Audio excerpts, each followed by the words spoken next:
This program deals with devil worship and satanic beliefs. It contains explicit scenes and descriptions of violent crimes and rituals. Americans are asking, who attacked our country? You have declared a subliminal jihad against the United States. Can you tell us why? Everything pertaining to what's happening has never come to the surface. The world will never know the true facts of what occurred, my motives. And night fell on a different world. And Iblis is thinking, I should be getting this position, not Adam, and this guy is created from dirt. And how does the army feel about you being head of the temple of Set? And the conspiracy theorists can say what they will, but I want you to give me power over Adam, and I want you to give me soldiers and minions and all of these things. The people have so much to gain and have such an ulterior motive for putting me in a position I'm in. We'll never let the true facts come above board to the world. And I want you to be able to give me the ability to whisper into the hearts of mankind.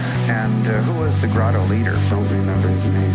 You don't remember the name of a person who involved you in murder? Now these people are in very high positions, Jack. Yes. Welcome back to Subliminal Jihad, episode 343. I'm your co-host, Dimitri. I'm Khaled. And today, we got a good one for y'all here on the public feed. A real meaty topic. Yes. That, in some ways, like a sort of out-of-time addendum to The Land Belongs to Whom It Belongs, our series on Palestine. Mm-hmm. Right. Yeah, much of that series is relevant to what we're going to talk about this time. Indeed. But we're going to jump way about 50 years, I guess, ahead from where we had paused at the Arab Revolt of the late 1930s, up to the late 1980s, and I guess up through today with the version of Palestinian armed resistance that we are all most familiar with. In some ways, though, the story does kind of begin. I mean, we had talked about in that series, Izzeldin Qasim, and of course, Hamas harkens back to his example in, the name of their military wing, right? They really have their origins, as Fatah does, to a degree. It's kind of an offshoot in the Muslim Brotherhood, the clan, which kind of started right around the time that we were leaving off, right? In the 1920s in Egypt, right? Yeah, right, with Hassan al-Banna. So there are in some ways, the story does kind of branch right off from where we were, because you kind of need to appreciate the lineage of the Muslim Brotherhood to historically contextualize Hamas. But this is obviously it's a huge topic, and one that we definitely won't exhaust in this episode. We're trying to anchor it to a particular book that I feel is interesting, which is Khaled Hroub's Hamas Political Thought and Practice. We'll talk a little bit more about the particular nature of the book later, and sort of its timing and everything, But yeah, obviously this is not a topic that we can really exhaust in just 4 hours. And I think Hamas is a really important group they're really a hugely influential force on the world stage now. And they loom very large in the popular consciousness of people of a radical sensibility and of a leftist sensibility, I think, in the United States, right?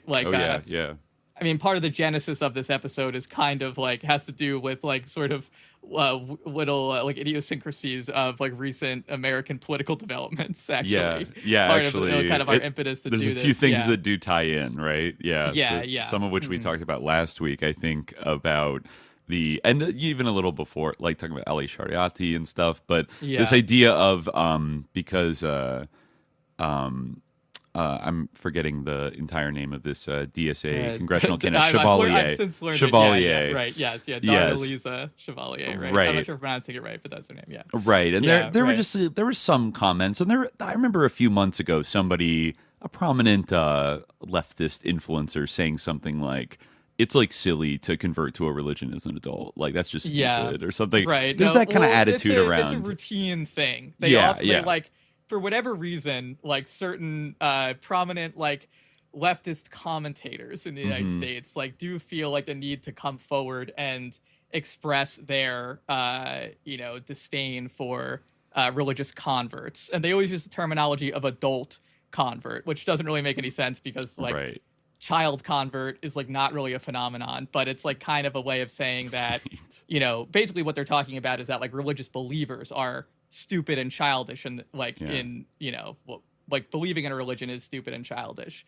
And it's inexcusable for an adult. But they don't really follow that through because they think, oh, okay, well, you know, if you're raised in a religion, then like it's okay to like, but I guess it's kind of the idea of what we were talking about last time, that they assume it's like a taqiyya type of thing, and it's not they don't really, like, people who are raised in religion are just kind of doing it out of politesse, which I guess is not really excusable, and it's kind of like, from their perspective, I don't know why that should be okay. Like, you know, if it's kind of like cowardly. I guess maybe we should have like a sense of family obligation to remain in their religion, whereas like a convert is choosing to, like, you know, saying like, I positively believe in this religious teaching, and I'm like affirmatively not just doing it for like social reasons.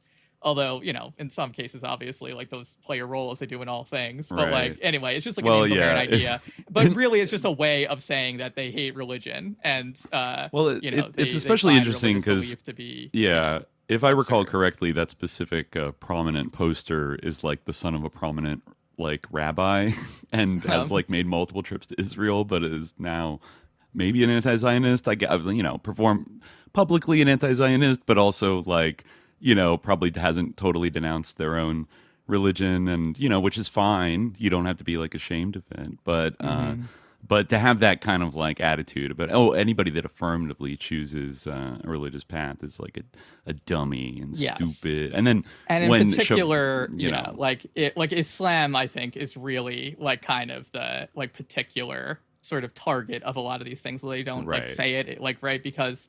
You know, obviously there are Catholic converts, Christian converts, right? There's Christian leftists in the United States, but I think that really, like I was saying to this before we started recording, like one other connection between what we've been talking about recently in this episode is like the idea that you see so much in, you know, the 60s context of like, you know, we need third world leadership, right? And the sort of radical movements and the left-wing movements in the United States should subordinate their goals to the, you know, those movements in the third world, right? And, you know, like they should, and like in that, at that time, right, this is, you know, communist movements a lot of the time, right? Or, you know, in the case of, you know, Bill Harris, right, it was all like how we needed a black leader for the SLA, right? It was kind of like, you know, the, right, like the like black Americans, right? They are kind of, you know, the ones who really are, understand the like oppression of the capitalist system the best, having experienced it, and preferably so one who had been to prison because they are the primary revolutionary subject in America. And in the contemporary context, right, the sort of central like defining issue of, as people I think have observed, the defining issue of like the American left, such as it is, you know, however, you know, people can define it variously, but I think it's unquestionable that like it is a defining contradiction and issue, like the Gaza, right? And it, like Israel and the issue of Palestine, the Palestine question. Yes, exactly. That is like the core question, right? And the like vanguard of Palestinian resistance is Hamas, right? Which is a positively Islamist movement, right? We can talk a little bit more about what that means. And I think there's a lot of mystification of the idea of Islam that we can maybe unpack as we keep going. But like, you know, and that creates like a great deal of anxiety because for many reasons, like on one hand, it's something that you actually do see reflected to some extent in the history of Hamas itself and the Palestinian context, because like Hamas, like, you know, there have been like sort of secular aligned movements, you know, or even like sort of communist or socialist aligned movements that have been very active, right? They were the primary, you know, like actors in the struggle. We would say maybe from like the 60s up through like the early 80s. Like they were the chief actors and were kind of on the front lines like before Hamas is formed in the late 80s. And during that time, like, you know, Islamists in Palestine, generally speaking, right? I mean, we can talk like there was some activity among Islamist groups like in you know in 1948, right, in the aftermath of the Nakba, like Islamists were active in the resistance, but there definitely was a period when Islamists kind of like became sort of quietists, and they sort of like, you know, withdrew from armed resistance or militant activity, and were focused on kind of institution building, on religious education, on things like that, right? Yeah. So in that, like, and like, you know, they definitely had the opportunity. This was kind of the genesis of Fatah in a way, right? It was, you know, the idea like we should start like sort of a secular organization that's not positively Islamic, and, you know, like respond to like this pressing issue. But like most of the Ikhwan, the Palestinian Ikhwan at that time, passed like that up, right? And that, you know, led to Fatah. So we can talk about that a little bit. Schism, but, like, yeah. It led to, but yeah, so that like certainly is a thing, right? This was a line of tension, but I think, as you know, we'll talk about, like, this wasn't the only kind of defining difference between Hamas and Fatah, or the PFLP and groups like that, you know, the like, PLO. Yeah, exactly. It wasn't that wasn't really, it was a factor, but it wasn't really like it didn't totally encompass like what their differences were, right? And I think like the sort of simplistic narrative of their tension, even though, you know, don't want to underplay their tension, but there is a kind of a narrative of it that is false. So I think that we should address. But I think so on one level, that tension obviously is real between Islamism and socialism or secularism in general. But also I think that like Western leftists who envision themselves, like have sort of an attachment to the left, it freaks them out because, you know, like it's in some ways the same thing. Like they do like ideologically believe in that like religion is bad, you know, like that like belief in God is a bad thing and is like deleterious to like any kind of any kind of revolutionary movement, any kind of liberation struggle, any kind of movement for the advancement of humanity or human flourishing or whatever, you know, as they see it. To see like that, the sort of ideological influence and power that Hamas has through the Palestinian struggle, you know, which it always has had among Muslims, right? And the popularity that it always has had, among many, right? It is now kind of has that, it's kind of broken through the sort of veil of propaganda that really did exist around it for a long time, you know? And I think that in some cases, right, like, first, I think there's many critiques you could make of that. And I think, you know, one of them, and the most salient and the most important, like, watch out for that, I think is a lot of the time, that kind of like ickiness that people feel, which I've like kind of used that term before. It is the around, ick, yeah. Like when they get the ick about like a religious movement or a religious group or religious politics, like they kind of risk like sort of sometimes like they hadn't really done the legwork to understand like what this group in a realistic way, and they are kind of just like caricaturing it, and often they kind of fall into the traps that actually, you know, have been sort of constructed by this propaganda machine, right? And by by Israel and by the United States, and kind of the whole idea of Hamas as the like a completely irrational, insane, barbaric, like religious fundamentalist terrorists who, you know, are just like bloodthirsty or whatever. Whereas as even sometimes like left liberals will kind of indulge in stuff where the kind of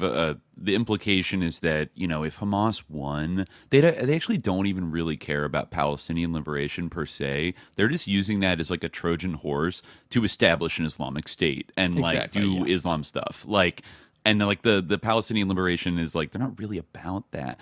And they're just so crazy and religious and like, you know, it's so icky. I don't know. I'm on Democracy Now, and I feel icked out. Like I don't want, you know, like just this Ford Foundation hang up bullshit. And but I think the reality is much more complex in terms of like what Hamas really is, and they are it's kind of undisputed now, the forefront of the resistance to Zionism and Western imperialism in Palestine.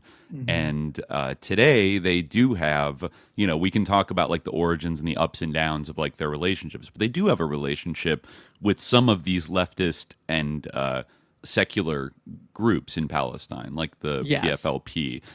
In some cases, I think there are like PFLP units that are affiliated with the Al-Qassam brigades and, you know, or the Al-Quds brigades. And and they coordinate in like military action, though they don't agree on everything. Like they are able to work together. And then, you know, in America, I don't know, like it is funny, as somebody in the chat says, like anti-clericalism is a deeply embedded part of, I assume Griffin means like the Marxist tradition in the West. Yes. And it is. Yeah, no, for sure. Like, especially, in Europe, for sure. And for like good reasons in many cases.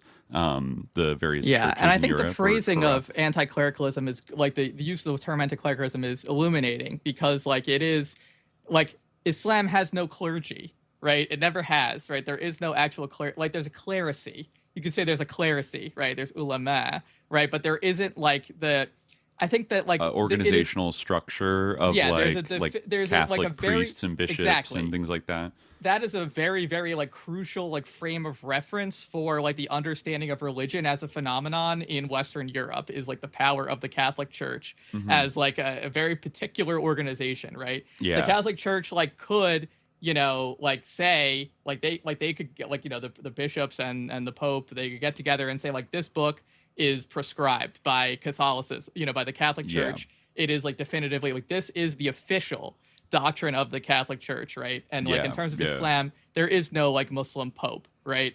Like there is no like such like hierarchy, right? Like you have like kind of obviously like different states, right? And then like the sort of religious authority structure is often like kind of you know, there's like negotiations in some way, right? Like they're obviously like religious legitimacy was often sought by rulers like in the past, right? And kind of during the period when the Catholic Church, you know, is kind of had that kind of political authority in Europe. Like it was a totally different dynamic, and it's a different kind of dynamic like now. And I think this is part of the kind of mystification of Islam that happens, right? It's kind of like this idea of Islam as like an ontic being, you know, that has like an agency of its own, right? And like it is like almost seen kind of as like a church, like that it is like kind of an institution or like a structure or like a thing that like can speak and declare certain things. But Islam actually is better, I think, conceived, I think, as like an action by people. Right. I mean, that's literally, it's a verbal noun, right? It means submission, right? And it's like people's efforts to like submit to and worship God. And the way, like, you know, of course, we can speak of like certain texts like the Quran, like in Islamic intellectual tradition, etc. But my point is that like the interpretation of those texts, like, and the idea of like how Islam should be done varies like immensely, right? And it has like this is actually maybe a good example of what I mean. I was thinking about this. This is actually from, you know, the very controversial, which we will talk about, original Hamas quote unquote charter from 1988. And you know, this is you know how they begin. Introduction to the movement, right? Article 1, it says the Islamic resistance movement, that is, you know, Hamas, Islam is its system. From Islam, it reaches for its ideology, fundamental precepts and view of life, the world, and humanity. It judges all its actions according to Islam, and it is inspired by Islam to correct its errors. So, like, I don't know, like how, but you know, a thought experiment that I would encourage is like, what if we were to replace the word Islam in that with communist, right? Communism is its system. From communism, it reaches for its ideology, fundamental precepts, and view of life, the world, and humanity. It judges all its actions according to communism, and it is inspired by communism to correct its errors. Yeah, or Marxism. From that statement, would you be able to conclude anything about what that group was actually like? No, not that much. Yeah, like that I mean, you get that they're self right, right. You know, the DSA, you know, the DSA Communist Caucus. No, it's true. It's true. It's a little. It's broad. It's like a broad. Like we're inspired. We sort of like this is our North Star that we refer back to develop a code of behavior that we believe is ethical. Yeah. There's an assumption that isn't true in the like, you know, what is true if you replace that word with communism is not true in some way in the case of Islam. But I think it is equally true, if not, in fact, more so. So I think I mean, you can just look at the diversity of movements that have emerged, like from the Muslim Brotherhood, just Islamist movements, and like those are incredibly different, and have incredibly different priorities, incredibly different manifestations. So I think that's kind of that mystification that I'm trying to get at. There's this idea that Islam does have this monolithic character and like this sort of narrow closure to it, when really it isn't, any more than another term like that might be. Right.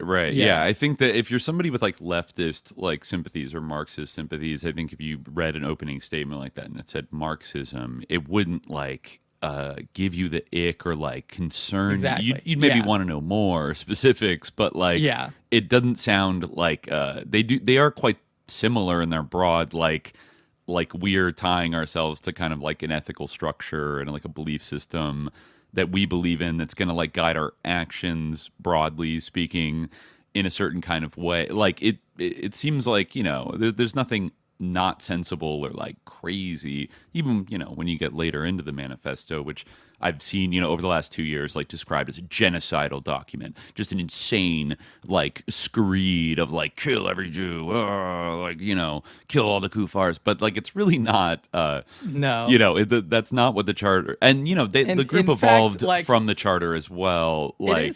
It is interesting to me, first of all, the charter was written by one person, and it wasn't approved by every the leadership of Hamas. They didn't gather together and say we approve this charter, right? It's the product of one individual, and it also is. Again, I'm not saying there isn't isn't anti-Semitic content in the charter, but so much has been made of, even by people who kind of are sympathetic to Hamas, who say oh well, they have a new charter, which is true. The new charter does show their evolution as a movement, especially since their electoral victory in 2006, which is a huge change that attended. It's kind of what you were saying about Hamas just wants to establish an Islamic state. I mean, if you ask a member of Hamas, I mean, you probably would get different answers, but if you that may be a goal, but what that would actually look like, I think there's no reason to assume that what people, the kind of dark picture people paint, just based on Hamas's administration of Gaza, has it been this kind of the immorality police are marching down, burqas for everybody? By no means at all, right? That is, I'm sure. Do they have the most woke LGBT policies ever? Maybe not, but so does a bunch of the rest of the world, and also just shut up, it's that they always have to go for they're kind of grabbing for anything they could, but to say that, as many Zionist apologists will, that it, imagine Raqqa and ISIS, that kind of caliphate is what they're after. It's the same thing, and it's it is not the same vibe at all, and on so many levels it's not the same thing. First of all, talk about propped up by Israel. I think ISIS might be more true in the case of ISIS than Hamas. We'll get to that as well today.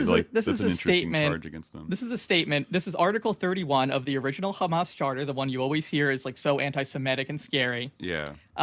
The Islamic resistance movement is a humanistic movement that cares for the human rights and observes the magnanimity of Islam toward the followers of other religions. It never attacks any of them, except those who show hostility toward it or stand in its way in order to stop the movement or frustrate its efforts. In the shade of Islam, it is possible. So again, maybe this is a little supersessionist, a little, religious supremacist or whatever. But the content of this is definitely not drive every Jew into the sea. In the shade of Islam, it is possible for the followers of the three religions, Islam, Christianity, and Judaism, to live in peace and harmony. This peace and harmony only is possible under Islam, and the history of the past and present is the best written witness of that.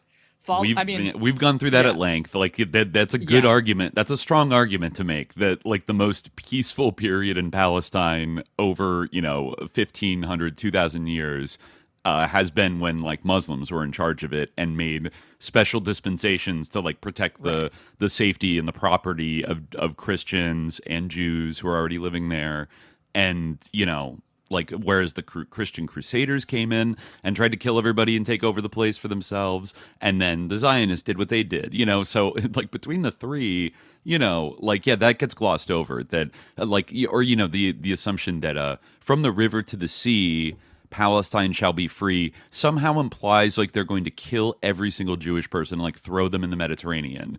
When in fact, like they're saying, first of all, Palestine should be free. I know that most Israelis think that, that they are currently free and that Palestinians would impose unfreedom on them. So this is like a lie, or a code word, they're covering for what they really want to do. But like, it's just saying everybody has to have equal rights that lives here.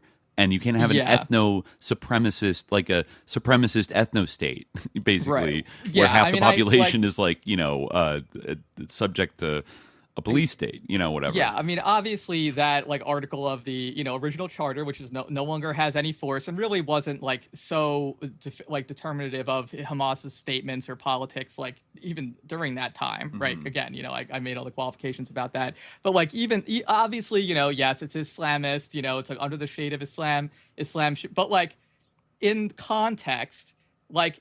I mean, first of all, like I think it's crazy that like this is treated as like so beyond the pale when really this is basically just the like mirror image in some ways of Zionism, right? They're like, oh, like this must remain like a Jewish state. It must be a Jewish state. In fact, it is like, less kind of supremacist than Zionism, like it's offering the Jewish people that are there, at least they're claiming they want to offer them, equal rights. Yes. And that's something that, especially today, the Zionists in Israel are pretty blatant about how they don't want to do that for Arabs, that are living there. Now, of course, the Israelis would say that, well, that they're going to do exactly what we did, like promise that everyone will have rights and then take it away from them, which is a little revealing. And, I think the book we read from does mention that it was kind of a common belief that if there was ever Arab political freedom in Palestine, that a huge chunk, not all, but a huge chunk of recent Israeli, immigrants that came from other places would leave. They would just be like, oh, fuck this. I don't want to live here. Kind of like what they do every time they start a war with Iran. All of them hop on planes and ferries and get the fuck out with their other passport and go back to where they were actually born.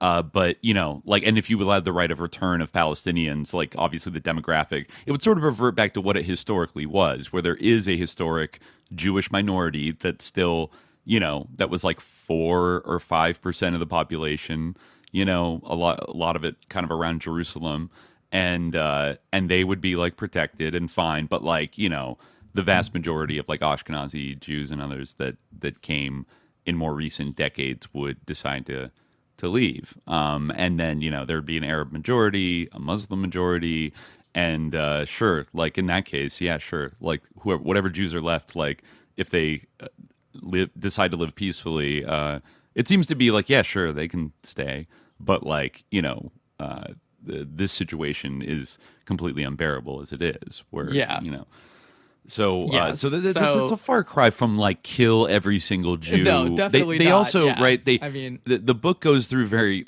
I really appreciated this of the original charter of Hamas stated very clearly that its problem doesn't, though it does talk about the Zionist kind of global network of power and conspiracy in a way that maybe was a little bit strong and was modulated a little bit more specifically later, but also looking where we are now, I'm they weren't totally off about the Zios are plotting, they use their influence in corporations and banking and the media to push for this project, which is completely in accordance with U.S. imperialism, which is why the Western imperialists support it, and blah blah blah. It's not totally woo, crazy, whoa, get that tinfoil hat on, Jewish space lasers, it's but I mean, they they reference the protocols and stuff and things like that, but obviously I mean, another example of what I mean. Again, this is kind of in just even in talking about this document and kind of adding nuance to the discussion of it. We're taking the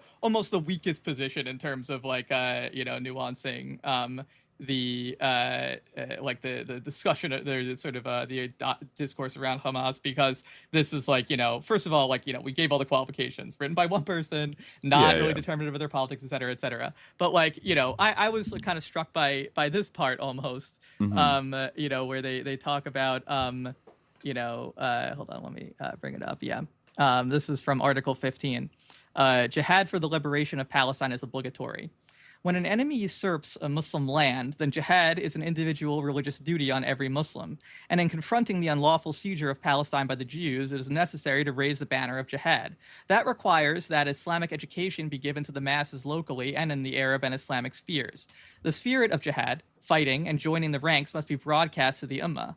The education process must involve scholars, teachers, educators, communicators, journalists, and the educated, especially the youth of the Islamic movement and its scholars. Fundamental changes must be made in the educational system to liberate it from the effects of the ideological invasion that was brought by the Orientalists and missionaries. Their attacks suddenly descended on the area after Saladin al-Ayyubi defeated the Crusaders. Then the Crusaders knew that it was impossible to defeat the Muslims except by preparing the ground with an ideological attack to confuse their thoughts, stain their heritage, and defame their history. After this, a military attack could occur. So, of course, that sounds like, oh, what a idealist framework, to think of this in terms of like Christian versus Muslim, and, kind of ominous, to say that, because like it seems like very religious, sectarian and things like that. But, they actually, like, right after that, they say this, which I think is a fair point.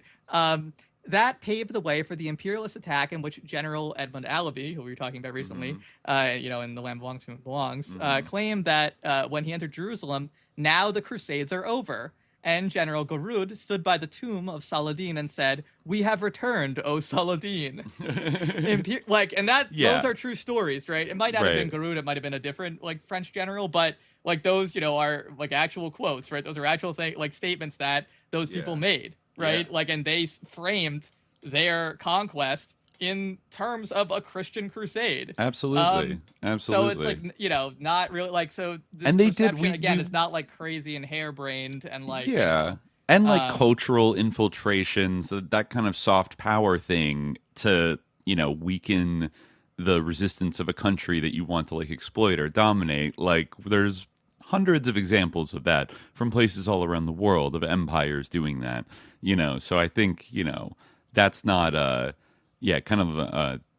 say that Hamas is being like, ooh, a little bit schizo there with your crazy. It's like, no, like the people involved were like saying they were the legacy of the Crusaders. And they did send a lot of like open a lot of religious schools and things like that to kind of westernize, right?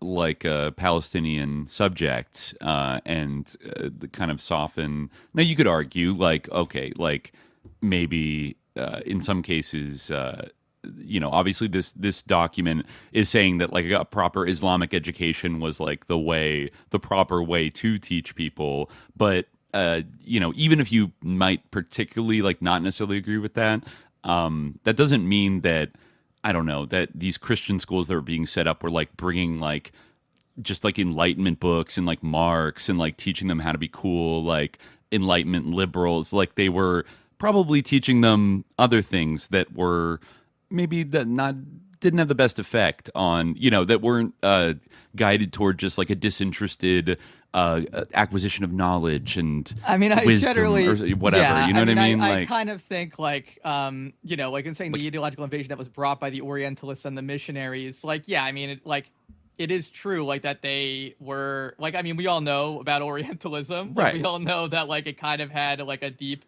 disdain for like, as it says that like to confuse their thoughts, stain their heritage, and defame their history. It's true. Yeah. Like the whole premise of like, again, I think Halak makes this point, in a book I've mentioned on the show before, the Restating Orientalism, that it really was like an entire paradigm of many intellectual disciplines and not only Orientalism, but it was, based on like the premise of like European cultural, like Christianate, if you want to say like Christian culturally, like supremacy, right? Yeah. That like, European cultural supremacy is like fundamentally true. Yeah. And in terms of like Western education, that is like an ideological pillar of it. Right. And that like Islamic civilization or Arab civilization or whatever, like is inferior. Like that is like we're talking about like the early 20, like, you know, this charter is describing, like, you know, in the aftermath of Allenby, right? I'm talking about, you know, the British mandate of Palestine, right? Like, what like we've studied this like extensively, right? The kind of ideas that were circulating among the intelligentsia in the West during that time about Arabs and Muslims. Yeah. Like, come on, like everyone knows, like it's not a secret, like that, you know, all that stuff was despicably racist and bigoted and chauvinistic. Right. And, so like, and that was what they viewed as being true, and like what people needed to learn to understand if they were going to ever advance. Right. You know? And that's the key thing with, like, you know, that's how an empire produces like a comprador class that is incentivized to, if they go through this educational pipeline and adopt these Western beliefs that have like European supremacy baked into them, that is the way that you advance in your own life and like become a powerful, important, serious person, is by kind of like thumbing your nose or like, you know, distancing yourself a little bit from the lower folk practices of your native country and showing that you get it. You're part of that international class. Like, you're serious. You know what I mean? Like, there's so many examples of that from like all around the world and kind of like colonial relationships where, you know, you have like that small upper class of like compradors that are like westernized, and, you know, they send their kids to international schools and they go on little trips to like Switzerland and shit. And like, and they very much kind of carry themselves with the kind of, oh, I'm better than like the vast majority of the people in my country. Like, I'm sophisticated. And that's like a deep level like psyop like kind of thing that that is played out in places that are like targeted by imperialism, of convincing you that you need to, you know, like abandon your cultural traditions and your whatever, and your practices and your beliefs and stuff like that, and adopt those that have been transmitted to you, brought from like London or Washington or New York or whatever. And then, you know, in doing that, you will impress the imperialists, like when they come to your country. Yes. Or if you go to the heirs, they'll take you seriously and they'll that deal really with you. is, as we talked about before, that really is kind of the like mechanism of like the post-Oslo, like one definite strain in the sort of post-Oslo quote unquote like cultural resistance movement, you know, and that's something that was like a big pillar of what, or, you know, like a big aspect or a big element in what kind of disgusted Hamas and led to the popularity of Hamas, was repudiation of this kind, what was seen as a capitulation, right? Absolutely. By the previous leadership of the Palestinian Resistance movement, right? Right. I mean, which is a very important like distinction as well. Yeah. Yeah. But, Right. Well, I was just gonna say, let's get into Hroub's book a little bit, because I think this might be a good time to talk about like the historic roots of Hamas, just so that we have like some more context for like, you know, what we're talking about. But like, in terms of this book, like it's, you know, a very good book that we definitely recommend. We'll probably won't, you know, be able to go through it exhaustively, but one thing about it that I actually find makes it very interesting is that like it's very dated. You know, like this is like really doesn't even address 9/11. This is like a book from 2002. It's like right before, I think, did it come out in 2000 or 2002? It came out in 2000 and it got a second printing in 2002, but it doesn't, you know, it didn't actually seem to update itself. The author has written like, he wrote another book called like Hamas, a Beginner's Guide, which maybe we can draw on a little bit. Like it recently had a third edition, which is kind of updated for 2025 and does have like a very interesting postscript about Sinwar. But like he pops up in this book. I noticed him named. Yeah, it's not as exhaustive. Like Hamas's Beginner's Guide, obviously, Beginner's Guide is not as exhaustive as this book, but like you know, it's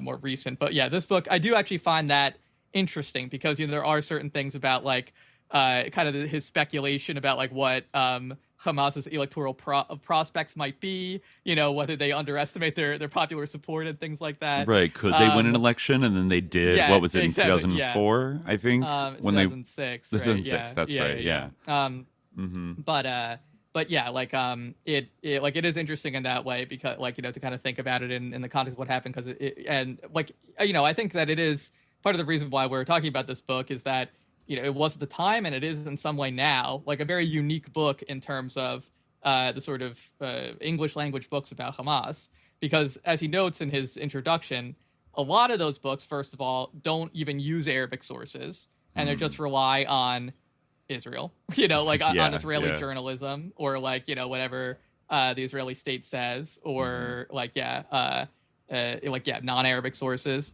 and the others just aren't. They're more like kind of historically oriented or have a different focus that aren't really about ideology or their practice, and they're like the theoretical aspect. They're like Hamas's sort of thought, right? So this is like a very unique study for its time, and it still is in many ways, right? You still I'm not sure of another book that is equal to this, even like the other works of the author, which are more kind of they're not quite as in depth, but I found it very clarifying in terms of really pinning down the origins and what did they believe, what did they do, the extent of a gulf between those things. But generally, they're kind of upfront, more or less, for the most part, about their actions do kind of align with their stated policies, with of course some exigencies for politicking and political maneuvering. Of course, you know, there's always a little bit of that going on, but you can't really say that they're doing a sinister kayfabe, fake, blah blah blah. You have to go there if you want to discredit the actual history of Hamas. You have to really make up some wacky shit, right? Yeah, you do. You really have to, it would have to be it's it's I want to start reading from this part about the kind of historical origins of Hamas, which kind of, as we were talking about, really does kind of begin in the late 1920s CE. The establishment of the Palestinian Muslim Brotherhood was motivated by the distinct concern of the Muslim Brotherhood in Egypt, founded in 1928, with occurrences in Palestine. That was the first expansion of the original Egyptian Brotherhood beyond the borders of Egypt. When the Great Palestine Revolt broke out in 1936, the interest of the Muslim Brotherhood in the Palestine problem redoubled. The Brotherhood convened a special conference in March 1936 in order to support the rebellion. The General Central Committee in Aid of Palestine was an offshoot of the conference. In the period from 1936 to 1939, the Brotherhood was active in supplying moral and material aid to the Palestinian cause through the Palestine Piaster contribution campaign. It issued declarations and pamphlets attacking the British for their policies in Palestine. It also called for a boycott of Jewish magazines in Egypt. Against the wishes of the authorities at the time, it distributed Fire and Destruction in Palestine, a book issued by the Palestine Higher Arab Committee. This resulted in the arrest of Hassan al-Banna himself, the founder of the Muslim Brotherhood in Egypt. Some sources document the active but limited participation of Egyptian members of the Muslim Brotherhood in the 1936 rebellion. Youthful members of the Brotherhood were able to infiltrate into Palestine and join the Mujahideen in their struggle, particularly in the areas under control of the Al-Qassam group. The Brotherhood in Egypt wasted no opportunity to mobilize popular support for the Palestinian cause. It sent letters of protest to the British authorities. Britain held the mandate for Palestine. On the occasion of the anniversary of the Balfour Declaration, the Muslim Brotherhood wrote to the British ambassador in Egypt that the cause of Palestine, quote, is the cause of every Muslim. It warned Britain that if suppressed sentiments were to be unleashed, England would lose the friendship of the Islamic world forever. We therefore hope that the British government will wake up to this fact before it is too late, despite all the deception practiced by the Jews. The Brotherhood's efforts and its commitment to the Palestinian cause were driven by its doctrinaire perspective and faith in the concept of one Islamic nation and the brotherhood of all Muslims and the imperative to engage in jihad for the cause of God. These activities of the Brotherhood were welcomed by the Palestinians and observed with keen interest by the Mufti, Hajj Amin al-Husseini. Yeah. He wrote to the Brotherhood praising its blessed actions in aid of these sacred Islamic Arab lands, for which we are grateful. Your wise decisions and noble efforts have earned the profound gratitude and profuse praise of the Arab public in Palestine. The Brotherhood received similar letters from Auni Abdel Hadi, the Secretary General of the Higher Arab Committee in Jerusalem. It is evident from the above that the Arab and Islamic dimensions of the Palestinian problem were highlighted by the deep concern of the Muslim Brotherhood in Egypt with events in Palestine. Conversely, the involvement of the Muslim Brotherhood in Palestine is instructive in tracing the evolution of the Brotherhood's ideology and organization and the expansion of its presence across the region. In particular, as noted by many, the Palestine question was the driving force behind the expansion of the Muslim Brotherhood across the region. Operating within an Egyptian atmosphere highly supportive of the Palestine question, the ultimate expression of the Brotherhood's concern with the Palestinian problem was the participation in the 1948 Palestine War. This support went beyond ordinary political considerations. This was more than a perfunctory response. Several interpretations indicate that, quote, the concern of the Brotherhood with the liberation of Palestine was sincere and based on deep religious conviction, end quote, that was translated into significant active participation. Perhaps the engagement of the Brotherhood in the 1948 war was the highlight of its history of jihad. The embittered Hajj Amin al-Husseini specifically exempted the organization from the blame that he assigned to the rest of the Arabs for their loss of Palestine. The rise and evolution of the Muslim Brotherhood in Palestine, the next section. The first official visit by the Egyptian Muslim Brotherhood to Palestine occurred when two members of the organization, Abdul Rahman al-Sa'ati, the brother of al-Banna, and Muhammad Asad al-Hakim, toured Palestine, Lebanon, and Syria in August 1935 to spread the Brotherhood's message. The two envoys, accompanied by the Tunisian leader Abdulaziz al-Thahlabi, met with Haj al-Amin al-Husseini. There is no indication this visit resulted in the establishment of branches or chapters of the Brotherhood in Palestine, and it appears that for several years, relations between the Palestinians and the Brotherhood remained limited to the exchange of letters, notably between al-Banna and Haj Amin al-Husseini, expressing pleasantries and solidarity. It was not until 1943 that a genuine Palestinian Muslim Brotherhood organization actually was formed, the Makaram Society of Jerusalem. It was under that name that the Brotherhood sheltered its first true organizational framework in Palestine. Some studies take the presence of Palestinian delegates to the Fifth Convention of the Brotherhood, held in Aleppo in 1944, as an indication of the presence of a Muslim Brotherhood organization in Palestine in the period of 1943 to 1944. However, the first official branch of the Muslim Brotherhood in Palestine, according to Brotherhood veterans, was established in Gaza after the end of the Second World War. It was headed by Haj Zafar al-Shawa. Later, the Brotherhood's branches in Gaza grew to four, one belonging to the administrative office, another in Ramal, a third in Harat al-Zaytuna, the fourth in Harat al-Daraj. There were other branches in the Gaza Strip as well, in Khan Yunis and Rafah, and Barej and Nusayrat camps. Delegates from these branches became members of the Brotherhood's administrative office in the Gaza region. The Muslim Brotherhood inaugurated its central office in the Sheikh Jarrah quarter in Jerusalem with a big celebration in May 1946.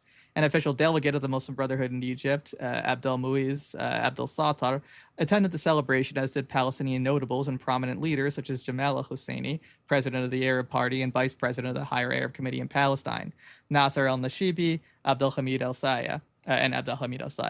Sheikh al-Saya, who later would become chairman of the Palestinian National Council, attended the event and wrote in his memoirs that he declined an offer to take leadership of the Brotherhood at the time. The celebration was not meant to announce the establishment of the Muslim Brotherhood in Palestine. It was to commemorate the inauguration of the organization's headquarters. Ample documents and letters show activities by the Brotherhood in Jerusalem and such other Palestinian cities as Jaffa, Lydda, and Ramla, antedating the celebration by several years. Among these documents are the resolutions of the General Conference of the Muslim Brotherhood branches in Palestine, which convened in Jerusalem on 29th to 30th March 1946. Taken as a whole, these resolutions indicate that there had been a consolidation of the activities of the branches in the years preceding 1946. The conference itself, which was attended by delegates of the Brotherhood's Palestinian branches, was called by members of the Jerusalem branch to debate how best to unify the efforts of the Brotherhood's members and to establish a central office in Palestine. The influence and scope of the Brotherhood's involvement at the time can be gleaned from the records kept by some veteran members. For example, a letter from the Brotherhood to the then Egyptian foreign minister, dated 3rd April 1946, protested the presence of the Egyptian deputy consul in Palestine at a ball to aid a Zionist society. The letter demanded that disciplinary action be taken against him. The Egyptian foreign ministry responded by transferring the offending official to a post in Iran, according to a reply from the foreign ministry. Although it could be argued that the transfer decision was a result of pressure from other sources, the fact that the foreign ministry replied to the Brotherhood's letter cannot be overlooked. It indicated to a certain extent the influence of that the Brotherhood must have had prior to the dispatch of the letter to the foreign ministry. In October 1946, the Muslim Brotherhood held a convention in Haifa in which delegates from Transjordan and Lebanon took part. This was the first convention to be devoted to topics of general national concern, as is evident from a perusal of its resolutions, which included the following. First, the mandate government of Palestine bears responsibility for the unsettled political situation, support for the Arab League, support for Egypt's demand for the withdrawal of British forces and the unity of the Nile River Basin, place the Palestine problem before the Security Council, support for measures to save Palestine, denying the legitimacy of recent Jewish immigration to Palestine, and, finally, the spread of the Muslim Brotherhood chapters throughout Palestine. The Palestinian Muslim Brotherhood's political awareness and nationalistic spirit grew to such an extent that its involvement in political issues overshadowed its initial preoccupation with proselytizing and social activities. It held another convention in Haifa in October 1947 in the wake of the increased onslaught of Zionist immigration and the emerging peril of the loss of Palestine. At the convention, the Muslim Brotherhood declared its determination to defend the country by all means and its willingness to cooperate with all nationalistic bodies to that end, adding that, quote, the Muslim Brotherhood will bear its full share of the cost of resistance. The 3 years preceding the outbreak of the 1948 war were a fertile period for the Muslim Brotherhood in Palestine. It spread quickly, and its organization grew because of many factors, including the growing popular respect and appreciation for the support given by the Egyptian Muslim Brotherhood to the Palestinian cause, in addition to the fact that the Brotherhood's proposals were in general conformity with the dominant religious sentiment and social attitudes, as well as the fact that the Palestinian nationalist movement had clear religious characteristics. In 1947, a year prior to the outbreak of the war, the Brotherhood became active in public mobilization campaigns in preparation for jihad and in disseminating anti-Zionist propaganda. In fact, the official Israeli account of the war referred to incitement in mosques and the festivals and meetings organized by the Muslim Brotherhood, an extreme nationalist religious organization originating in Egypt. The Brotherhood also played an important role in uniting the two largest paramilitary organizations in Palestine, the Fatwa and the Najada, both which had been in stiff competition with each other. The military units belonging to these organizations united under the name of Arab Youth Organization. Mahmoud Labib, the authorized representative of the Egyptian Muslim Brotherhood for Military Affairs, was put in charge of training. However, the situation did not last long, as the British authorities expelled him from Palestine soon after. And it goes into the 1948 war. There, again, some interesting things here. The Brotherhood was involved in the national and pan-Arab efforts preceding the war, although it did not have a significant impact and its efforts were not memorable. Still, the Brotherhood ignored ideological sensitivities and joined forces with the national organizations and committees that sought to mobilize a patriotic response to the UN Partition Resolution of 29th November 1947. This is a theme we'll observe, kind of throughout, right? There's kind of this idea of like, they're like Islamists are like fundamentally wreckers, and like they'll always undermine, the Palestinian cause because they don't really even, like you were saying, they don't even really care about that. They just care about their caliphate or whatever. But that's not the case here, right? No. In fact, as Al-Hut notes, what is most remarkable about the Brethren's actions was their willingness to participate side by side with communists and Christians in the activities of the national committees. For example, the Brotherhood participated in the Jaffa National Committee, which consisted of 14 members representing the Arab Party, the Arab Front, the Communists, the Muslim Brotherhood, the Islamic Youth Club, and the Arab Club. Care was taken in the choice of members to ensure representation for the various sects. In addition, 5 seats were allocated to the leaders of nearby villages. The Brethren took part in the war effort when fighting broke out, both on the Egyptian front, as mentioned earlier, basically under the leadership of the Egyptian Brotherhood with the participation of Palestinian volunteers, and on the battlefronts in Palestine itself. However, their participation remained limited and conditioned because their unconsolidated organization was still young and lacked experience and means. Still, it is legitimate to inquire whether the effort of the Palestinian Muslim Brotherhood in the war was commensurate with its abilities at that time. The history of its jihad within Palestine was not comparable to that of the Qassam brigades, which outdid the Brotherhood in this respect. Nevertheless, one might assume that the Brotherhood would have capitalized on the experience it acquired during this period. According to Brotherhood veterans, the Jaffa branch of the Palestinian Brotherhood was the most active during the fighting of 1948.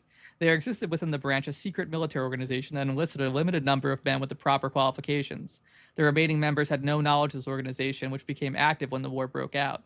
The Brethren in that region assumed responsibility for the defense of Bassa, Tal al-Rish, Ajami, and the Nuzla areas in Jaffa for maintaining law and order within the city. They obtained some of their arms by way of Fawzi al-Kawukji. This is kind of the thing you hate the most, the Kaf and the Jim together, as in Khashoggi, head of the Kata'ib al-Jihad al-Buqadas, the Sacred Jihad Battalions. The Brotherhood joined the Jihad al-Muqaddas in fighting in and around Jerusalem. Araf al-Araf mentioned that the Jews tried to blow up the Brotherhood's headquarters in Jerusalem in retaliation. He adds that the Brotherhood lent the Higher Arab Committee money for the purchase of arms, with contributions coming from a fund the Brotherhood had established to build a stately house for itself in Jerusalem. In the villages of Ramallah and Silwan, the Brethren not only joined local formations in combat, but they also formed their own rescue squadron, which was active in the area. The Brethren also fought alongside Abdul Qadir al-Husseini in the famous Al-Qastal battle. The leader of the Brotherhood's rescue squad, Abdul Razak Abdul Jalil, was wounded in the engagement. The current literature by Islamists on the participation of the Brotherhood in the 1948 war provides plentiful details on the subject, including the names of battle sites and local leaders who were killed. The intention is to demonstrate the extent of the Brotherhood's involvement in the war, a topic that has received increased attention in response to the stream of criticism directed at the Brotherhood for its greatly reduced involvement in the Palestine issue during the 1960s and 1970s, and even up to the mid-80s. And this kind of gets into that. After the 1948 defeat and the loss of most of Palestine, the parts that had not been occupied fell under either Jordanian control in the West Bank or Egyptian control in the Gaza Strip. This division had a profound effect on the subsequent course followed by the Palestinian Brotherhood. The Brotherhood in the West Bank soon was incorporated into the Brotherhood of Jordan under a single organization. The Brethren in the Gaza Strip, because of their proximity to Egypt and local Egyptian control of the Strip, formed a separate organization that was in close contact with the Brotherhood Center in Cairo. As a result, the links between Brethren in the West Bank and those in the Gaza Strip was weakened. While the Brethren in the Gaza Strip took on revolutionary military traits, the Brethren in the West Bank adopted a political and educational approach. This becomes kind of what we were talking about before. And their activities in Jordan, this kind of gets into a little bit like sort of a common narrative about Hamas and Islamists in general, right?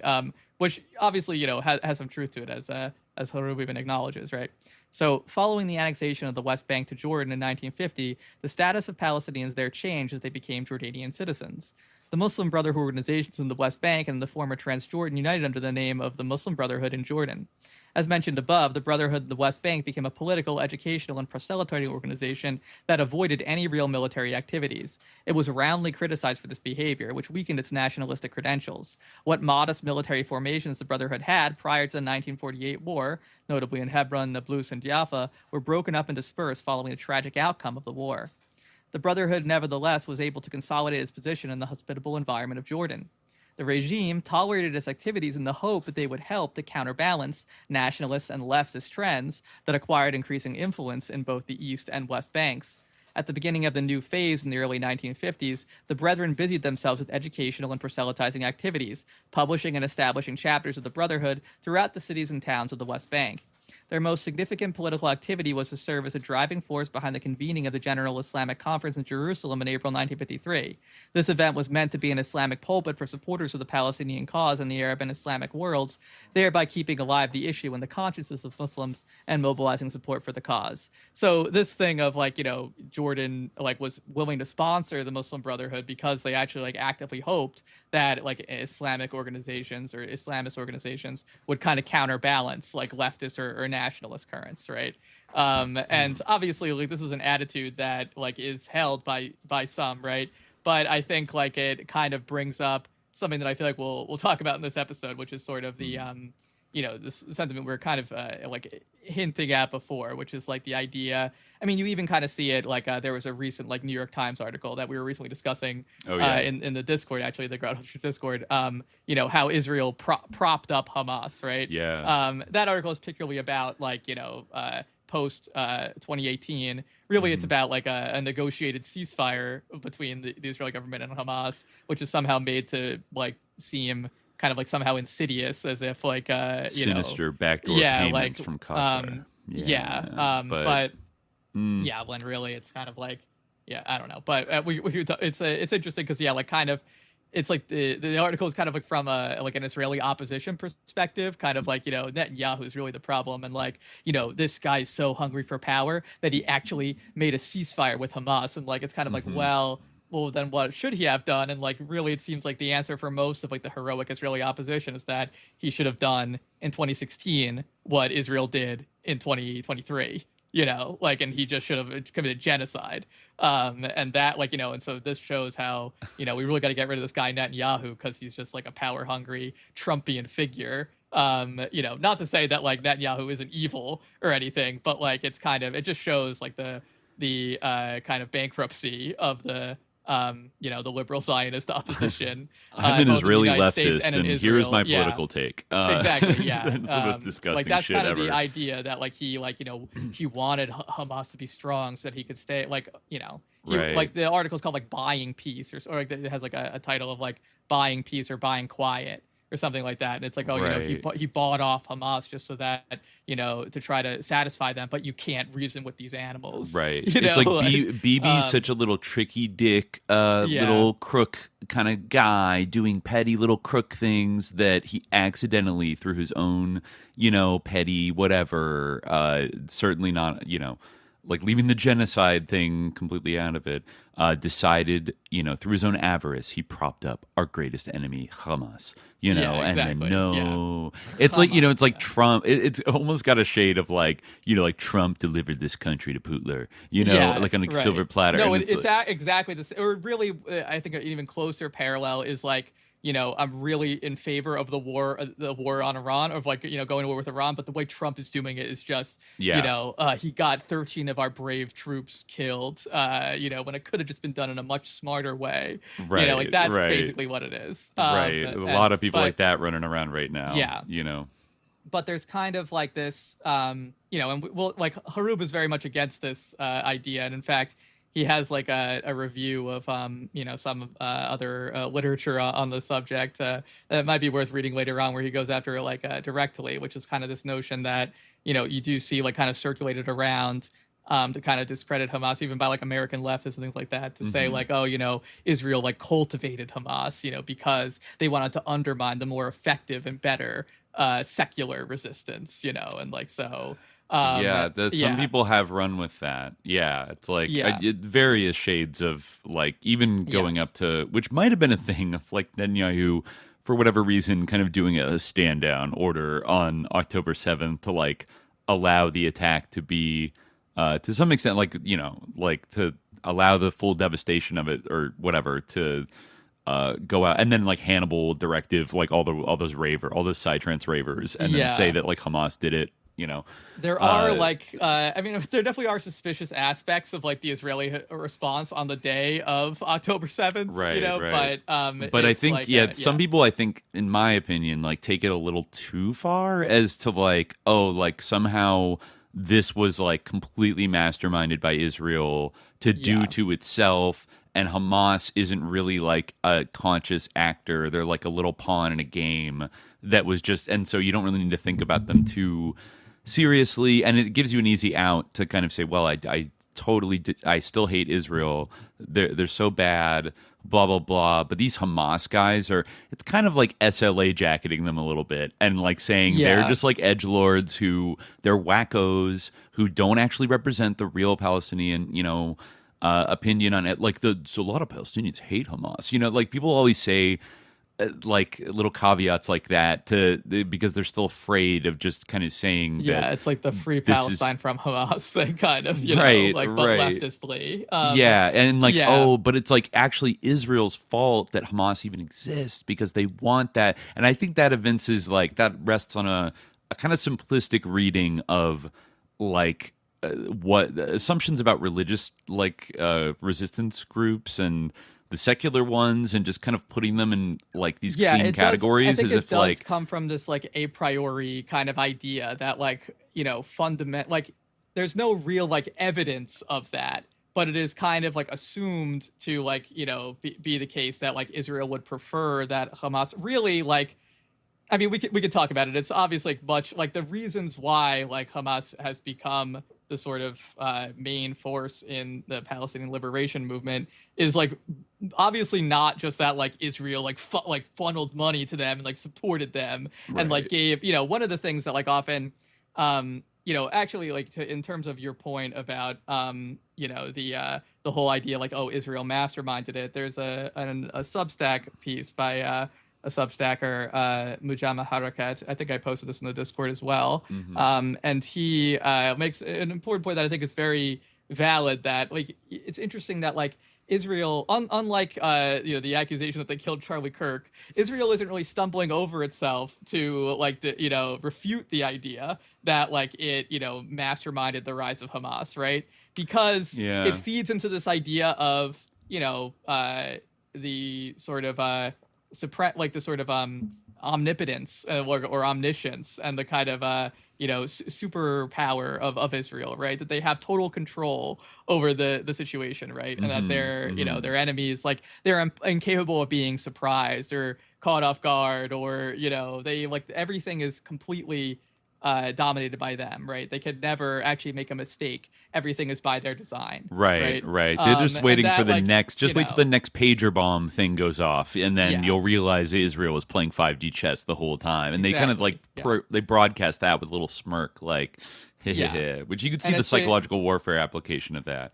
Yeah, totally. I mean, it's extremely demoralizing. Really, that kind of is like the Wrecker narrative. Because, it's like, oh, well, we can't possibly outsmart them. We can't do because they're like 5 steps ahead all the time. Like they knew that like, they could, pull this like ultimate subversive trick to like bring down. And like, they're like, I mean, just think about like how every movie is like, oh, she was in Mossad, she's a real bad bitch, or whatever, like that. Yeah, every time like on Homeland or something, there's like an Israeli. It's like, oh, like that this person's serious, she was in the Mossad, or like, oh, she knows Krav Maga, like the ultimate, most brutal art that can destroy any fighter in any battle, so like it's kind of like there are like, they obviously like, that is a thing that they are very committed to as part of their like hasbara, part of their kind of image on the world stage, that like their intelligence services and their their intelligence community, their Mossad, is like the greatest. They could do anything. They are like James Bond, right. And like there's no possible operation. way that like these inferior Arabs with they're all too easy to use their foolish backward religion to destroy their advanced secular resistance, but like if we look at the actual history, it's obviously like not really how it happened. There's many factors, like including like geopolitical factors that, and in fact like internal factors to the kind of direction of like that kind of more secular resistance that kind of caused Hamas to become more popular, and to take the role that it has. Well, the one major fault line that cannot be ignored, that like complicates that very simple reading, it's described in the book, is that like even though the left, the kind of leftist and secular groups, like the PLO, the PFLP, had been the most active and militant, and definitely were kind of at like the vanguard of resistance against Israel, like in the 60s, 70s, through the early 80s. By the 90s, that situation had changed somewhat. And still to this day, a lot of those groups, Fatah, the PLO, which I guess kind of got absorbed into the Palestinian Authority, et cetera, with the Oslo Accords, right, which laid out this kind of very imperfect and very controversial like peace plan that a lot of people felt, like both some of the secular, more leftist types and Hamas and, Islamic Jihad, which were established by that point, strongly disagreed with. And actually a new fault line developed where it was more about, like, are you willing to struggle militantly against Israel versus like sit down at a negotiating table and sign some kind of peace treaty that gives X amount of land to like settlers and shit. That's what the leftist factions, and also crucial context, big thing happens at the end of the 80s. The Soviet Union is overthrown and like dispersed, and the Eastern Bloc, which had been a huge like global supporter of Palestinian resistance groups, especially the leftist varieties, throughout that period, right? Like they had been providing all kinds of assistance, and politically in the UN. The other another thing, like all these like countries like that could kind of seek shelter and sponsorship with the powerful Soviet. Basically, the multipolar world ended. And the world became unipolar, and the United States controlled everything, right? And so like no one could stand up to them because they didn't have a patron, right. Even I like that he mentions also the ominous like the functional collapse of the non-aligned movement with the end of the Cold War, the violent like destruction of Yugoslavia, and et cetera, like no longer the bipolar world order had been abolished. Like he said, the United States, the Western imperialists were triumphant, and they didn't, that meant a drying up of like material support, diplomatic support, whatever. And this kind of feeling also, he mentions another big thing, because a lot happens in that one very evil presidential term of George H.W. Bush, that the Gulf War happens, which deals a pretty devastating, crippling blow to the most powerful Arab secular, Ba'athist, right? The army of Iraq and Saddam Hussein, through the first Gulf War. So you have it at this point, like, there's no other game in town. It's the United States. The Palestine liberation agenda has like fallen off of the priority list of like even a lot of the Arab leaders who are kind of rushing to solidify their like Saudi Arabia, the Gulf states obviously have a very cozy relationship with the United States that they want to protect. And the groups that had been more militant and left wing are like left stranded without, patrons and international backing and the whole momentum of the world like against them, and not even in strong Arab armies. After the Camp David Accords, Egypt is kind of out of the equation. Then Iraq is kind of taken out. Eventually they'd get to Syria and Iran. Iran was, they were starting, but they were just coming out of a horrible war with Iraq that lasted the entire 80s, which the U.S. absolutely wanted to be fought. They wanted both sides to weaken each other as much as possible. So they were just in this, I understand why some of them, pivoted towards the sort of maybe we just have no choice but to, try to negotiate, et cetera, et cetera. I think in the long term, I think probably the critics of it were largely vindicated by saying that this isn't even going to be a stepping stone to a better solution. But Yasser Arafat, the great revolutionary leader of the PLO, starts to pivot towards, and some people call him a fucking sellout, and you're a punk, you're a pig, what are you doing? You're losing your edge, and it is at that point where Hamas is the largest group. It's only been around for a few years, but they do not renounce armed resistance against Israel. Right. And throughout the 90s, they engage in, attacks and, are severely cracked down on by Israel at the same time as well. Yeah.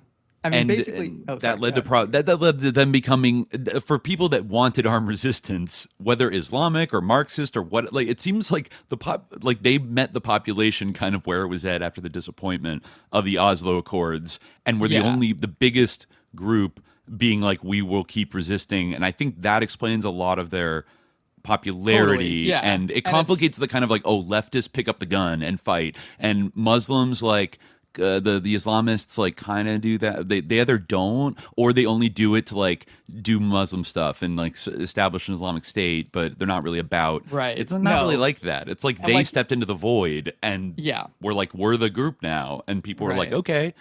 I mean, it's worth reading the rest of this kind of history to get to that how that kind of happened from the sort of quietist age of the Brotherhood. Mm-hmm. But it's true. That is an important thing to note, that that kind of contrast between the Fatah in particular, right? Mm-hmm. Because really, and with respect to that, the PFLP and Hamas were aligned, whereas the Fatah was kind of on this more diplomatic trip at that point. Yeah. But definitely those is something very, very important to bear in mind. And really another factor as well is that not only the collapse of the Soviet Union, but this was the age of the Islamic revival, was in full swing. And right. Another important thing to mention is the Iranian Revolution. That should, that huge thing.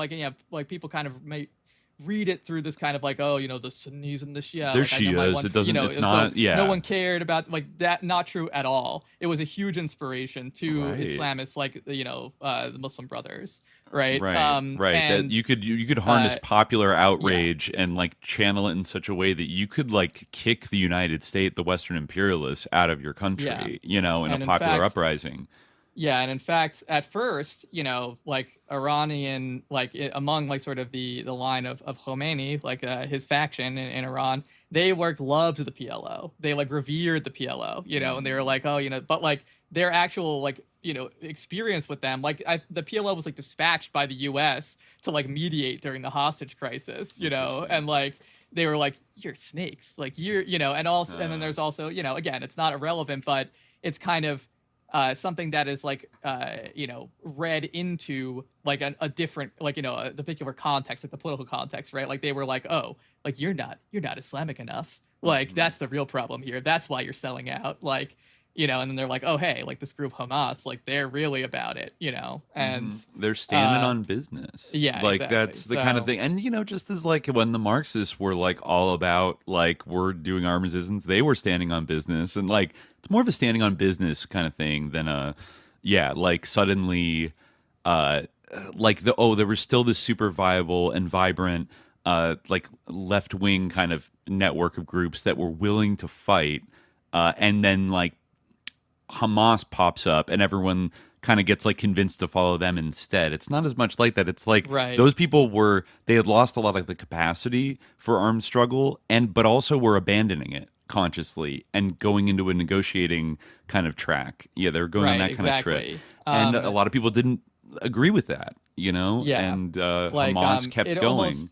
It almost is like, and again, like you could, I think it's reasonable. Yeah. Let's read this part because it, kind of illuminates this a little bit. And like, you could definitely critique like the Muslim Brotherhood, which really, were the antecedents of Hamas, for their quietism and their kind of, support for, but like lack of participation in militant resistance. But part of it was that like they, like kind of saw, like they kind of ceded the, like that struggle to the PLO and like saw them as like they saw their role like differently, and maybe that was like cowardly and maybe like it was wrong, but it wasn't that like they were trying to undermine them, like they were doing, they were in a separate domain, and they weren't like like against them. I mean, there's like many examples. I mean, actually, let me just read some of this because talking about like the Jordanian context.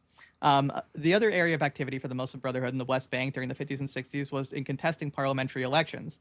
The Brotherhood capitalized on the tolerance of the Jordanian government, in contrast to the regime's attitude towards other political parties and movements, notably the communists, Baathists, and Nasserists. The Brotherhood won seats in the Jordanian parliament, representing such Palestinian cities as Hebron and Nablus in 1954, 1956, and 1962 elections.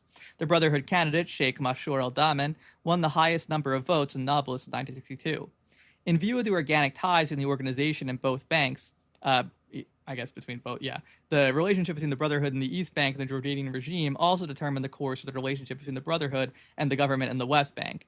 The Jordanian Brotherhood coexisted with the regime and avoided confrontation. One of the most prominent Brotherhood members in Jordan, Yusuf al-Azam, explained that policy in these terms, quote, "The Brethren did not rebel against the king. They observed a truce with him because they could not fight on all fronts at once.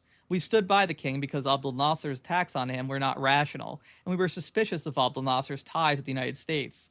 We stood by the king out of self-defense. If Abdel Nasser had been able to penetrate Jordan and establish government loyal to himself there, he would have liquidated the Brotherhood in Jordan just as he had done in Egypt." Right. That's important too, is that there was a beef that develops between Nasser and the Muslim Brotherhood in Egypt that colors a lot of the relations.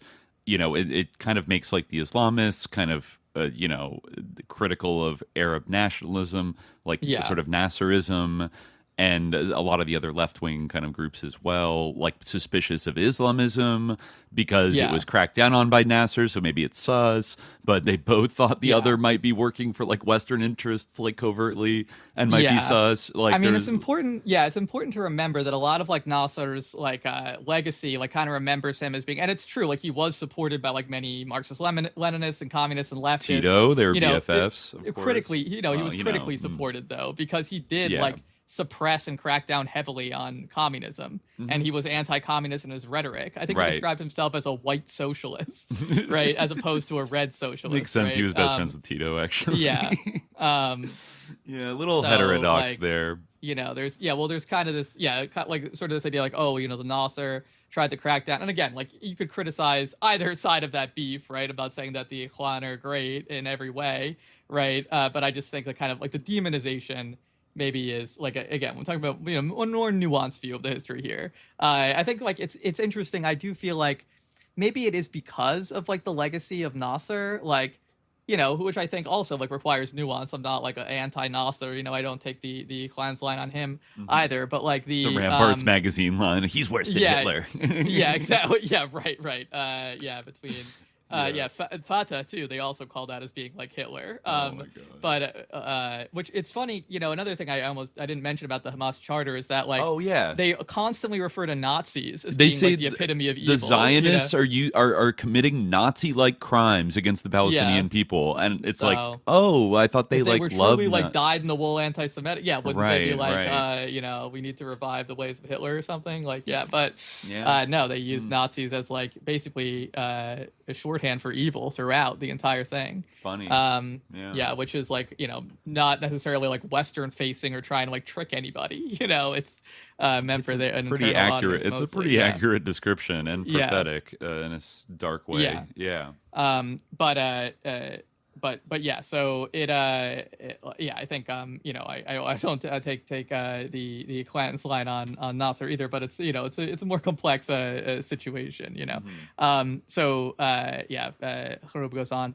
Although coexistence was the basis of the relationship between the two sides, it did not prevent turbulence in their relations over the years, prevent mutual suspicions from arising. The Brotherhood was critical of Jordan's strong ties to the West, and it staged demonstrations in 1954 to protest the presence of British officers in the Jordanian army. It opposed the Baghdad Pact, a position that forced Mohammed Abdul Rahman Khalifa, the Brotherhood's ombudsman, to seek refuge in Damascus in 1955. It attacked the Eisenhower Doctrine, which the regime supported, and parliamentarians representing the Brotherhood voted against granting confidence to some cabinet appointments by the king, notably that of Wasfi Al-Tal in 1963. Still, mutual interest tended to triumph over suspicions in the turbulent relationship. The military activities of the Muslim Brotherhood in the West Bank under Jordanian rule mainly were confined to sympathy for and cooperation with the National Guard, a paramilitary Jordanian force which the Brethren viewed as a popular force that could serve as a spearhead against Israel. However, during 1955 and 1956, the Brotherhood had begun to train with weapons that were smuggled across the Sinai. In fact, the head of the Hebron branch of the Brotherhood had struck an agreement with the commander of the Jordanian forces in the region for members of his branch to receive training from army instructors. In general, the Palestinian Brethren in the West Bank did not constitute an effective political force. They associated themselves with the broad lines of policy pursued by the Jordanian regime, and they focused on proselytizing and education, although they did join the struggle against Nasserist and Arab nationalist parties. And then, talks about the Muslim Brotherhood in the Gaza Strip. One significant difference between the Brotherhood in the Gaza Strip and its counterparts in the West Bank after 1948 was that the former continued to be active in the national effort to end Israeli occupation. This discrepancy between the relative effectiveness of the Brethren in the West Bank and the Gaza Strip may have been due to the increased independence the latter enjoyed, a consequence of the lack of organic links between the Gaza branch and of the Brotherhood in either Egypt or Jordan. Hence, Gazan brothers stood at the forefront of military and political engagement. More than one study maintains that the Brotherhood emerged as the foremost political movement in the Gaza Strip until 1955. Many factors contributed to this development, including the strong hold that religion exercised over Palestinians in the previous 3 decades, the political and military posture of the Brotherhood during and preceding the 1948 war, and the good relations the Brotherhood enjoyed for 2 years with the free officers who seized power in Egypt in 1952. During this period, the Brotherhood made strong inroads on the Gaza Strip and doubled its influence there. The rapid reversal in the influence of the Brotherhood in Egypt resulted from its conflict with Nasser. The movement was banned and declared illegal, and those brothers who were not jailed went underground. This turn of events naturally had an impact on the Palestinian Muslim Brotherhood in the Gaza Strip, which was under Egyptian rule. The Brotherhood there became a secret organization that was pursued by the police, as was the case with the communists and the Baathists. Yeah, right, 'cause this is an example, right? The communists were also suppressed by the Egyptian police, and so were the Baathists. And the Baathists. Yeah. Enrollment in the Brotherhood dropped, and the principal cadres fled the Gaza Strip to avoid repression and to search for a source of income. Among the leaders who emigrated were Fatih al-Badawi, Salah Khalaf, Salim al-Zahnoun, Aouni al-Kishawi, Zuhri Sakala, Suleiman Abdul Karsh, and Kamal al-Wahidi. Those who remained in the Gaza Strip were not yet fully in tune with the spirit of the Brotherhood. This had an influence on the cadres and the types of activities they engaged in. A major political and national success of the Brotherhood in the Gaza Strip was to help abort a 1955 proposal to resettle some Palestinian refugees in Egypt's Sinai Peninsula. The Brotherhood organized violent popular demonstrations and protests jointly with the communists and the Baathists. Such cooperation represented an important development in relations between these parties, which had had conflictual relations in the past. This change was also induced by the strong feelings of the masses against the Sinai Project, feelings that left no option for the factions but to cooperate or lose credibility. The second round of the Brotherhood's involvement in politics and national... I don't know if I've made this point clear before, but I think that it is interesting that modern day leftists, I do feel like there is kind of this sort of... Maybe there's that ickiness just in general, but I feel like it might go to Nasser, the sort of history of Nasser, that he, there's a suspicion of the Muslim Brotherhood, that the Muslim Brotherhood is kind of a CIA alert or right. I've wanted to kind of drill in on them for a long time because I remember during Syria in the 2010s, you know, I remember certain like ML accounts being like, they're a dirty equine, like they're pig, like they're imperialist, you know. And I'm like, what's the bad? And I've heard like their British intelligence cut out. About like Reina Khalek, like you're equine. Yeah, I think Red Kahina used to say that. About, Rania Khalek. Like, I mean, I don't know if she actually has like Muslim Brotherhood family, but like again, like it's a very like broad like movement that like a lot of people have been involved in, you know. So out of the question. I'd like to drill down more, but so far I haven't seen anything that is like, oh, there were clear cut, you know, a clear cutout of like British intelligence, or you know, I feel like maybe LaRouche was riffed on that a lot over the years about how like there are, you know, puppets of perfidious British intelligence or something like that. Well, I think like Saeed Qutb, like who, you know, like he's kind of one of those figures who like, again, in these kind of very simplistic and reductive narratives, not to like, you know, downplay the influence of Saeed Qutb, you know, on like, you know, groups, but like that's the thing, Saeed Qutb is an influence on a group like Hamas, you know. He's an influence on a group like, I mean, like background. I don't want to say like, I feel like ISIS is like on a different level, like they. But there is a line between him and Al Qaeda and Al Zawahiri, right? Well, yeah, for sure. Like that like, Adam Curtis talked about in The Power of Nightmares, but I think that did not age well. I think it's a little bit. Yeah, it did not age well, and I think it's a little bit like like they're like obviously like he is a very influential like Islamist thinker, right? Another example, a good example, like Ali Shariati. There would be no possibility of Ali Shariati without Saeed Qutb, right? I'd say that Saeed Qutb is a huge influence on Ali Shariati.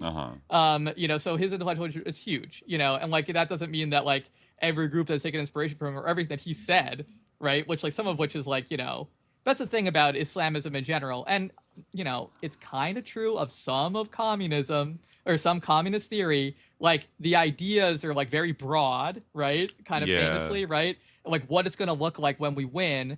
Like that's all very broad. And like, you know, when it's like Islamist, like sometimes it's like, it's kind of the opposite in a way where like, you know, maybe it's one way to think about it where like, or at least in the case of Hamas where like, you know, maybe some things they say like, oh, you know, like Islam is our foundation, Islam is everything. It's like, oh, you know, they're going to be from like, you know, to a certain gaze that like, you know, can't, you know, is kind of inundated kind of the way that these groups are kind of represented as like terrorists and stuff like that. You know, they might see that and be like, oh no, like it's awful. But, you know, when it comes to the practicalities of governance, it's been like very different. You know, it hasn't really had that character, right? Like, you know, that hasn't been like the main character. It has been kind of like a, you know, a national uplift character more fundamentally, you know.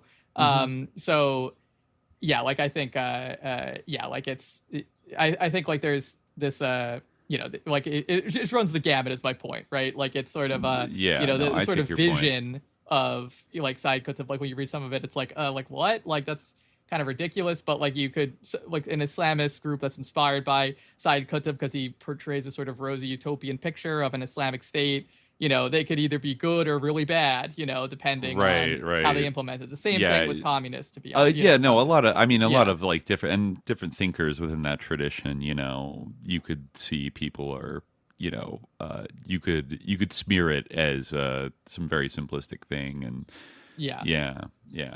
no, for sure.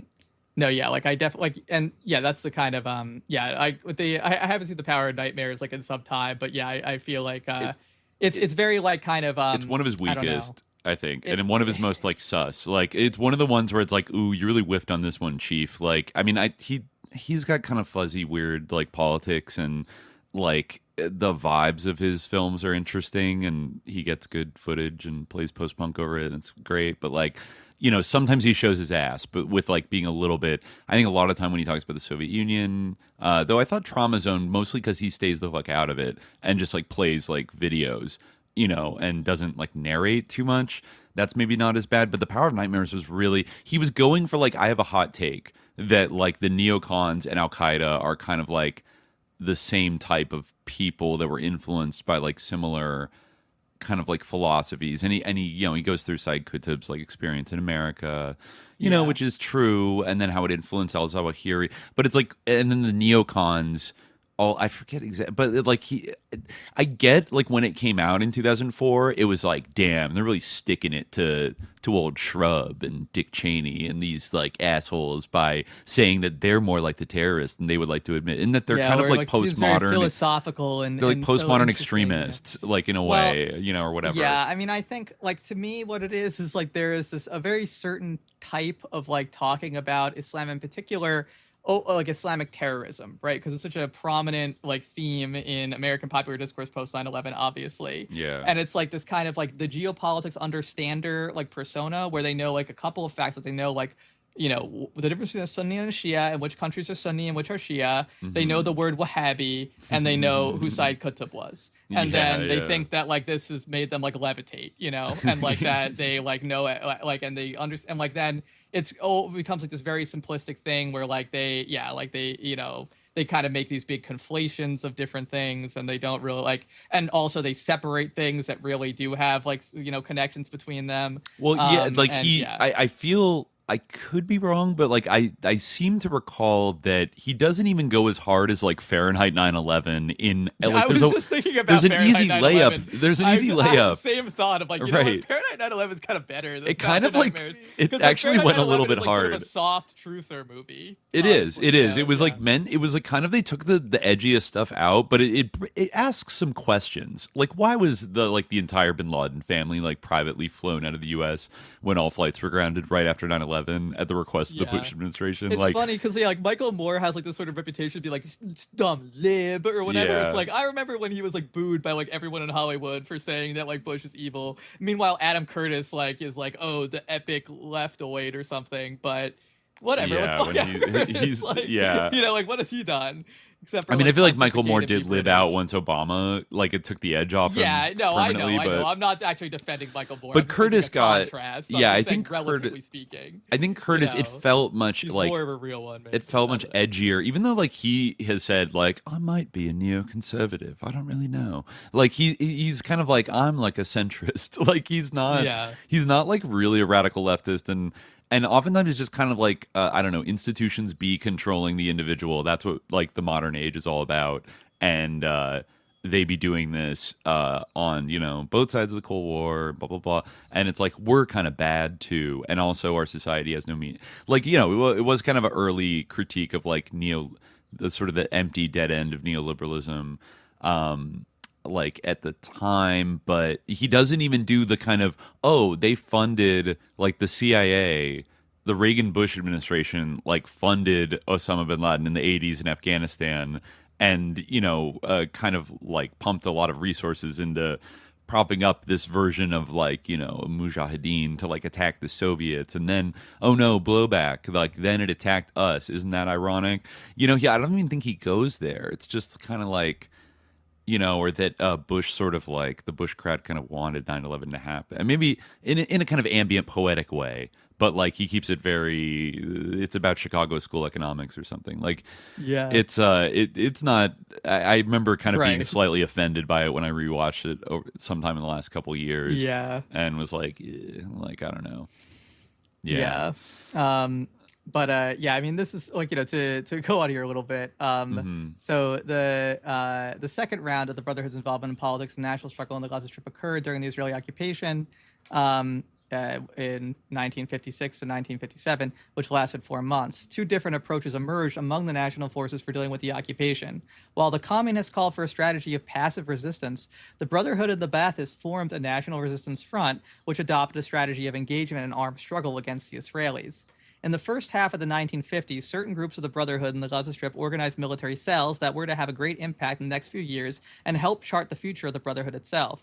Two secret organizations that were formed to engage in armed struggle: Youth for Vengeance, Shabab al-Tha'ar. I think they still use that name, Youth for Vengeance and Liberation or something like that. It's like a group online that, it's Hamas. Yeah. And the Battalion of Justice, Katibat al-Haq. These groups included among their top leaders some charismatic activists who would play prominent and enduring roles in the Palestinian political scene. Youth for Vengeance included Salah Khalaf, Asad Saftawi, Saeed Muzayin, Umar Abu Khair, Ismail Suwairjo, and Mohammed Ismail al-Nunu.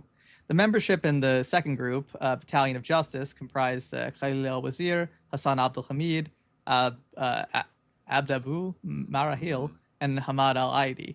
These organizations, in fact, provided the inspiration for the idea of Fatah, the Palestine National Liberation Movement. By focusing on the military ethics of resistance to Israeli occupation, they bypassed the doctrinaire and ideological issues that were bones of contention with Nasser's regime and shielded these organizations from the enmity that had developed between the Egyptian Brotherhood and the regime. All members of the Battalion of Justice later joined Fatah, as did most members of the Youth for Vengeance. And then, this is a sort of 1957 to 1967, the Brotherhood and Fatah, reform versus liberation. After Nasser outlawed the Muslim Brotherhood in Egypt in 1954, the Palestinian branch experienced a devastating blow and almost disappeared. The leaders and administrative cadres of local branches were disbanded, and prominent members with scholarly reputations or social standing withdrew from the organization.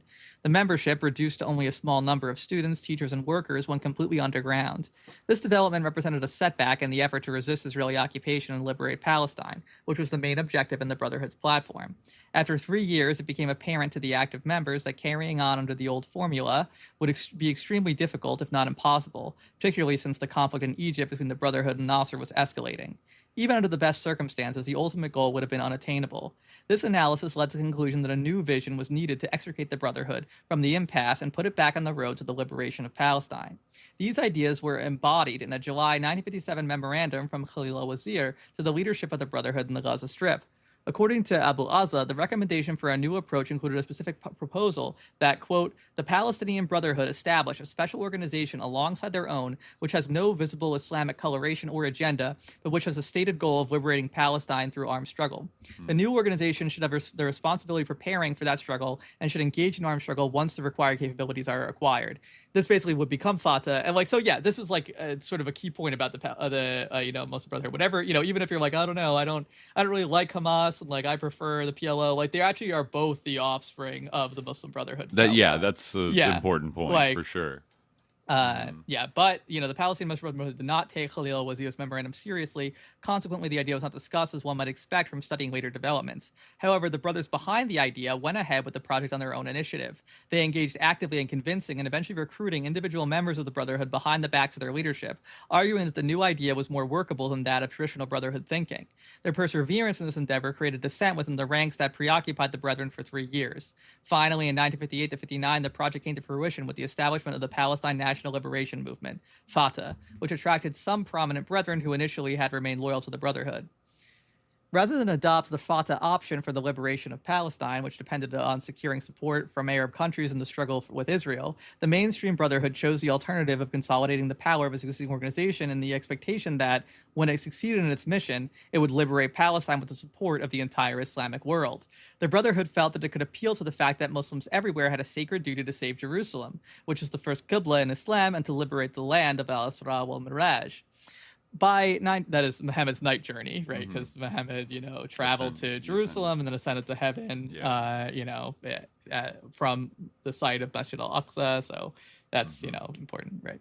By 1960, the Brotherhood, very concerned about losing its membership to the new organization, conclusively adopted an official decision against the formation of Fatah. While the Brotherhood preserved a non-hostile attitude toward Fatah, it argued that Fatah's project was impractical, doomed to failure, and above all, alien to the strategy of the mother organization.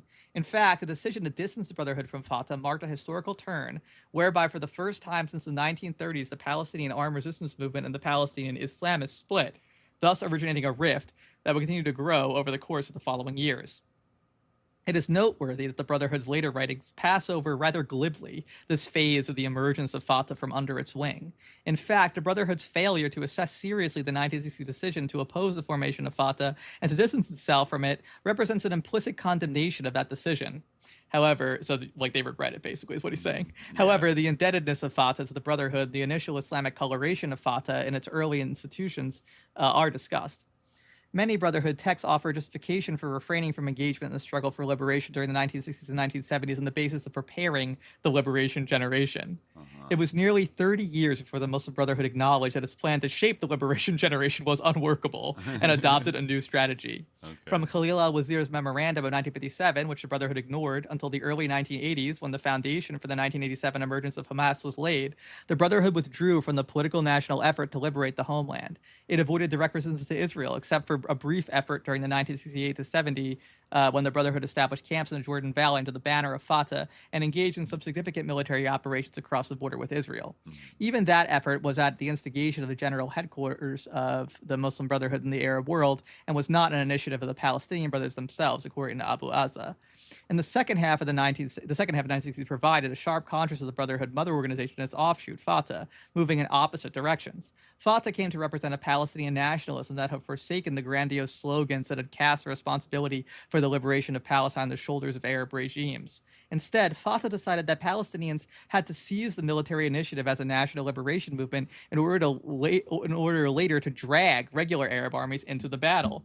You know, a key insight that we still see today. Yeah. Right. The Muslim Brotherhood, however, continued its efforts in organizational, pedagogical, and proselytizing activities. The Brotherhood's priority was to win adherents and to shape their religious beliefs and conduct so as to create a generation of Palestinians that could carry out the task of liberation and rally the Islamic Ummah behind the effort. Meanwhile, Nasser's offensive against the Muslim Brotherhood escalated, not only in Egypt but throughout the region. The Egyptian president's immense public appeal, particularly among Palestinians, drove a wedge between the Brotherhood and his followers. Within a few years after Fatah had split from the Muslim Brotherhood, Fatah, rather than the Brotherhood, clearly embodied the aspirations of the Palestinian people for liberation and enjoyed popular legitimacy for championing the national cause and engaging in armed struggle. The Palestinian Brothers also failed to follow the example of the Egyptian Brotherhood, which adopted guerrilla warfare to evict British forces from the Suez Canal. The former could not provide a Palestinian equivalent of the Egyptian nationalist response through guerrilla warfare against the Israeli occupation, a strategy that may have enabled them to rally the masses behind them instead of losing their influence and popularity.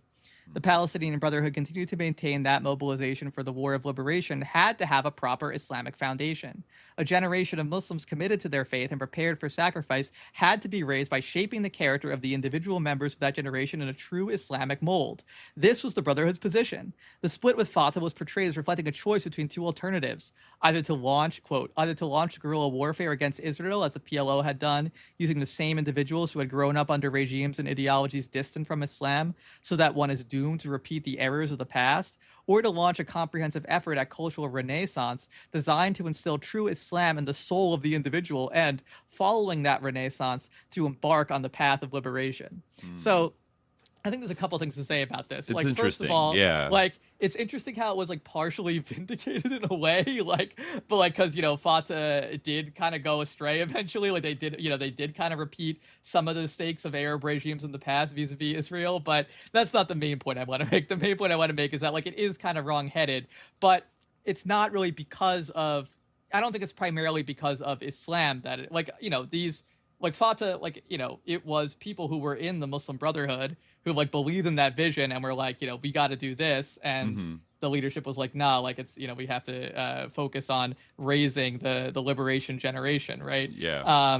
But I think the kind of the real contradiction I see is not really between Islam and secularism or whatever, but really it's between prioritizing ideology and ideological correctness and prioritizing armed resistance, action. Right? And action.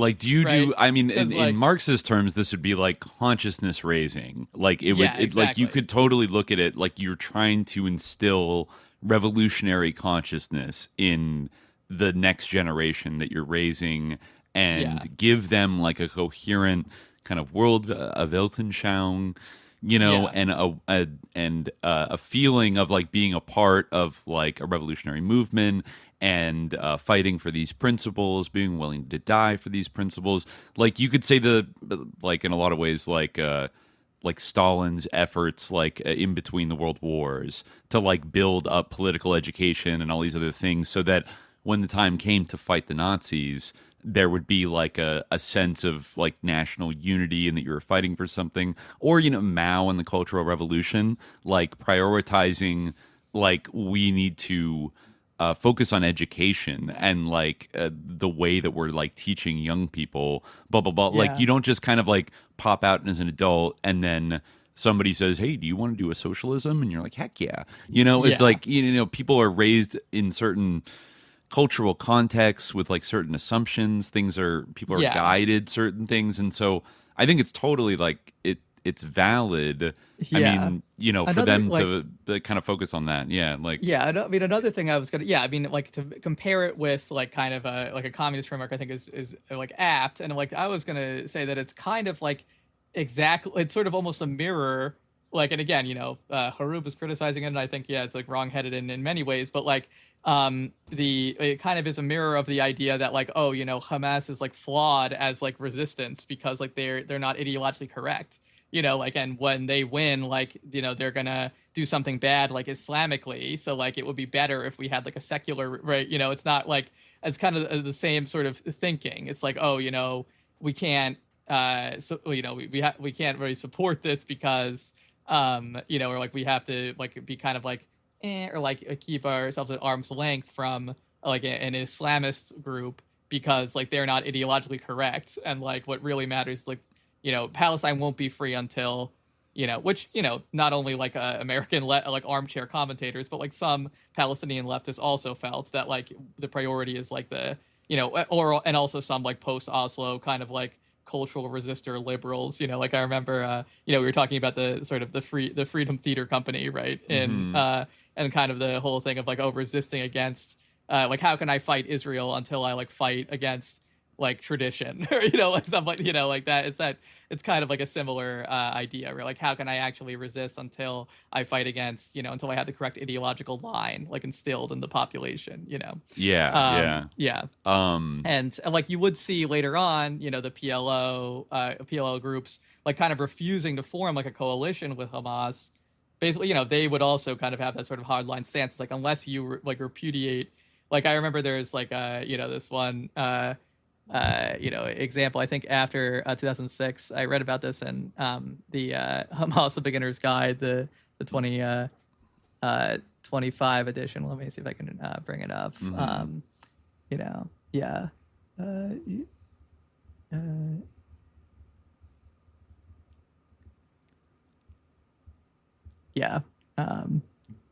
So this is, fast forwarding quite a bit to 2006, but I think it's an interesting point.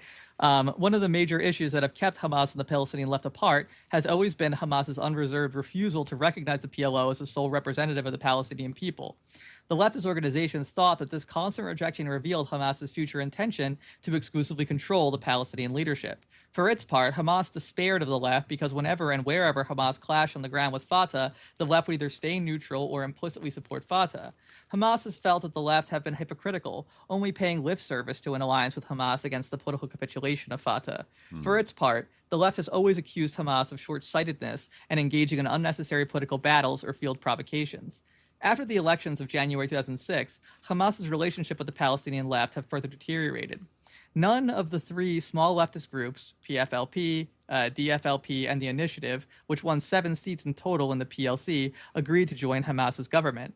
Hamas blamed them for foiling its efforts to form a national coalition government. In March 2006, Musa Abu Marzouk, Hamas's deputy head of his political bureau, publicly criticized the Democratic Popular Front for the Liberation of Palestine, DPF, for its refusal to join the government.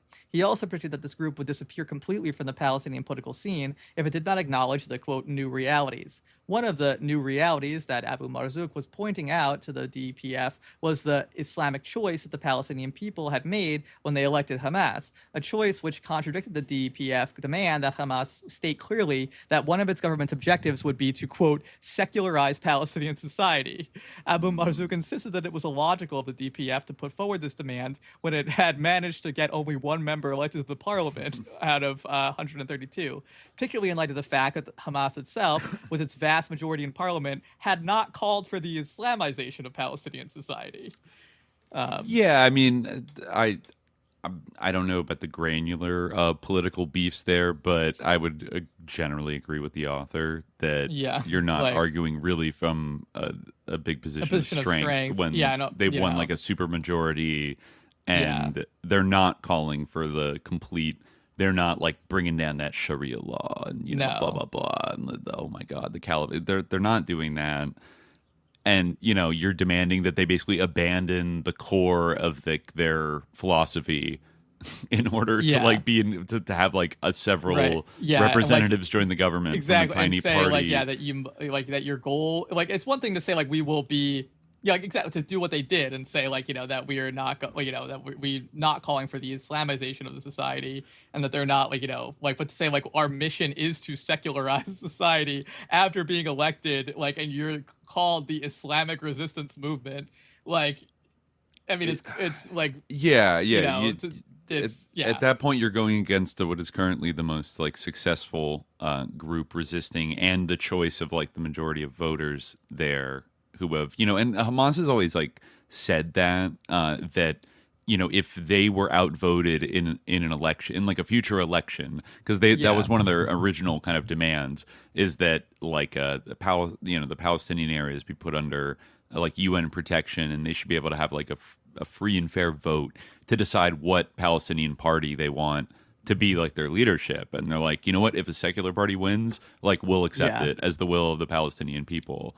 and so I think for the secular groups, have a little tactical flexibility, like it's now I think there are still some groups, like I said earlier, that like on October 7th, for example, I think maybe it's more like the militant factions of like the PFLP that coordinate. And I mean that with was Hamas. Like 2006. A lot of things dispute. It wasn't the same situation, but right. I think there's been some dynamic shifts like in the years since, I think, as the situation's gotten more severe. No, I think you were referring to this interview that Hroub reproduces from the Jerusalem daily Al-Nahar. And like Sheikh Yassin, who's the leader of Hamas at the time.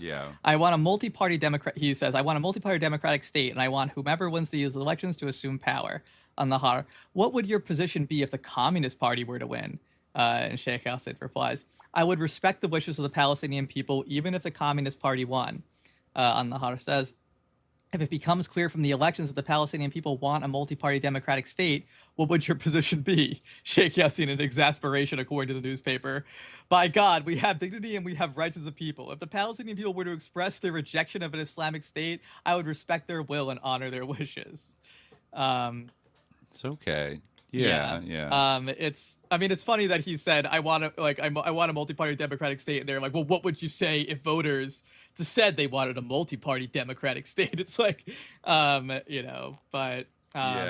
typical of these type of things. But hold on, let me scroll back up, because I think we're kind of coming up to like the beginnings of Hamas here. This rather loose notion of working toward liberation gave the Brotherhood some borrowed solace from misgivings about the reason for postponing the jihad. Some objective considerations beyond the control of the Brotherhood were partly responsible for the state of affairs, such as the pro-Nasser Arab nationalist tide that became dominant and was accompanied by the onslaught against the Brotherhood in Egypt and the entire region. This assault marginalized the organization. In the words of one Palestinian member, as a result of the 2-decade-long campaign by Abdel Nasser against the Brotherhood, anyone who called for a return to Islam was being accused of being a reactionary and a conspirator and an agent of Arab reactionary forces. Thus, I guess, that's in brackets, so I guess this person just said an agent, so I don't know, maybe they meant an agent or something else. Thus, the ideology of the Brotherhood and political circumstances in the region reinforce each other and encourage the Brotherhood to adopt a passive role. The outbreak of the 1967 war and the quick defeat of the Arab armies on all fronts took the Arabs and Palestinians by surprise. From a regional perspective, the defeat of Egypt broke the hold that Nasserism had exercised over Palestinian politics. At the Palestinian level, the immediate impact of the results of the war was also imminent. It consolidated within Palestinian political thought the ideas of self-reliance and the pursuit of popular liberation strategies rather than dependence on regular Arab armies. Although the notion of involving regular Arab armies in the war against Israel, which had been adopted earlier by Fatah, proved a total failure, the overall outcome prompted the line of popular revolution, led chiefly by Fatah.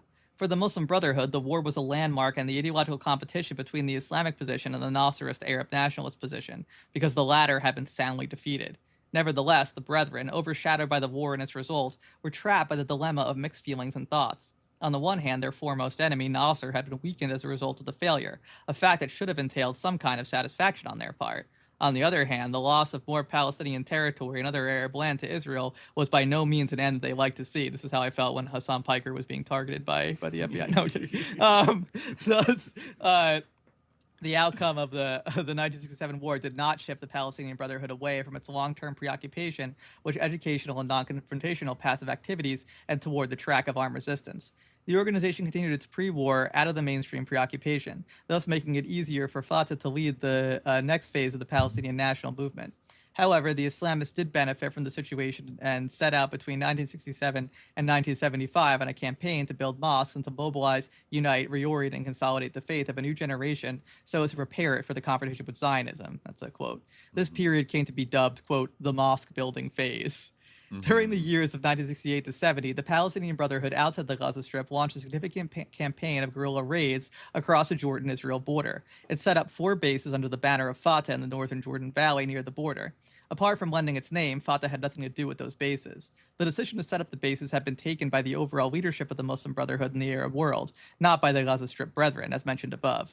The Jordanian, including West Bank Brethren, were most enthusiastic, as were the ones in the Sudan. However, the Gaza branch was against the idea because the Brethren there thought it futile.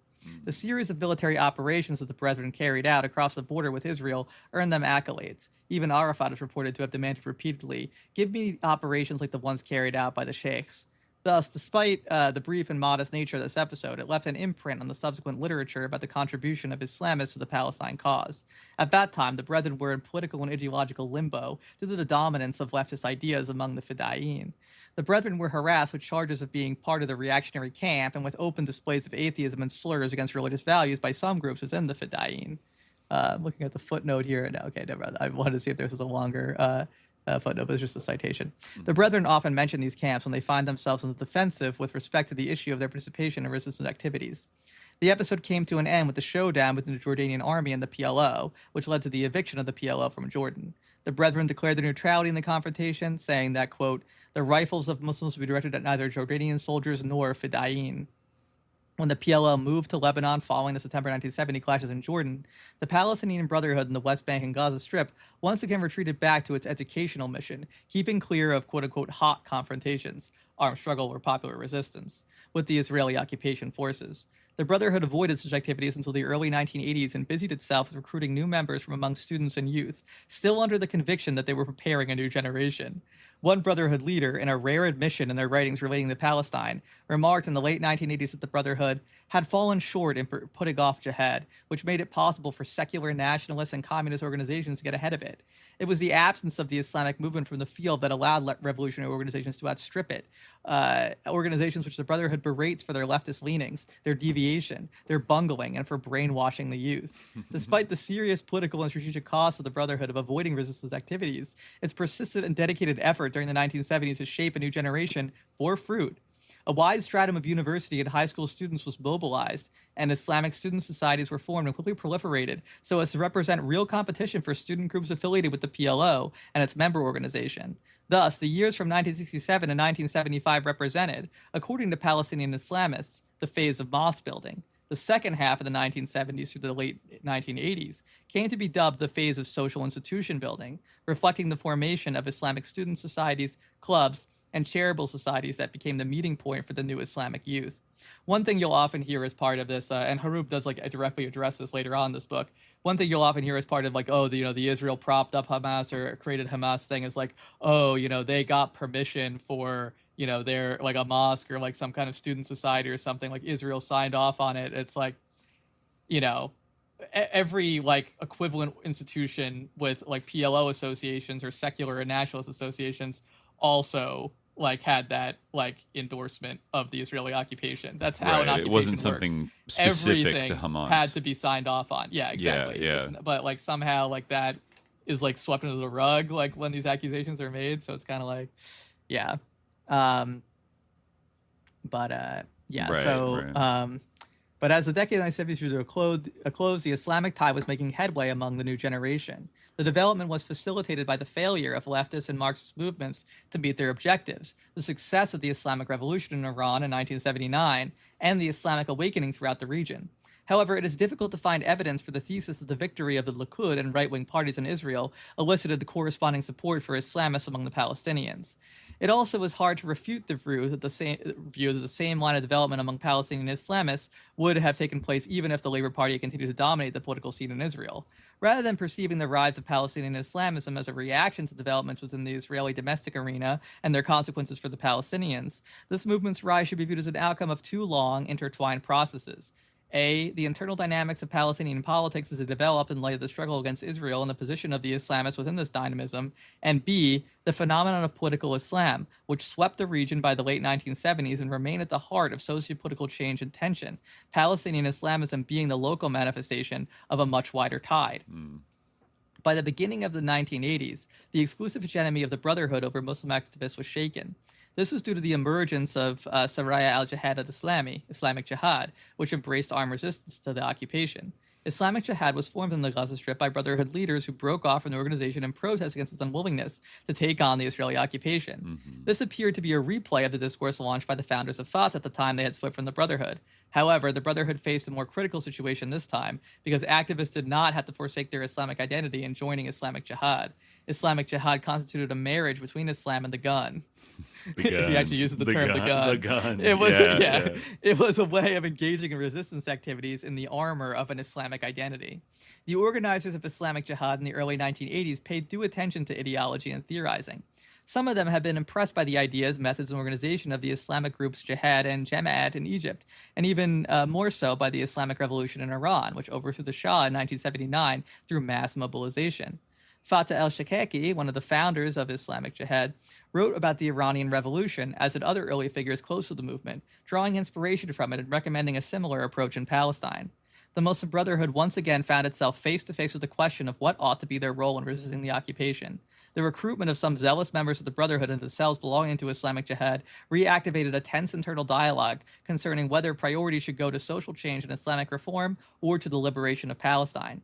The arrest of Sheikh Ahmad Yassin and some of his colleagues in 1984 on charges of possessing arms and planning military operations indicated that the debate, particularly at the level of leadership, had been settled in favor of armed struggle. The leaders had become convinced that this was not only the right course of national action, but it was also the right course to adopt for the sake of organizational interests. In practical terms, even if the Brotherhood was not fully convinced of the need to devote all of its programs to and to involve itself heavily in the wider resistance effort against the Israelis, then at least such a turn could halt further draining of its membership to the jihad movement. Consequently, the Brotherhood established a small and secret military apparatus to acquire a cache of arms to prepare for military action. The role of the Palestinian Muslim Brotherhood this period, according to its writings, was threefold: cadre formation and mobilization, passive resistance, and military action. Cadre formation and mobilization refer to creating organized support for the Brotherhood, basically through Islamic student organizations and electoral contests.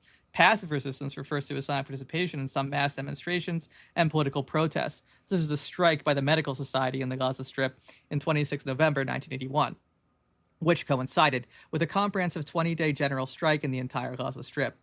When a Jew forced his way into the Al-Aqsa Mosque and attacked worshippers in June 1983, the Brotherhood took part in the demonstrations that broke out in the West Bank and Gaza Strip. It participated in 1983 protest demonstrations commemorating the first anniversary of the Israeli invasion of Lebanon, and in demonstrations at Bir Zayt University to protest Israeli occupation of Lebanon. Two student members of the Islamic Bloc, Jawad Abu Salmiya and Sayyid Dahab, were killed. Military action refers to the process that began with the creation of a military unit by Sheikh Yassin, as mentioned above. It includes targeting collaborators, gathering intelligence, and creating an infrastructure of arms storage for future years. Related to their modest military effort, the Brotherhood established links with a small group of Islamists that was established inside Israel in the early 1980s. The group, Usrat al-Jihad, the Jihad family, was led by Sheikh Abdul Nimr Darwish, who was arrested by the Israeli authorities in 1981 on weapons possession charges. Islamic Jihad's military action was also perceived as the indirect fruit of the long process of the preparation that the Brotherhood had championed for decades. Despite the clear rivalry between the mother organization and its offshoot, which endured through later years, writers close to the Brotherhood took pride in the military operations by Islamic Jihad in the mid-1980s, prior to the outbreak of the Intifada. They downplayed the organizational affiliation of Jihad members who were killed in military operations and stressed a wider loyalty to the Islamic movement, in which, quote, they are the natural end product of the Islamist movement. Tying all these developments together shows that there was a radical shift in the ideology and political practices of the Muslim Brotherhood by the mid-1980s. In fact, it could be said that the years 1984 and 1987 were the period of building up a new confrontational perspective. The top leaders, led by Sheikh Ahmad Yassin, were involved in this new shift and embraced the principle of armed resistance. The first, quote, operational military attempt by Sheikh Yassin himself, uncovered in 1984, as mentioned above, had the distinction of being an operation under the personal direction of the top echelons of the Brotherhood, not a mere adventure mounted by secondary or marginal groups. It is worth emphasizing here that the leaders of the Brotherhood became the leaders of Hamas when it emerged in late 1987. Sheikh Yassin, who was head of the Brotherhood's political bureau in the Gaza Strip for a long time, became the founding father and spiritual leader of Hamas. Sheikh Salah Shaheda, another member of the political bureau, became head of the first military wing of Hamas. He was arrested and put on trial less than a year after the Intifada began. Subsequent publications reveal details of military cells organized by the Brotherhood, as well as the names of members and leaders of those cells, prior to the outbreak of the Intifada.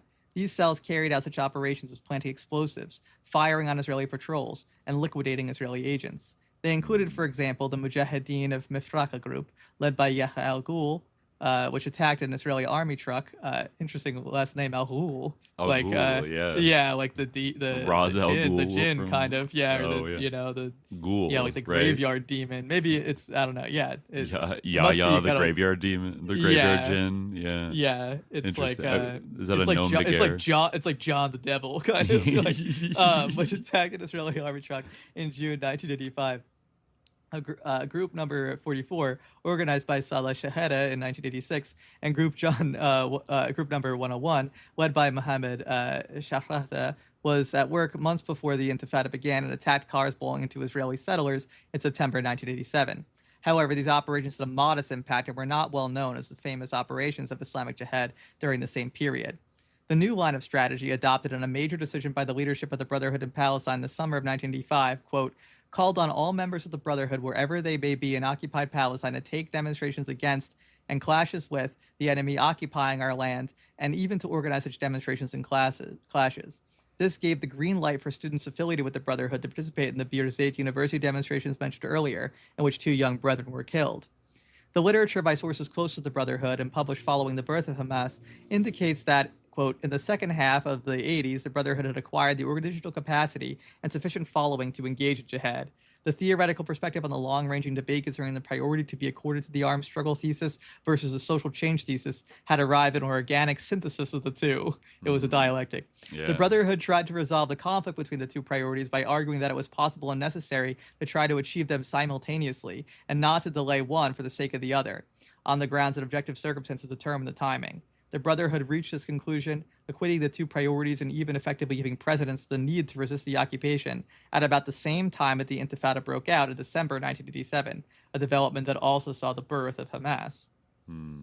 So, yeah, it really is the first Intifada that, it's interesting that he actually calls it the Intifada, because I guess when the book just first came out, maybe the second Intifada was just starting, kind of. Right. I think that was. Yeah. I remember that happening around 2000, right? Yeah. Mm-hmm. 2000 to through 2001. Kind of that was in the news a lot, kind of leading up to 9/11. Mm-hmm. And then Americans got distracted after that. But yeah, I guess it's just the Intifada. Yeah, the Intifada at this point. Yeah. When he wrote this. Mm-hmm. Right. So it all starts with a communique, right? Yeah, yes, right. It's funny to see how it really is done versus a kind of American theater kid attempt with no actual base of support, working with people who might be MK'd, etc. But I mean, let's read the first communique of Hamas. Let's it's in the back of the book. It's in the appendix. Yeah. Let me see if I can. All right, maybe I'll read it. Let's see. Is this okay? Yeah, document number 1 in the appendix. Document number 1. Yeah, almost there. Let me see. Yeah, people that follow their 265 certain Telegram channels might be familiar with the style of this a little bit. What do you say? Which page was it? 265. Oh, okay. Here we go. All right, this is first communique of Hamas, document number 1. In the name of God, the beneficent, the merciful. O you who believe, endure, outdo all others in endurance, be ready, and observe your duty to God, in order that you may succeed. Quran 3:200. Our steadfast Muslim masses, Today you have a date with God's powerful decree against the Jews and their helpers. Nay, you are an integral part of this decree that, God willing, ultimately shall uproot them. Indeed, during 1 week, hundreds of wounded and tens of martyrs offered their lives in the path of God to uphold their nation's glory and honor, to restore our rights in our homeland, and to elevate God's banner in the land. This is a true expression of the spirit of sacrifice and redemption that characterizes our people. This spirit has robbed the Zionists of their sleep and rocked their foundations, even as it proved to the whole world that a people that welcomes death shall never die.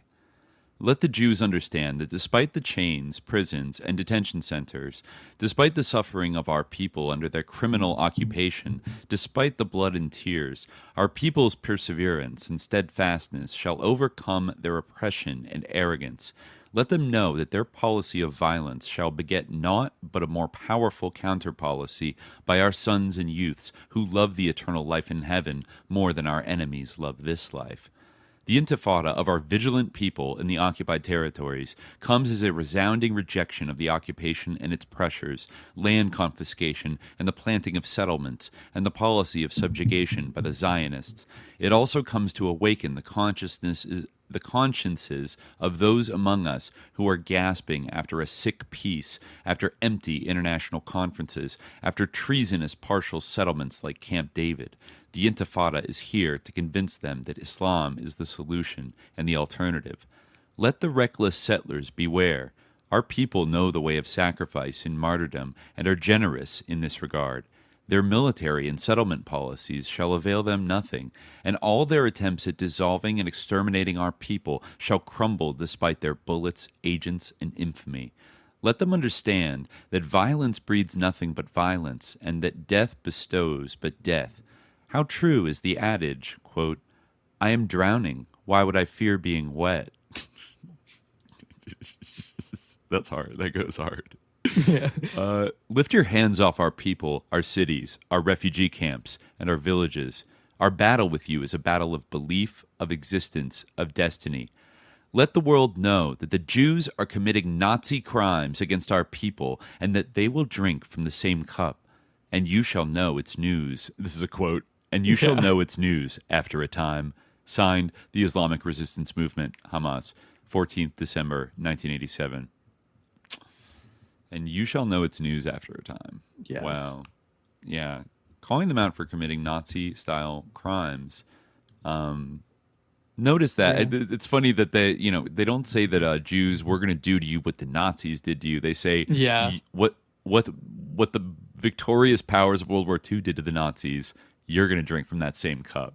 Nuremberg trial, punk. And this is obviously very internally, in later years, I definitely came to appreciate the fact that how badly it plays, to a Western audience, to say the Jews instead of the Zionists, they're quite disciplined about that these days. Yeah, now they definitely they've understood because. Yeah, I guess I didn't appreciate the what a complex it is, it didn't have the same context, understandably, for them, their whole experience was just being immiserated, persecuted, and murdered by in the name of the Jewish state by Jews, and they don't understand that for us, the lessons of the Holocaust and how are instilled in us from childhood. So how effective that is when Israelis can kind of they can get a lot of people on their side by this sounds a little Nazi, doesn't invoking it? But yeah, exactly. I've always thought that is the much stronger position than the kind of to be no, you're the Nazis, rather than, I don't know, the Groyper position of Hitler was based, go definitely. Hamas, get those Jews, he was not based. No, he wasn't. He wasn't. I agree with Piers Morgan. He was really fucking a monster. Yeah, but as we said, they made clear in their charter, which is their second communique, that their problem is not with Jews being Jewish, and having that religious faith. In contrast to that, they want to make Palestine a place where all three Abrahamic religions can be free to practice their own faith. It's the fact that they moved to Palestine and stole all their land and are oppressing them, and that's like the Zionism is so in the essence that is what they're arguing. They do go in a little bit of protocols kind of stuff in the original charter, but I do believe this book says that the rhetoric, like you said, they realize that plays very badly to an international audience, and so I think there's been like a modulation and they have more of a dialing in of some of that stuff. A new charter now, that is different. But I mean, he kind of talks about it a little bit, like how the sort of strong Islamic character of the Hamas charter. And he says, while such passages indicate the centrality, the doctrinal basis of the struggle, one must not subsume the entire struggle under that rubric. In fact, Hamas's doctrinal discourse has diminished in intensity since the mid-1990s, and references to its charter by its leaders have been made rarely, if at all. The literature, statements, and symbols used by Hamas have come to focus more and more on the idea that the core problem is a multidimensional issue of usurpation of Palestinian land, and the basic question is how to end the occupation. The notion of liberating Palestine has assumed greater importance than the general Islamic aspect. Hamas's view of the conflict has evolved to where now it perceives the conflict as, quote, a struggle against the alliance of hegemonic colonialism, istimar, and Zionism directed against our entire nation, which finds multifarious expressions of the mechanisms of domination. Yeah, and this is written in 2000, right? So I feel like maybe they've even gone further. Yeah, exactly. They've gone further in that direction. Oh, they totally then. have. Yeah. Their new charter is from 2017, I think. Let me. Who was it who wrote the Hamas charter? I'm gonna look it up in this other book. He this is kind of phrased like a Q&A, and there's even a section what is Hamas, and is it driven by religious or political conviction? And he says, one informative answer to this common question can be found in a self-definition that Hamas once produced by way of introducing itself to the European government years prior to its assuming power in 2006. In this document, Hamas states its aims and strategies in addition to its long-term view for the solution in Palestine.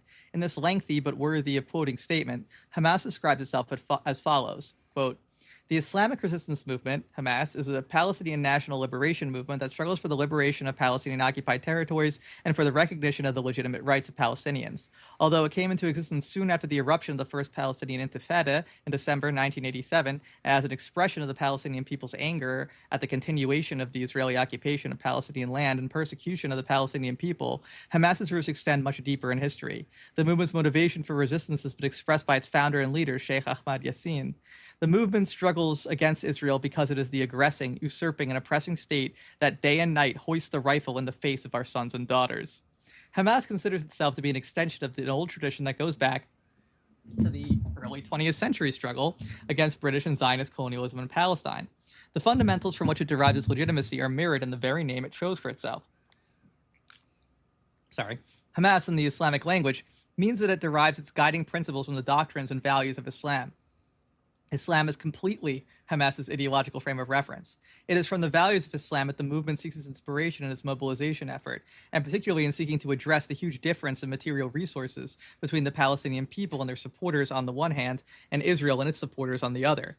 The forms of resistance adopted by Hamas stem from the same justifications upon which the National Palestinian Resistance Movement has based its struggle for more than a quarter of a century. At least the first 10 articles of the Palestinian National Charter issued by the PLO show complete compatibility with Hamas's discourse as elaborated in its charter and other declarations. Furthermore, the same justifications for resistance had, prior to the emergence of Hamas in December 1987, been recognized or endorsed by a variety of regional and international bodies such as the Arab League, the Islamic Conference Organization, the Non-Aligned Movement, and the United Nations. It is clearly recognized that the Israeli occupation of the West Bank and Gaza in 1967 is illegal in UN Security Council Resolutions 242 and 338. In spite of the overwhelming militant image it has in the minds of many people in the West, Hamas is not a mere military faction. It is a political, cultural, and social grassroots organization that has a separate military wing specializing in arms resistance against the Israeli occupation.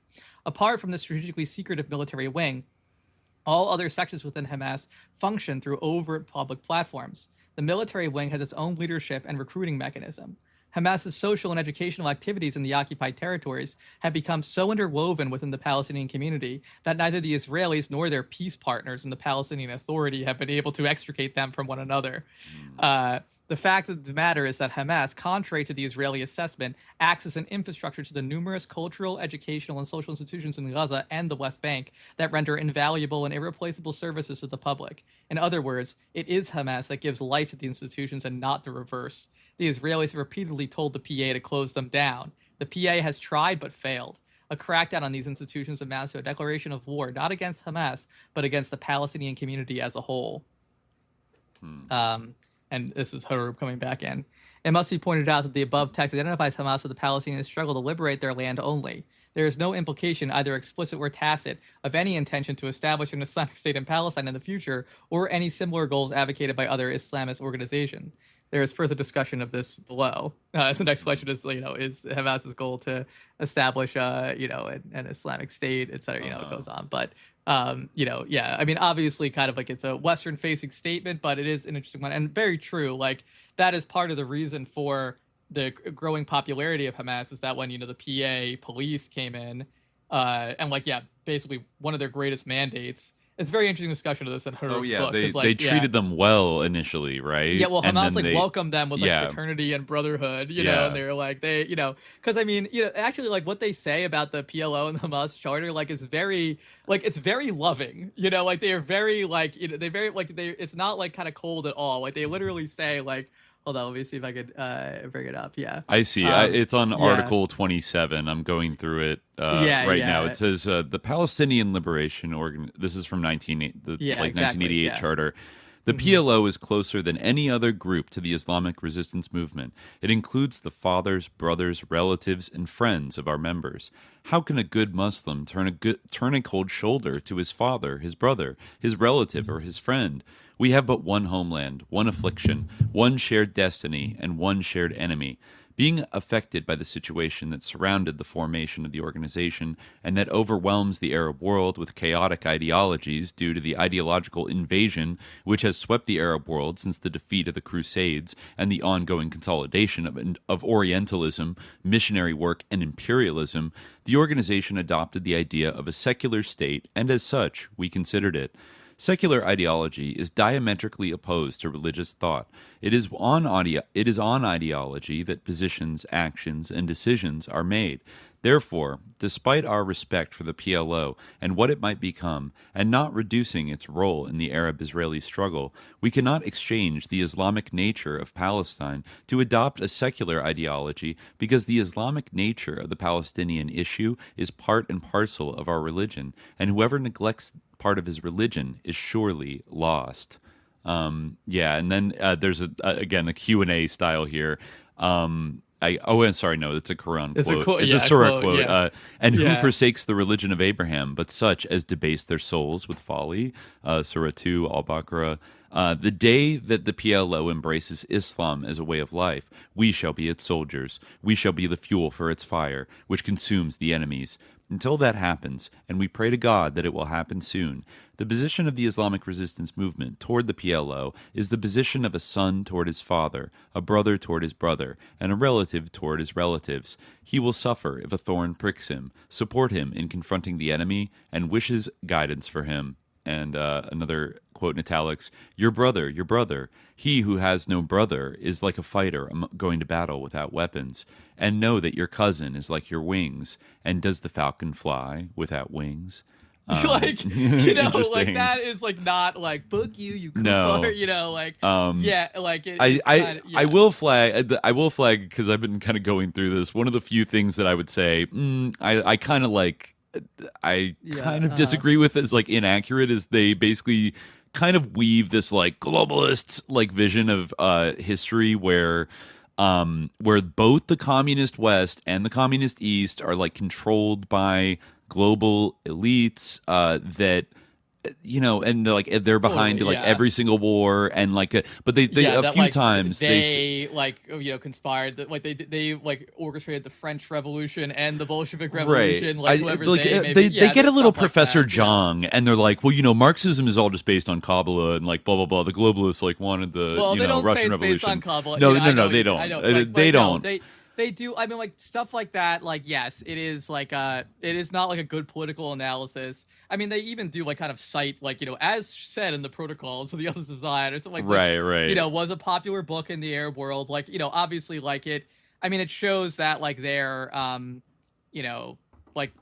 the fact that they were kind of absent from politics for some time, didn't necessarily help them to have a grounded political conception, right? So there's definitely there are I think there's I think there's been of this growth. Charter is unfair, but there are mistakes in the charter and mistakes in general. I'm solely I'm only registering a slight offense that I think their critiques of a lot of the secular groups for various reasons, but to be the Zionists were.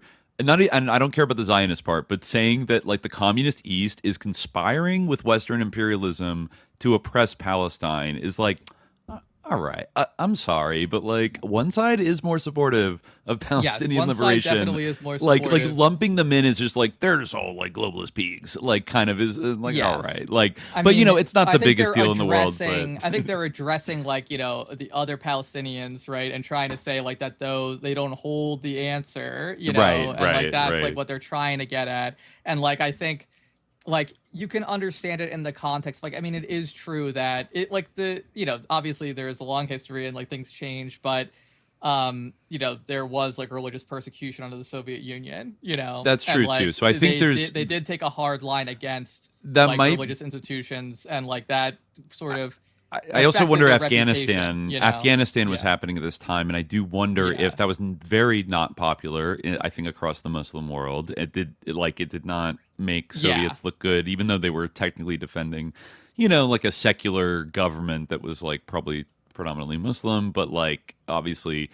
Yeah, the optics Hamas, were very bad. It was a trap that, Brzezinski wanted them to, provoke them into invading and all this stuff. So they were, and also.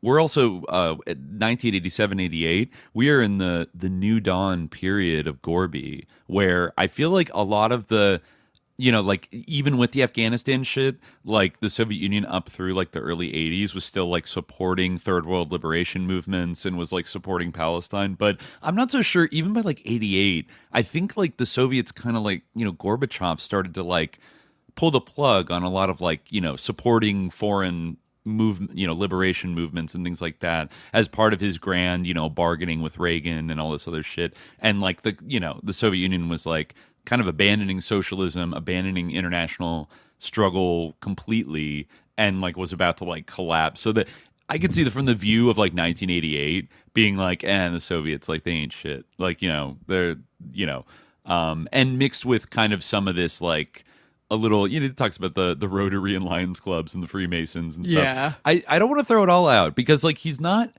they're not wrong about belongs. Those sort of organizations cropped up, right? And a lot of the goal was kind of the allure of those organizations almost was to kind of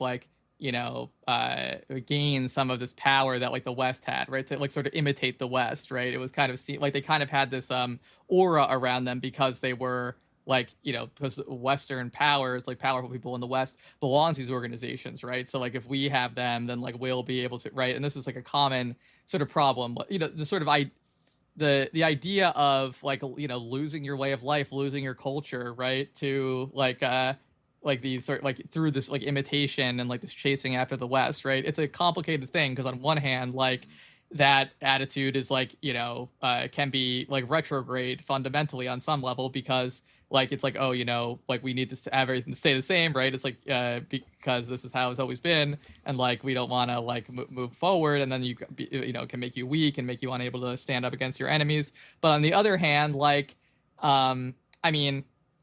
it wasn't necessarily wrong either, because like look at the world now, it's like heavily globalized and westernized, you know, like the way I don't think their overall conspiratorial kind of lens is like that incorrect. In not fact, even it conspiratorial, but like the kind of, you know, I'm just saying like the sort of anxiety over like particularly with the Freemasonic groups, right? Well, let me just read this one part of Article 22: forces abetting the enemy to get the flavor of it. Before. Yeah, this is like the kind of part that's like they, and it doesn't say choose, but it kind of has a protocols vibe. It says the enemies have planned well to get where they are, taking into account the effective measures in current affairs. Thus, they have amassed huge fortunes that gave them influence that they have devoted to the realization of their goals. Through money, they gain control over the world media, such as news services, newspapers, printing presses, broadcast stations, and the like. With money, they financed revolutions throughout the world in pursuit of their objectives. They were behind the French Revolution, the Communist Revolution, and most of the revolutions here and there that we heard about and are hearing of. With wealth, they established clandestine organizations all over the world, such as the Freemasons, the Rotary and Lions Clubs, etc., to destroy societies and promote the interests of Zionism. These are all destructive intelligence-gathering organizations. With wealth, they controlled imperialist nations and pushed them to occupy many nations to exploit their resources and spread mischief in them. Concerning the local and international wars, let us speak without hesitation. They were behind the First World War, in which they destroyed the Islamic Caliphate, true, picked the material profit, also true, monopolized the raw wealth, and got the Balfour Declaration. Well, all these things were the result of World War I. Yeah, I mean, it wasn't not so they. Well, it really, you know, like a lot depends on a Jewish cabal. Exactly. Right. They are vague, you know. They're not very explicit about like who they are actually. Yeah. Like you can kind of read between the lines, but like, and obviously this isn't like, you know, there are like powerful, wealthy capitalists who have an outsized impact on world events. That's However, what I think like the kind of like Euro-American kind of like ruling class. If you kind of like, if that's the they're talking about in general, I'm like, yep. Except for the parts about like they did the communist revolution. Maybe they read Anthony Sutton or something from the Hoover Institution. I mean, I think it's like I would still say it like might be like an overly kind of a simplistic and like a conspiracy-driven view of like the sort of architecture of world events, which is like not. I mean, you know, many of us have been there. Many of us have been there on our journey, right? Like, you know, it's all a growing journey. I think they're much more sophisticated today. I don't think they. Yeah. Well, I think also like it was very like I think, you know, you can think about it in, you know, rather than saying like, oh, you know, like they might have been naive, like you like this can kind of be seen as a populist thing. Like if you think like this is actually like a very popular, like the Protocols was a popular book, you know, right. Like you know, don't want to overstate its popularity, but it did have like, and like obviously like that type like across the board, as we know, like which is part of like, you know, the like genesis of SJ is like this very popular and robust field of that kind of you know analysis, right? It like that like is something that people respond to, and like. Yeah, like there's some truth to it because there are like powerful individuals who have an outsized influence on world events. However, like it is, you know, sort of world events are more complex and have many more complex factors than there is a single unified group that is like behind and orchestrating these events with the illusion that they have like heterogeneous causes. I don't think that is accurate. However, like another thing that I will say to kind of like say, you know, contextualize this again, I like, you know, I don't think that it needs like, I don't think it's that important. Like as he kind of says about the charter, like it wasn't as important as a document as it like was, you know, made out to be in many ways. But like the, you know, like I think like when he mentions like the Masonic clubs and Rotary clubs, there was like as we talked about in the Land Belongs to Whom It Belongs. Yes, there was there was sort of a whole sort of craze for these, you know, which you know people may have remembered, right? Of like for these organizations that they're really cropping up. There was like sort of a whole kind of fad for Masonry. So it was, and like, they are absolutely used as intelligence gathering organizations. Yes, exactly. Like all the time, right? They were, yeah. These secret societies do exist, and I think like one way of like looking at this, I mean, really like he's kind of sus-jacketing. Like, well, you know, it's not fair, you know, but he's kind of like kind of sus-jacketing these other groups, right? Sometimes more legitimately than others, right? I think it's fair to sus jacket some Masonic organizations or Rotary clubs to sus jacket like communism in general, or the French Revolution, as he says. But basically, what he's doing in saying that is he's sus jacketing liberalism and communism. That's really what he's trying to do. No, I get it. He ends this. So it's the same strategy when people say like, well, Israel propped up Hamas, and there's such, or like, what about Saeed Qutb? He was a British. It was like that. Like that is equally like silly, and also like it was meant to sus jacket an ideology. Not really like it's not really about the truth of what's being said, or maybe the person writing it does believe in that truth, but like that's not really the truth is secondary, I think, to the goal. I mean, this is written by a single person. I'm not agreeing with the goal. I'm just saying that it's really like a manifesto. But I don't think they necessarily, as a group, insist on many of these points like today. Like he ends his section saying, so the imperialist powers in the capitalist West and the communist East support the enemy with all their might, with material human aid, and they change roles. When Islam appears, the powers of the unbelievers unite against it because the community of unbelievers is one. I do think a little reductive, but like fair enough. I think they've grown since the late 1980s. They definitely, in general, like as he talks about in this book, like in terms of their they like obviously they don't like really do like international operations, but like that was as they express solidarity, choice of theirs. They definitely have international, like an Islamic, like they definitely are Ummah minded. They definitely Ummah posters, as people would say today. Like they supported Bosnian Muslims. They supported Afghan Mujahideen. Right. And Hroub kind of notes they didn't really care about or take notice of the CIA's role with that or anything. They supported them because they were Muslim, right? Which which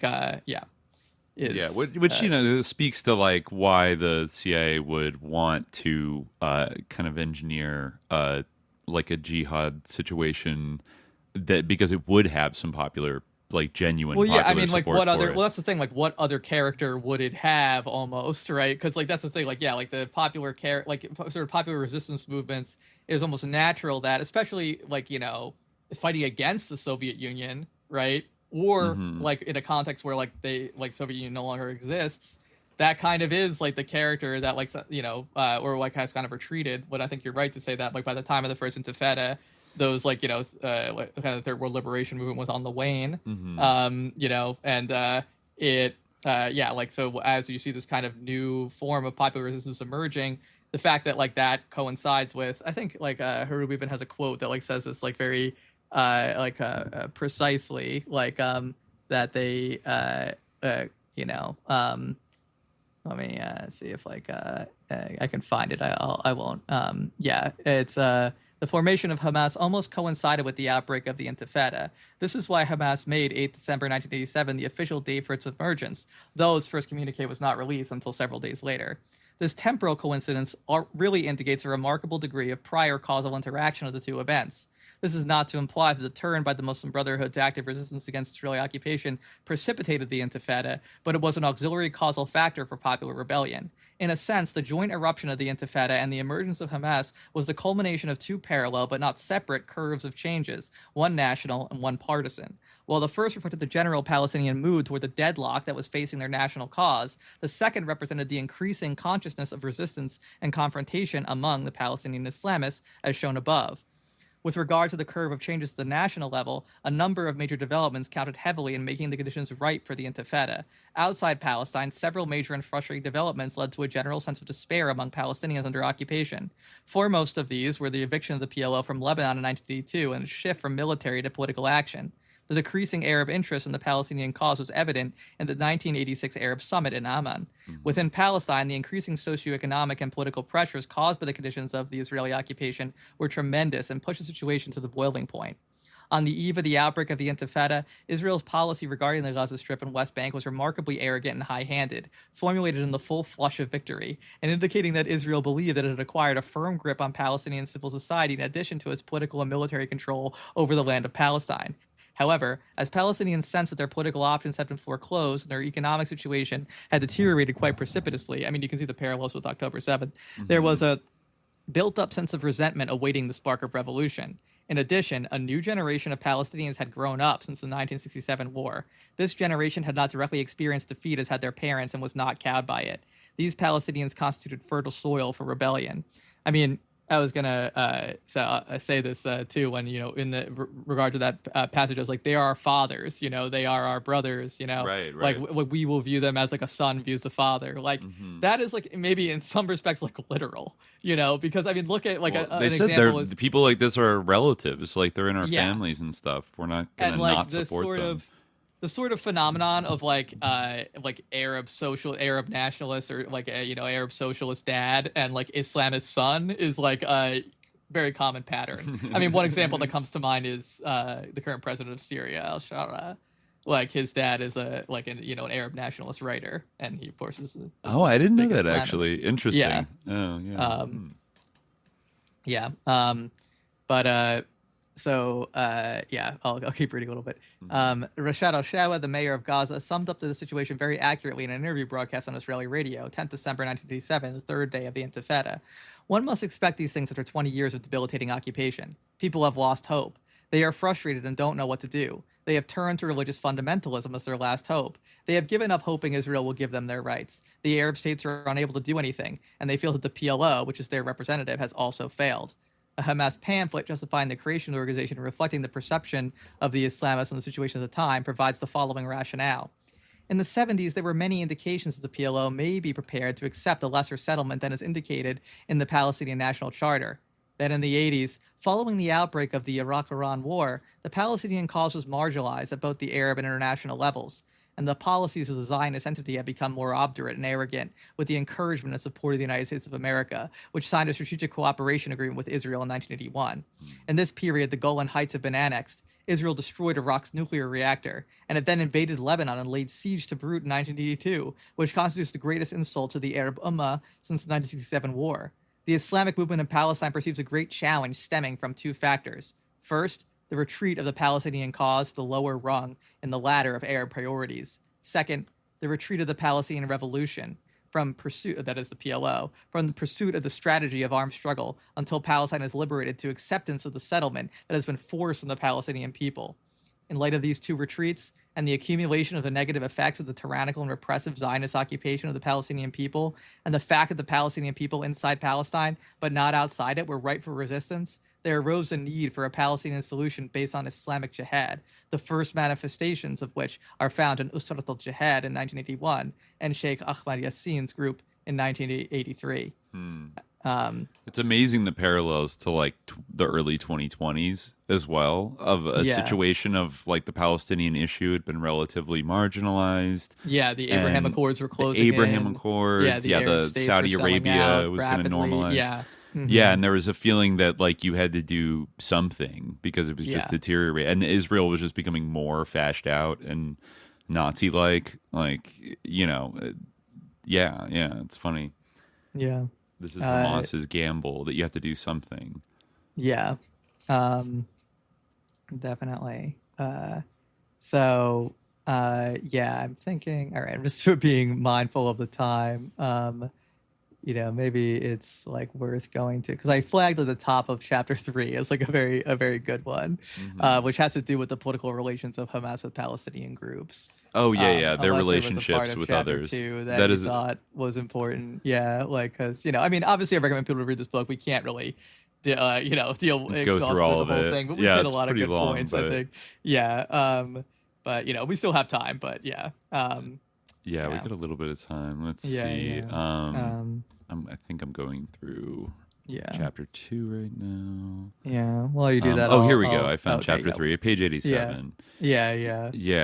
This breaks down the relations kind of with the PLO and Fatah, with with Marxist groups, with Palestinian Christians, and then also with kind of the Arab Israelis, like those who actually have the Islamists. That's not like as crucial, because it's really like it seems like at least Hroub's analysis is that they don't have like a great relationship, even though they kind of mentioned their connection earlier on. But it says here down the conditions for a relationship with the PLO. I highlighted this part. that the Hamas charter set as a condition for its participation in any organization belonging to the PLO that the latter abandon its secular line, I think that's kind of what I read from, as well as its political agenda for a peaceful settlement with Israel. However, as Hamas gained experience and its political thought evolved, it began to focus solely on the rejection of the PLO's political agenda and what such a position required. Thus, Hamas tacitly acknowledged, although it never said as much verbally or in writing, that it had transcended its insistence that the PLO abandon secularism in order to be consistent with its own declared commitment to democracy and pluralism. This condition was conspicuously absent from the list of 4 Hamas conditions for joining the PNC. These conditions were that the PLO had to stop making one concession after another to Israel, that there should be no legitimization of the Zionist presence in any part of Palestine, that Palestinian organizations be allocated seats commensurate with the actual size of their membership. I think they think that would increase Hamas's representation, and that real democracy should be practiced with respect to freedom of expression for the leadership in the discharge of its responsibilities. Reality was, in fact, more complex than simply putting forward a set of conditions that, if satisfied, would have led to Hamas's automatic participation in the PNC and PLO. In actuality, the precise nature of the appropriate form of relations with the PLO has been the subject of major contention within Hamas and given rise to a number of perspectives. By monitoring the discourse, it's possible to group these under 3 major choices mentioned earlier, that Hamas could either set itself up as an alternative to the PLO, work from within the PLO, or do nothing. And he kind of goes through to discuss these different options. And going down here, it says, following the Gulf War, the tide turned against the Palestinian cause. The resulting Arab divisions led to further deterioration and indifference, which offered Israel a historic opportunity to embrace the Madrid process, which was built upon the ruins of Arab solidarity. The absence of even minimal Arab cohesion that was suited really Israel. what the Madrid conference really pissed them off. Really kind of set the conflict with the PLO ablaze. Yeah, the PLO kind of rejected a lot of things, changing the representation to include more Hamas people. So let's see, option 2. I forget which option they exactly. I guess they do kind of keep separate, mostly from the PLO because they disagree so strongly from with the Oslo negotiations.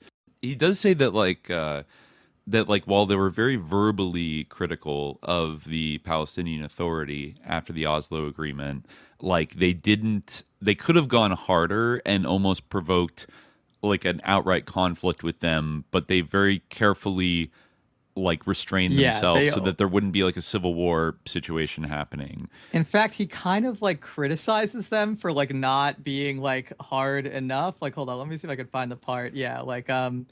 This actually is in chapter 2. This is a worthwhile part to read because it's kind of interesting. It gets into the kind of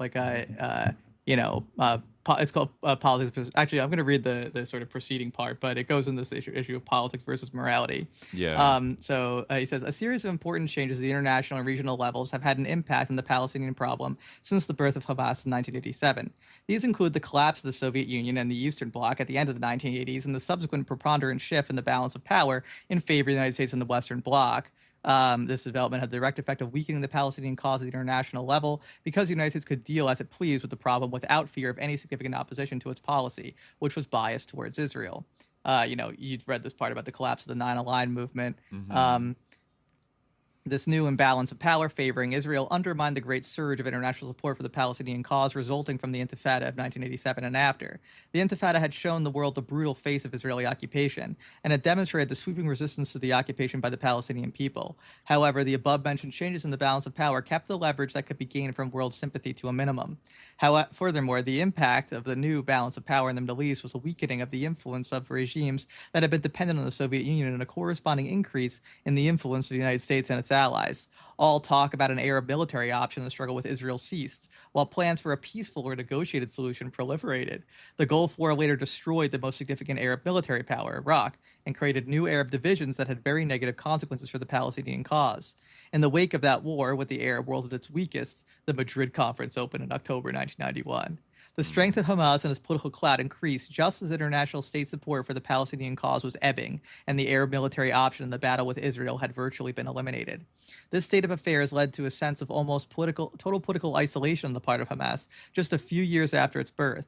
Not only was there no influential ally for Palestinians or for Hamas at the level of major powers, but also for Hamas there was no regional ally with any real influence over the fate of the Palestinian cause. Even those countries that had severe differences with the PLO were reluctant to develop an alliance with Hamas due to new international realities, especially the dominant position of the United States. The latter country championed a peace settlement in the Middle East that was perceived by Hamas as virtually identical to the Israeli perspective. These international factors had a clear impact on Hamas's conduct of the struggle. The movement was well aware that it could not follow a path modeled in the Palestinian Resistance in the 1970s, when there was a Third World movement supported by the Soviet Union that opposed American policies in many parts of the world. The only factor partially to offset what Hamas perceived as a gloomy international outlook was the growing Islamic tide in the region. Hamas hoped that this wave would lead to the adoption of choices that were at variance with the international balance of power, dampen its negative impact in the Middle East, stiffen resistance to Israel, and mobilize Islamic potential for the battle of liberation.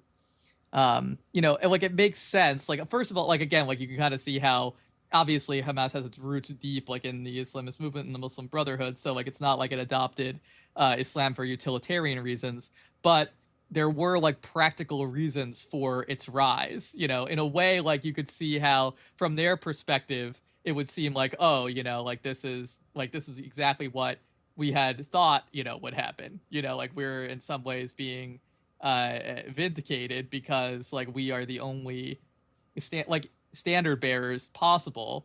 And in the absence of a patron like the Soviet Union or any real superpower to challenge the United States, right? The only thing to appeal to is the solidarity of the Muslim Ummah. Not that doesn't go far enough, obviously, as we've seen now, right? But I think Hroub even writes in his other book that Hamas is probably viewed more positively in Moscow and in Beijing than it is in Riyadh, right? But still, it kind of makes sense that it would have this Islamic character. But he kind of talks about this sort of that this is this is rooted in sincere commitments, and he actually kind of has an interesting critique and points out some data points that are very contrary to the sort of portrayal of Hamas as this bloodthirsty organization that's always ready to kill, The second point that needs to be stressed in this introduction to Hamas's understanding in the context of the struggle, which is equally valid for any other Islamic movement, concerns the theoretical challenges facing political action by Islamist movements in the modern world. This leads to the dialectic of interests and ethical principles, morality, and politics, the propriety of establishing alliances with non-Islamic parties, and adherence to the constraints imposed by Islamic law on the political behavior of groups and individuals. In the most general sense, one can detect an attempt by many Islamic movements, whether conscious or not, to transfer individual morality, which is consistent with Islamic values, to the political activities of groups, states, and international organizations without regard for the huge differences between ordinary individual and group political behavior. For example, Hamas generally rejects sayings such as, quote, there is no morality in politics, and, quote, interests come before principles. Islamic thought addresses this unyielding political reality from the perspective of the model of ethics, virtue, and truth. I mean, I don't think that's so bad, honestly. I do think, actually, that there is morality in politics, but whatever.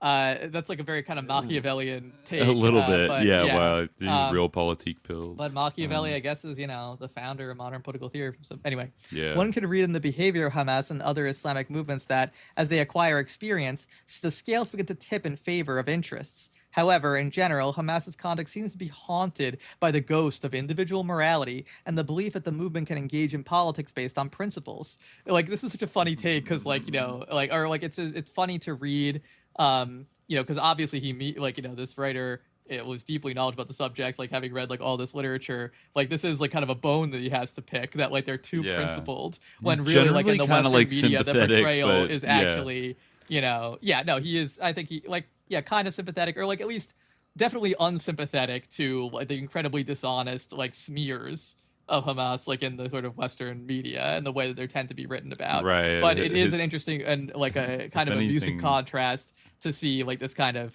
critique that is based on the idea that actually they are like overly kind of they're the most ethical army in the world. Yeah, exactly. He says, quote, "The nature of Hamas's dealings with the Palestinian Authority following its establishment in the Gaza Strip is informative. Despite the political conflict with the PLO and the intense struggle with it for control of the Palestinian street, ongoing since the beginning of the Intifada, Hamas received the first contingents of the Palestinian police officers in Gaza and Jericho on May 1994 in a fraternal and benevolent spirit, quote, because they are part of the people, they are our brothers. Hamas seemed to be undeterred by the common knowledge that the principal task of the police force would be to prevent any military operations against Israel, a function that created ambiguity about the prospects of a clash between the police and Hamas. The PA set down roots, expanding its police and security forces gradually and establishing its presence. Hamas, which strongly opposed the Oslo agreements, hoped that its fraternal attitude toward the police would allow it to establish a cozy relationship with the force, without asking on what foundations such a relationship would be based. It was clear that there could not be two parallel authorities ruling over Gaza, and that power, not love, would decide the issue in favor of one or the other.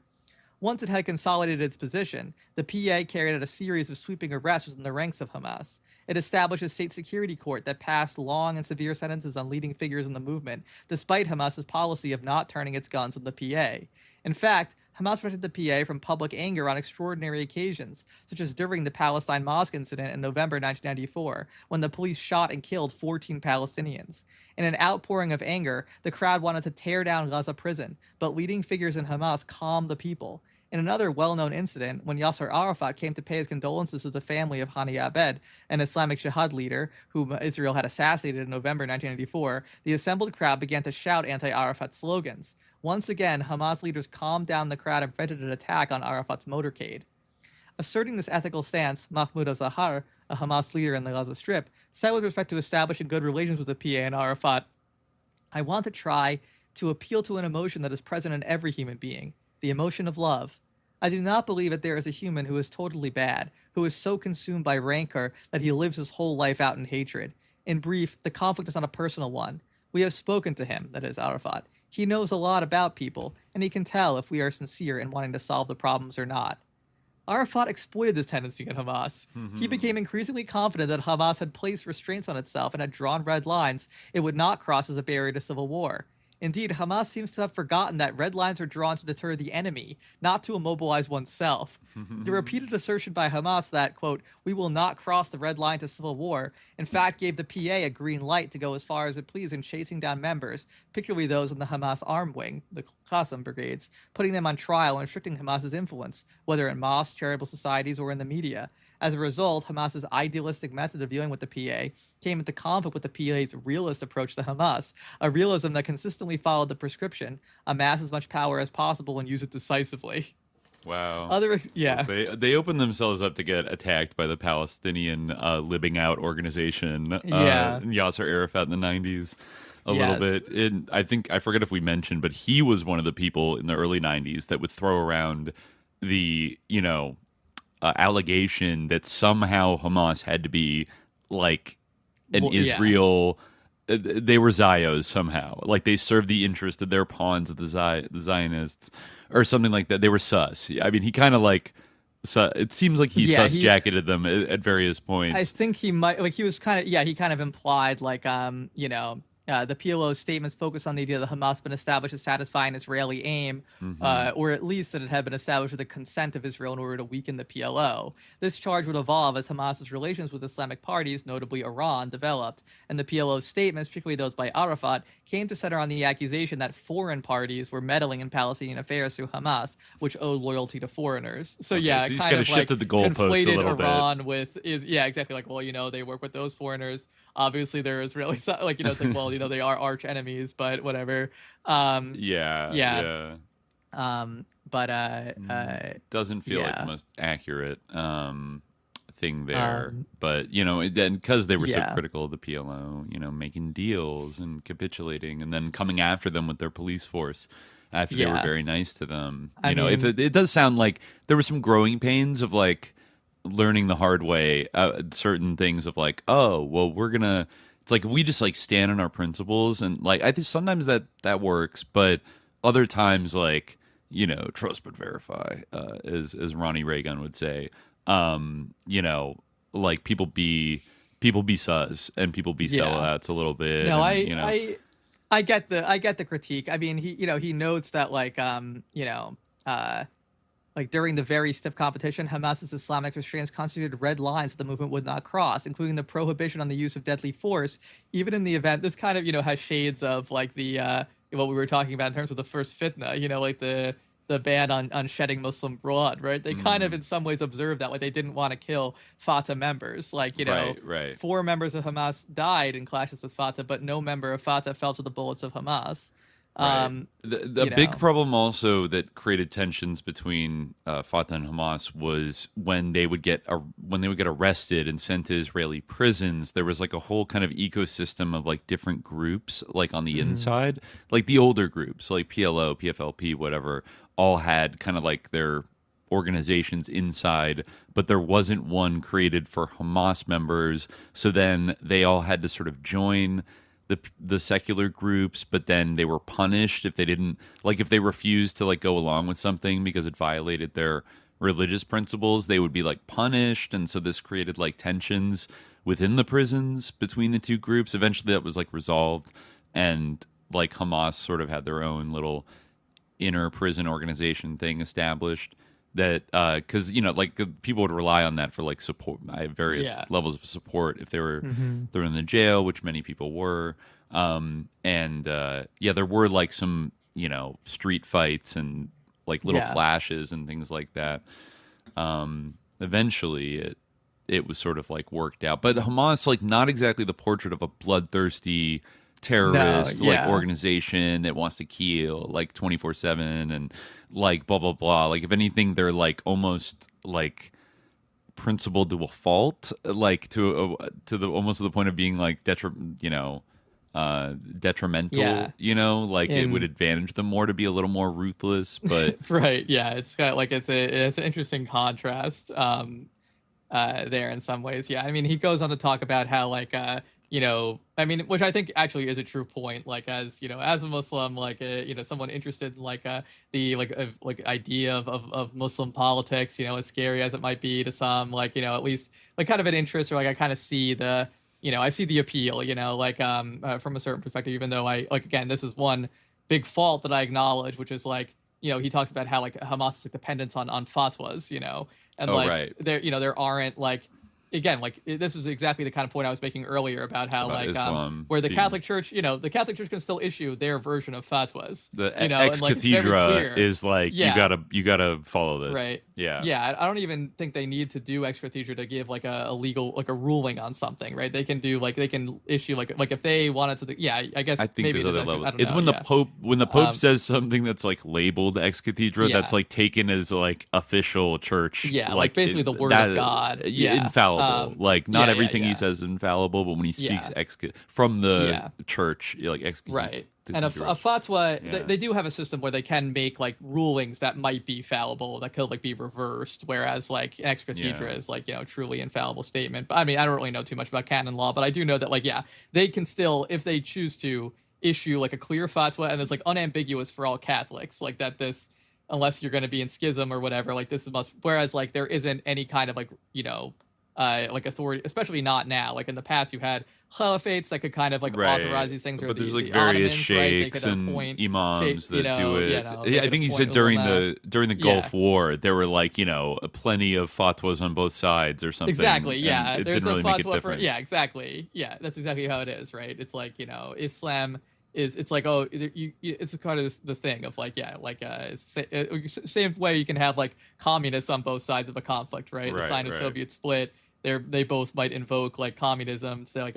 this is what we must do. This is historical materialism. Absolutely. Whereas this is the only historical and materialist thing to do, and like they're literally directly opposed. It's the same type of thing.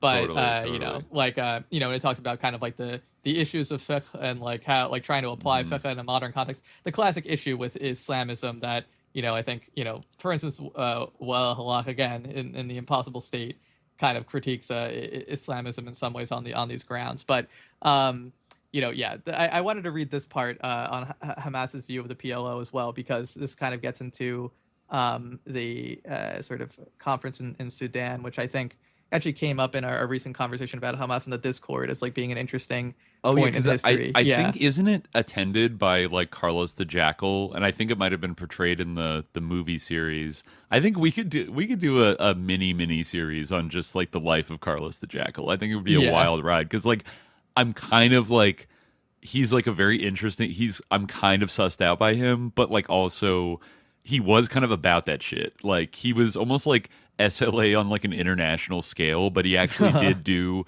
like taking OPEC hostage and hijacking multiple airplanes and like setting off bombs and, you know, like attack, like basically doing a lot of, I think he was working under Wadi Haddad, and like doing things on behalf of like the PLO or the PFLP, and was like a hardcore, interesting, he was a hardcore Marxist Leninist that, well, I guess this was the leftist era of in the sort of like Arab liberation struggle, right, in like the 70s, but then like kind of, and his later years are like strange. He ended up in Sudan and I think was black bagged by the like the CIA or French intelligence and in the 90s, but there is like a big conference, like Yasser Arafat is there, right? Like Hamas, like the leaders of all these different groups. Right. He was arrested while he was under the protection of Hassan al-Turabi, who was like, basically convened this. Okay. All right, there you go. Yeah, I'll read this part. The position of, I don't think he comes up here, but, you know, this is like relevant, I guess. The position of Hamas with respect to the recognition of the PLO as a sole legitimate representative of the Palestinian people has passed through various stages in keeping with the political developments, the peace process in particular. Hamas initially expressed some reservations in its charter about recognition of the PLO. These reservations deepened with the convening of the Madrid Peace Conference, leading to the movement's shelving of the recognition issue. In the wake of the Oslo and Cairo agreements, these reservations culminated in accusations of a total sellout on the part of the PLO and a Hamas declaration that the PLO no longer represented the Palestinian people or its aspirations. Hamas made clear, however, that its attacks on the PLO and its charges about the PLO having sold out the Palestinian people were leveled not at the organization as a whole, but rather at its power-usurping leadership. Thereby, the door was left open either for the implementation of the reforms that Hamas repeatedly advocated or for Hamas's participation in the PLO. It is also noteworthy that once the PA took control of the self-rule areas in 1994, the intensity of Hamas criticism of the PLO declined significantly. In fact, references to the PLO dropped out of Hamas's statements, and criticism came to be directed against the PA. The initial position, which is made explicit in the Hamas charter, was an amicable one, right? We talked about this. But despite the lengthy discussion of the PLO, the text of the charter does not offer a true and clear position concerning the legitimacy attached to the PLO's representation of the Palestinian people. Hamas's position on that issue is portrayed more accurately elsewhere, particularly in the, quote, interview with the Hamas leaders published in Muslim Palestine magazine in Arabic, less than a year after the publication of the charter. The response to the magazine's query whether Hamas recognized the PLO as the sole legitimate representative of the Palestinian people proved to be an attempt to strike a precarious balance. The answer offered a clear endorsement of the PLO as, quote, a nationalist framework for integrating the members of the Palestinian people with their various leanings and leading them to the total liberation of Palestine, as is stated in the Palestine National Charter. However, Hamas did not endorse the PLO's current political line, which it saw as a readiness to recognize Israel in return for the establishment of an independent state on part of the territory of Palestine. Hamas's introductory memorandum is consistent with the position of reserved recognition for the PLO.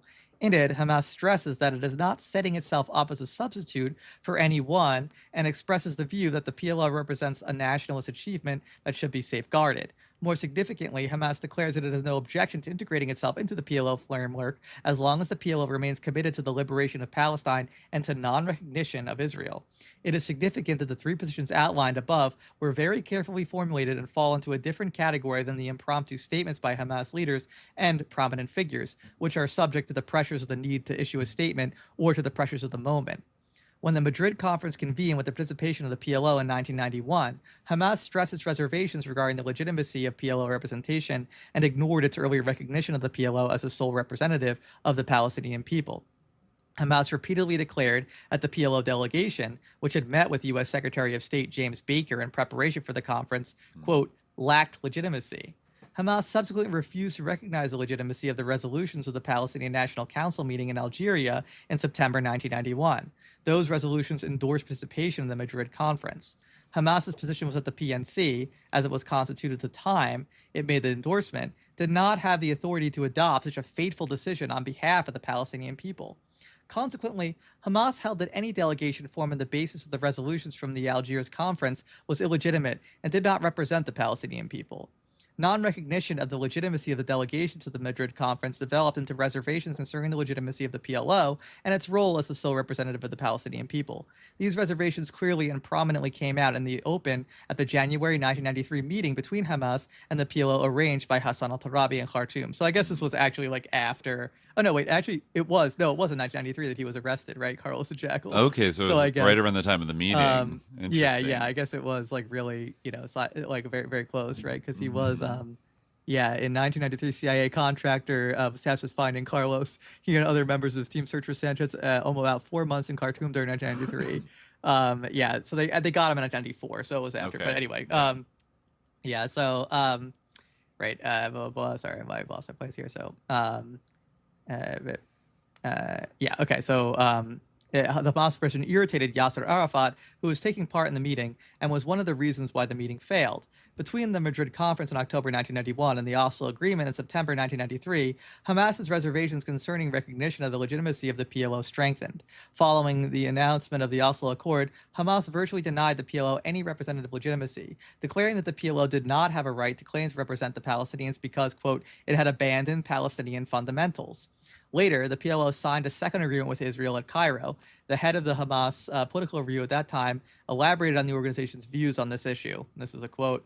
In the past, the legitimacy of the PLO and its right of representation stem from its close adherence to the unchanging national rights of our people and its defense of those rights. That legitimacy never was based on the electoral mandate or the free selection of a leadership for the people.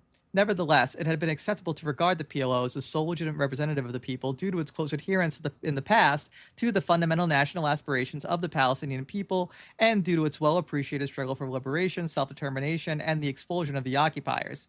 However, now that the PLO has distanced itself permanently from those objectives, selling them out completely by signing the Oslo and Cairo agreements, and considering that new forces have appeared in the scene, mainly Islamic ones, which are more committed to our people's national aspirations, it is no longer reasonable or rational to adhere to the image of the PLO as the sole legitimate representative, particularly in the case of the clique that now exercises hegemony over the organization. This is particularly true because the PLO never enjoyed a prior electoral mandate. Had there been such a popular mandate stemming from free and democratic legislative elections to give it legitimacy, the evaluation of this matter would have differed. Yeah. It's interesting. It is somewhat borne out by the fact that Gaza voted Hamas in 2006. Yeah. Once they finally did have like an election, and I think, while the level of support is probably higher in Gaza than in the West Bank, nonetheless, there was at the top of the PLO. Someone in this was saying that they were talking to a Palestinian friend who said that everyone in the West Bank wants Hamas and everyone in Gaza wants Fatah, which there might be like some truth to that. I think Hroub says in his other book that Hamas is more popular outside the Gaza Strip. But that's always the way, I have heard that before. It's always like the government, if you're under a government, it's always people always want. It's kind of like how we always switch parties here in the U.S. Right? That's obviously a factor in the reason why Fatah lost to Hamas in 2006. Right? It was kind of almost similar to 2016 in terms about what a surprise it was. Hroub, his take is that it even surprised Hamas that they won, and they weren't. I have heard that before. That they didn't realize they were going to run the table that hard, and actually end up with democratically elected political power. Yeah, they thought they would win some seats, etc. But there's a little bit more information about the conference later on that might be worth reading in terms of the Hamas Fatah feud. This is, the competition has historic roots that go back to the 1950s when Fatah split from the Muslim Brotherhood, creating a bitter feeling among the leadership as well as the rank and file of the organization. Fatah was kept under close scrutiny even as it grew. The Muslim Brotherhood expressed reservations about Fatah, denouncing its secularism and irreligiosity, as well as the atheism characteristic of the leftist Palestinian resistance organizations in general. Throughout the 1960s and 1970s, the Muslim Brotherhood and the Palestinian Islamists in general, despite their weakness and small numbers, were condemned by Fatah and other resistance organizations for not becoming directly involved in the resistance to the occupation. These charges and countercharges strained relations on an almost permanent basis. The Intifada barely succeeded in diffusing that tension, although it did put an end to charges by Fatah and the nationalist groups that the Islamists were shirking their responsibility for military resistance to the occupation. After the creation of Hamas and the surprisingly swift increase in its strength, it entered into competition with Fatah for support at the Palestinian grassroots level. The charges against Hamas changed from fence-sitting to trying to create an alternative to the PLO and trying to unravel the achievements of the PLO and its mainstay, Fatah. At one period, Hamas was accused of being the handiwork of Israel and of serving the interests of the occupation. At a minimum, Hamas had to contend with non-recognition. However, these accusations and lack of recognition by Fatah did not prevent Hamas from attempting rapprochement with Fatah. On several occasions, it invoked Fatah's patriotic history in a bid to encourage it not to accept a settlement with Israel, such as in the messages sent to Fatah's Fifth Congress in Tunisia in September 1989. This is, like, I think, an important point, you know, and this is, like, the same thing of, like, the MIT article makes the same, or the sort of Israeli opposition figures who are being kind of, you know, given a platform by this MIT article about how Israel fought Hamas, and this whole idea, like, really, like, the kind of, like, this originates from Fatah at this time in history when, like, the kind of, so to say that, like, oh, you know, they were wreckers and trying to undermine Palestinian resistance, like, you know, through kind of like derailing it into Islamism. At this point, it actually was like, you know, Fatah that was like capitulating, and like that, you know, and like Hamas was the one saying that, like, you know, you are like recognizing Israel, you know, you are like working with like the occupation, you know, like, and like begging them not to accept a settlement, you know, and Fatah was like, you're sus because like you don't want to deal with Israel, and then like that now is adopted to kind of geolegit, like, you know, the origins of this, I think, and like who it's coming from and like where like this has its roots, like it's worth bearing in mind, you know. Oh, you're not at the keyboard. I'm like, hello, but okay. I'll bring it up to you when you return. But I'll keep reading for now. The refusal of Fatah to recognize Hamas is one of the main reasons for the strained relations between them and why their relations deteriorated at the conflict and fighting. Recognition here does not entail simply a question of legitimacy. As mentioned earlier, one consequence of non-recognition in the occupied territories and in Israeli prisons and detention centers was to deprive the newly arrived prisoner of the opportunity to join the same group he had belonged to outside prison. Palestinian tradition in Israeli prisons required a new sentenced inmate to join a prison group. This is what you were talking about before, you know, what I say to nobody. But identify with one of the major organizations such as Fatah, the PFLP, or the DFLP. These and other organizations belonging to the PLO were the only ones recognized in prison. Even 4 years after the outbreak of the Intifada, Hamas prisoners had not been granted the right to form their own organizations in prison, and Hamas was not recognized, not in the recognized list shown to new prisoners. You know, there were some. Yeah, I think you summarized that. I mean, we have time, so I guess I could read that paragraph. Oh, I was just saying, like, it is. You know, I was reading again this part talking about how, you know, Fatah accused them of, you know, working for the occupation, things like this. But like, I think, you know, I was gonna say it's like an important point that those when those sort of accusations emerged, it really was Fatah that was accusing. It was accusing Hamas of being a tool of the Israeli occupation in some way, despite the fact that it was, at that time, they were Hamas the ones that was like begging Fatah not to make settlements with Israel, right, and not recognize them. But like the idea that this, like, these, you know, accusations, this like kind of sus-jacketing now is like deployed in a way to say like, oh, you know, their wreckers are undermining or derailing the Palestinian cause, like. Yeah, I mean, the origins of this, like, are worth bearing in mind, and like, noting where it's coming at the from, exact you know? moment that they're all about like sitting down for negotiations with the Zionists, like that's when they're attacking Hamas, who has a much more like who actually has a more like heavy right on line, and they're trying to make excuses for themselves about how they're not like sellouts and trying to counter the Hamas critique. So they say you're fed. Basically, like, actually, exactly, you're a Zionist. You're a Zionist. If you don't want to negotiate with Israel, you're a Zionist. pawn or whatever. So yeah, that is worth keeping in mind. I'm bringing up the New York Times article right now to refamiliarize myself with their bullshit. But yeah, to resolve the prison issue, they did sign a code of honor between them in 1992. After each wave of clashes between Hamas and Fatah in the occupied territories, talks were held to end the fights. These talks often took place in the occupied territories, but were also held abroad. The talks, and this is one of the conference in Khartoum was one example. The talks, particularly those held abroad, where the conferences did not have to operate under the same restrictions as in the occupied territories, expanded to cover topics beyond the clashes, notably the question of the participation of Hamas in the unified national leadership of the Intifada and the peace process. Discussions about paths to a peaceful settlement were futile due to the wide disparity in viewpoints. Fatah was engrossed in the peace process, while Hamas rejected the whole idea.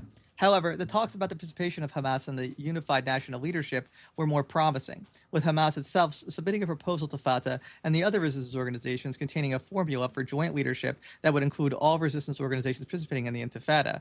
The Hamas proposal also included some difficult conditions with respect to a joint political position on a peace settlement, and these doomed the proposal. In particular, Hamas demanded that the proposed joint leadership of the uprising not only reject all existing plans for a settlement, but that it also work to defeat such plans. Generally, these meetings produced little more than joint releases that were directed at the followers of Fatah and Hamas in the occupied territories and called on them to refrain from internecine combat and to direct their efforts against the Israeli occupation. In practice, none of the dialogue sessions arrived at a formula that could reconcile political positions or coordinate efforts. Despite the significant topics for discussion that were placed in the agendas of the meetings, the position on the peace process, national unity, and proposals for setting up joint forces, even for military operations, in the final analysis, they succeeded only in reducing mutual tensions. The most significant discussions, which also failed to yield any practical results, were those held in Khartoum in January 1993 under the patronage of Sheikh Hassan al-Turabi, the Secretary General of the Arab Islamic Popular Conference. These talks were important for two reasons: the level of representation on the topics discussed. The level of representation was very high. Arafat and Salim al-Zanoun, the vice presidents of the PNC, headed the Fatah delegation, while the Hamas delegation was headed by Musa Abu Marzouk, chief of the political bureau, and Ibrahim Ghosheh, Hamas's official spokesman. The discussions included the sensitive subject of whether Hamas recognized the PLO as the sole legitimate representative of the Palestinian people. On reviewing the history of strained relations and clashes between Fatah and Hamas, a few factors stand out and shed light on other aspects of the relationship. Hamas adhered to Islamic religious restraints that defined the parameters of how far it could go in clashes with their parties, Fatah in particular. This point was dealt with in Chapter 1.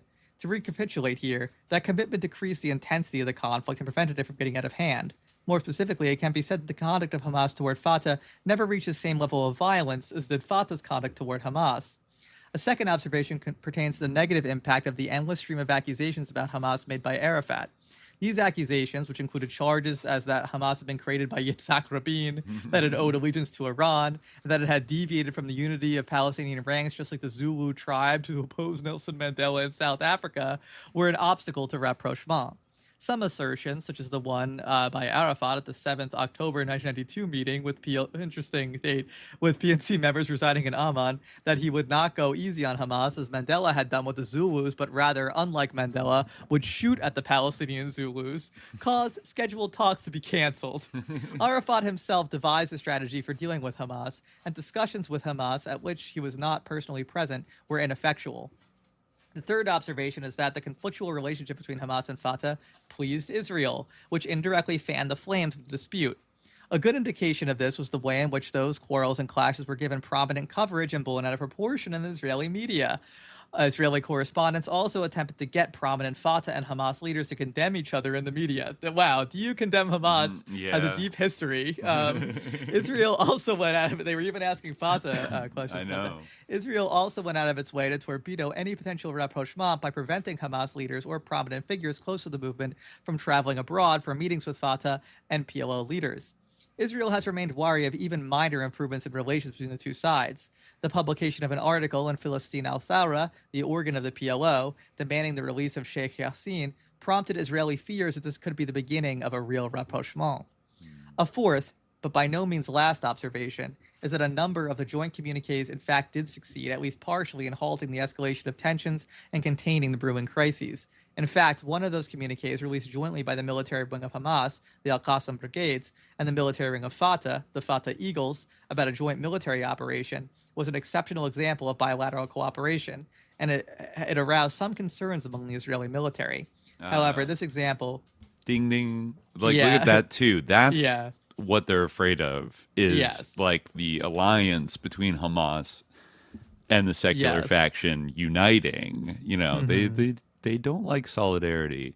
They do like dividing and conquering, you know. So yeah, the fact if Hamas was somehow, as I'm reading this New York Times article with all these like juicy fucking quotes about like Hamas is good for business or whatever the fuck, like Avigdor Lieberman said, it's worth keeping that in mind, that if they, despite what they're trying to spin here, they're alarmed by like Hamas making common cause with other people. And Avigdor Lieberman was the one who was like, I wrote to Netanyahu in 2016 saying that we must strike first, and he put it away, like proving that he wanted Hamas. Like, it's like, I mean, I guess like in a way, yes, but he probably like rightly calculated that like without even a pretext, like committing genocide in Gaza would have been even more wildly unpopular. And also like that was 2016 when like probably like the insane rightward shift of the entire world like that attended the Trump presidency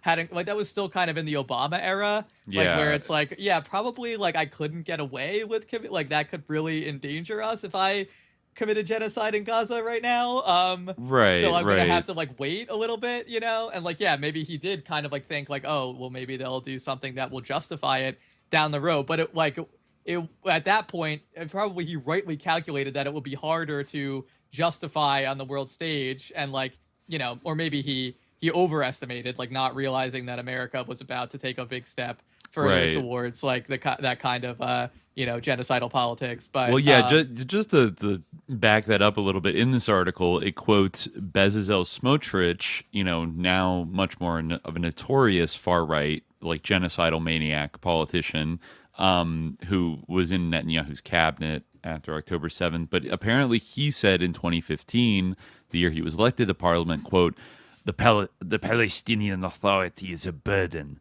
Hamas is an asset.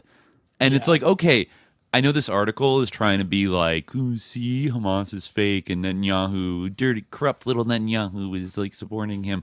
But what I see is like, why would he say that the PA is a burden, Hamas is an asset? I think in the mind of somebody like Smotrich, like the opportunity, and this would kind of like be a reason why they would sort of allow October 7th to go, is that it's an asset in the sense of like, they're more likely to attack us at some point, and once they do, we'll finally get our chance to like to apply the final solution. Whereas, you know, the Palestinian Authority, they are, you know, they carry on like the airs of a, you know, peaceful civil government that like is something you can negotiate with, and they're much more, you know, they seem very kind of, you know, preoccupied or like very aware of like how they look internationally, and they don't want to be seen as like extreme, whereas Hamas is more like standing on their principles, and they might attack us one day,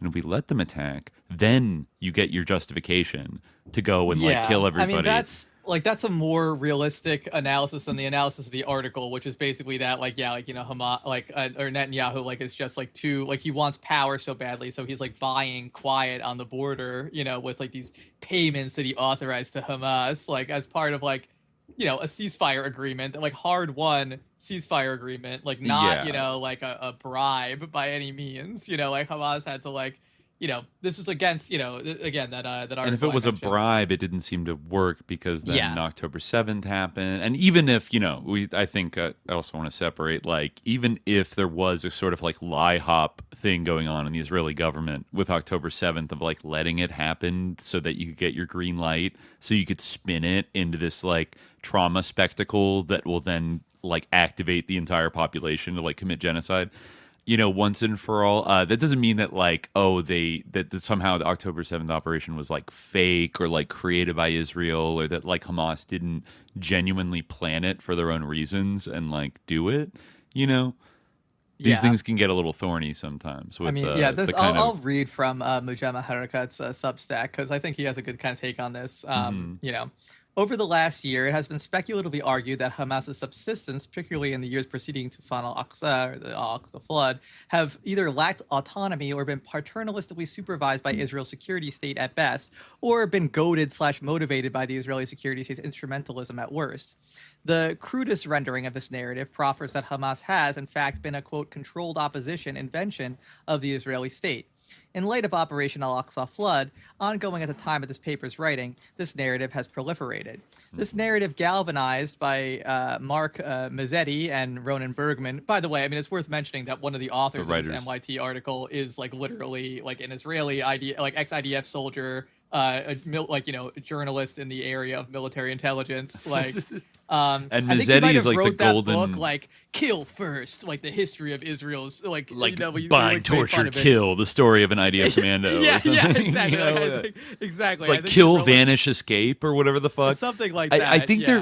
I thought Mark Mazzetti might have actually been a co-author on that. I know he wrote The Way of the Knife. He's like a benighted like New York Times like golden boy of like national security operator journalism. He's like, a hard-hitting journalist, but also he like created like, the like sort of manufactured consent for like the invasion of Iraq and all these things, Yeah, he's like sus, like super credulous, like sus lord. Yeah. Mm-hmm.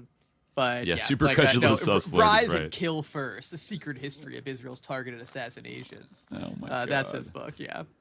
Jesus, yeah. So they wrote this article that was about like how Hamas was propped up, but then all right, he mentions them, right? Right. No, yeah. Like I think we talked about the part where he was like, it's based on a quote from the Talmud. If someone comes to kill you, rise up and kill him first. Exactly what Avigdor Lieberman's saying we should have done. Yeah. Right. But over the last okay, I'll keep reading this. But So this narrative is galvanized by Mark Mazzetti and Ronan Bergman of the New York Times in their 10th December 2023 article, Buying Quiet, Inside the Israeli Plan That Propped Up Hamas, which tendentiously expounds a piecemeal rendering of the November 2018 agreement, during which the Egyptian mediation, bolstered by the United Nations and Qatar, produced a series of agreements between Israel and Hamas aimed at diffusing the tension that transpired with the Gazan Great March of Return. Although one of the agreements, when Israel was like mowing down unarmed protesters, etc. Although one of the agreements was that Hamas politicians like Ahmad Bahar, Mushir al-Masri, and Mahmoud al-Zahar would be permitted to travel with suitcases containing large amounts of money across the Kerem Shalom border, crossing with him to Gaza. This agreement was not easily reached, nor was the Zionist entity a witting partner. Yet, even venerable historians like Rashid Khalidi have repeated Mazzetti and Bergman's tendentious retelling of the, quote, Qatari suitcases of cash issue, fomenting the manufacturing of a, quote, controlled opposition narrative where Hamas and Israel are clandestine bedfellows. This narrative eschews the adversarial political context of the Great March of Return negotiations, spearheaded by Yael Sinwar, which began in the summer of 2018 and continued until April 1st, 2019, when a new deal was reached under the aegis of Egypt, which restated the principles of the previous one. Each of these concessions, which permitted the issuance of funds from Qatar banks for governmental institutional purposes within Gaza, involved arduous negotiations. It should first be clarified that Hamas political bureau members transporting suitcases of cash was by no means a novel practice. It was out of necessity due to the prescribed nature of intra- and interbank wire transfers for Hamas. In the fall of 2006, Hamas ministers transported suitcases full of zakat-issued cash from Egypt to Gaza, openly noting to the European Union Border Assistance Mission that was then located at the Rafah crossing that these funds would be used for governmental purposes. Yeah, like there is kind of thing of like suitcases of cash like smuggled in. They love doing that. Even like Trump and the thing about Iran, like Obama gave them suitcases full of cash. Like exactly. Whatever. Like there's something like sinister about it, but it's kind of like, well, you sanctioned them to not be able to use the banking system. So what else? You send Bitcoin? Like what are they supposed to do? Yeah. Exactly. So, and it's also like, it kind of that in that article, like there's kind of this thing of like, this was like not a, it's kind of like almost implied this was like, not like negotiated or anything like that, or like not like, out of any necessity, or that like, Netanyahu was like rushing to do it or something, that like it was his idea or something, but that's like obviously, not the case. Like the whole like context is like completely elided. And like it does like kind of like even acknowledge that like it was like part of a ceasefire deal. Like I think there is a quote that says it in the article, but somehow like they do kind of make it seem sinister, and like the idea almost is that like, oh, like Netanyahu like shouldn't have what is the alternative that is I think like part of the sort of what is so sinister about this is that they were supposed to be for as we talked about before, like one of Hamas's major sources of legitimacy, that the PA like really didn't have the institutional the institutions that the MB previously had spent all those decades kind of building. They didn't have the infrastructure, right, to actually like provide like for civil life in the Gaza Strip, and Hamas like was providing that, right?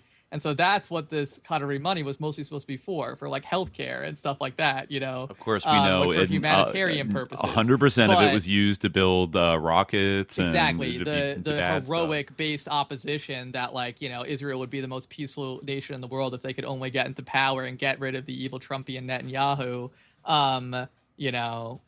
Like they are letting that like, of course, like Netanyahu was just he didn't want to face the reality that like it actually wasn't for humanitarian needs at all. It was only for tunnels, and like he should have shot them all in the face over the negotiating table. Yeah, right, exactly. Right. Like, I mean, it's like the liberals in this article. New York Times. Yeah, exactly. Like that's the Israeli left, everybody, and that's like when you say I'm an Israeli leftist, and this is mine. Exactly. Like no, it's terrible. It's really funny how like eager they are in this article right after October 7th to like associate like Israel covertly funding an Islamist organization that is ostensibly like the fighting against it.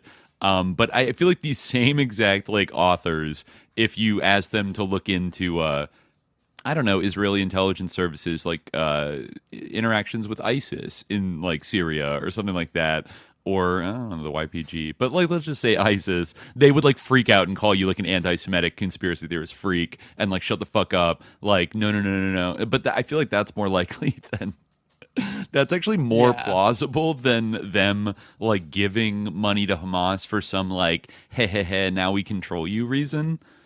Yeah, I mean it's kind of like their narrative. I mean I feel like they would be okay with that as long as it were like not.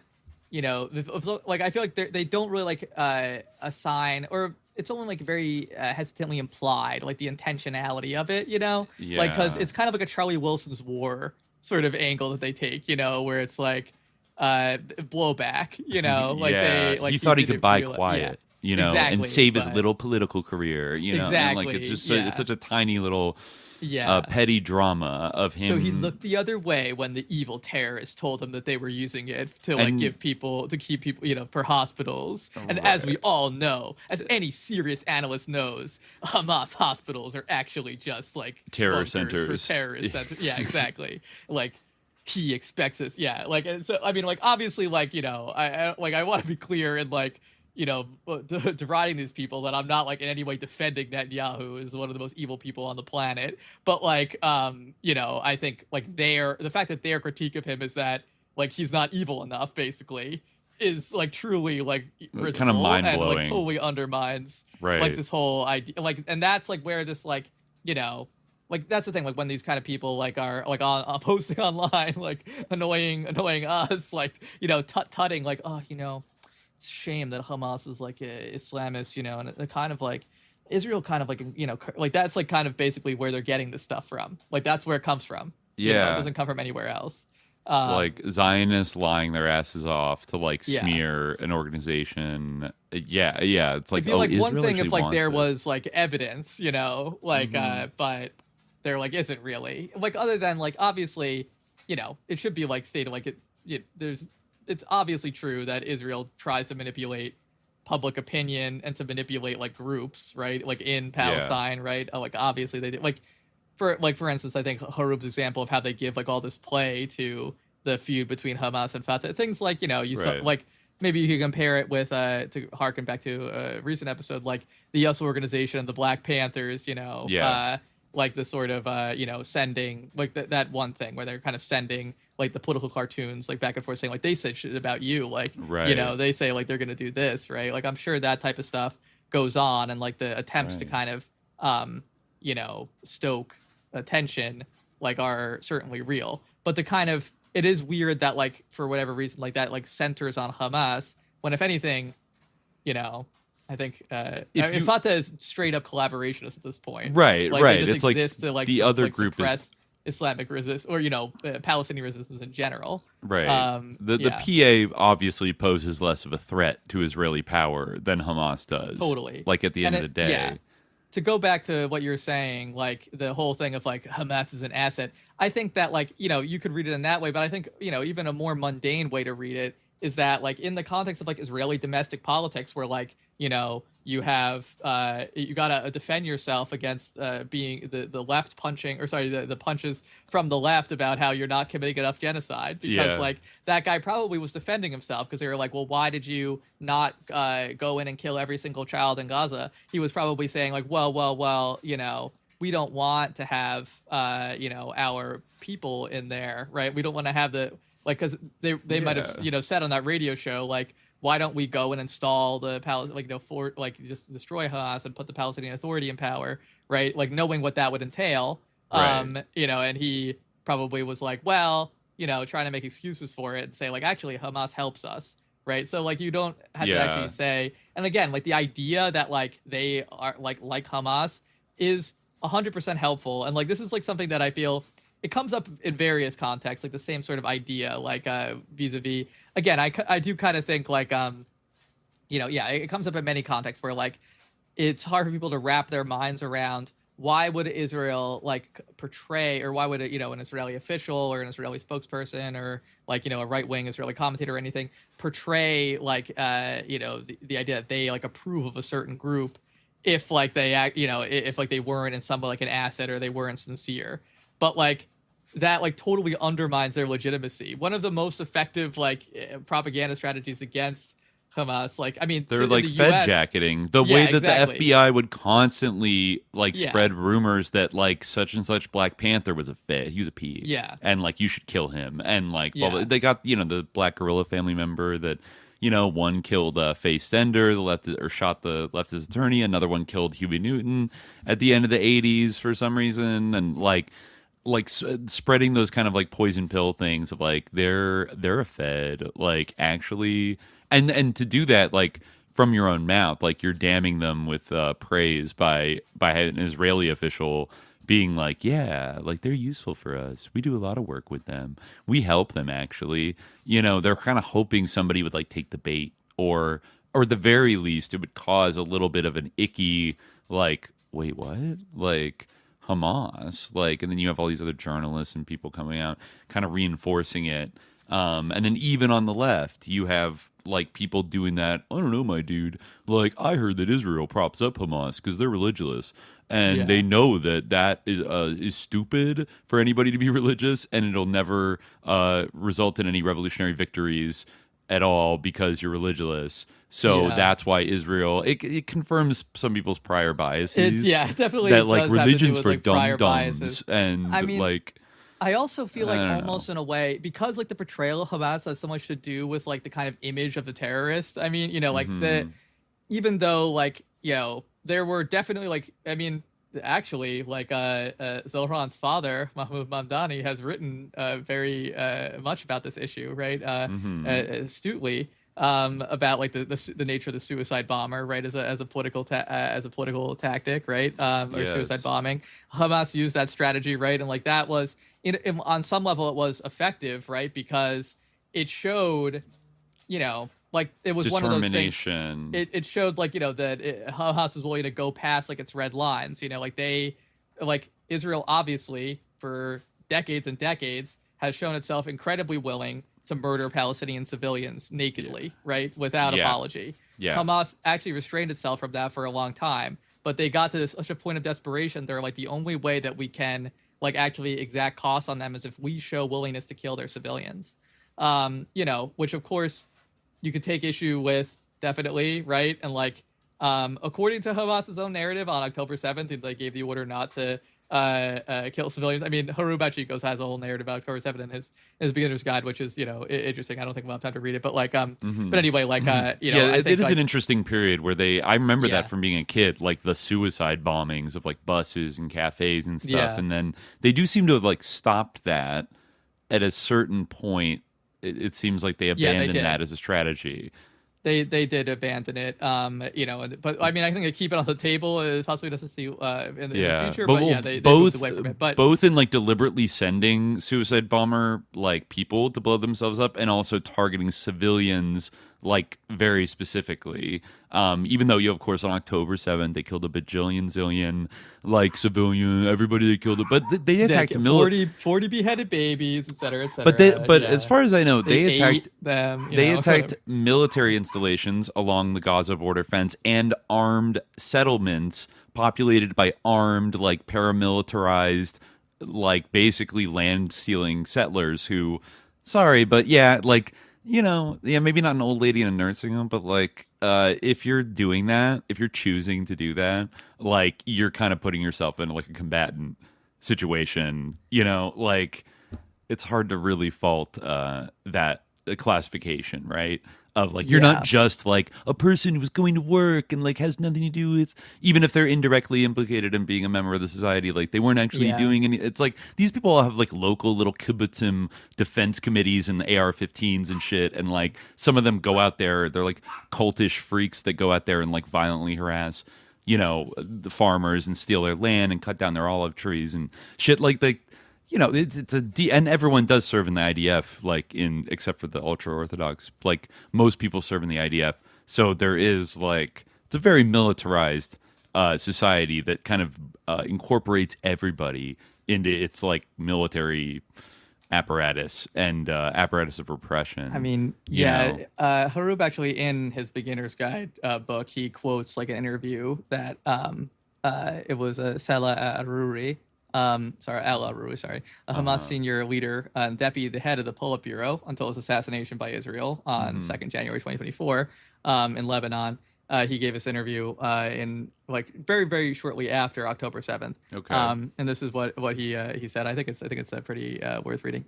Let me here present our official position. What happened is that when the Israeli Gaza division collapsed at a speed that was unexpected and the entire military scattered, the ordinary people in Gaza realized that, and crowds of them entered the open borders. This created chaos and clashes and other aspects that went against the initial plan.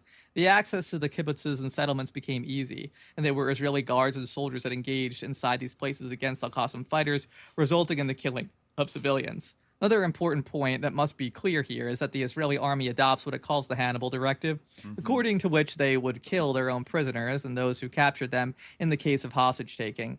During the operation, this doctrine was activated. We are certain, like obviously they draw, the Nova Festival. Yeah. We are certain that some of our fighters were, along with Israeli prisoners they held, were killed along with Israeli prisoners they held. Al-Qassam fighters had a plan that was announced by the brother Mohammed al-Taif, Al-Qassam leader, in the first hour of the operation. He said, "We are going to fight the Israeli army," and gave official instructions to fighters to avoid killing women, children, and the elderly. The recording of his message is available publicly. These are the orders to our fighters. Also, there were many videos that show Al-Qassam fighters accompanying women to their children and making them safe and leaving them. Our fighters don't target civilians, and it is impossible for them to commit the crimes that the occupation accused them of, such as rape and killing children and civilians. The Israeli army collapsed, and they didn't do its duty in protecting itself, and the civilians fell in the crossfire in open areas. We don't say that no civilians were killed, but it is 100% that hurting or killing civilians was not a part of the Al-Qassam plan.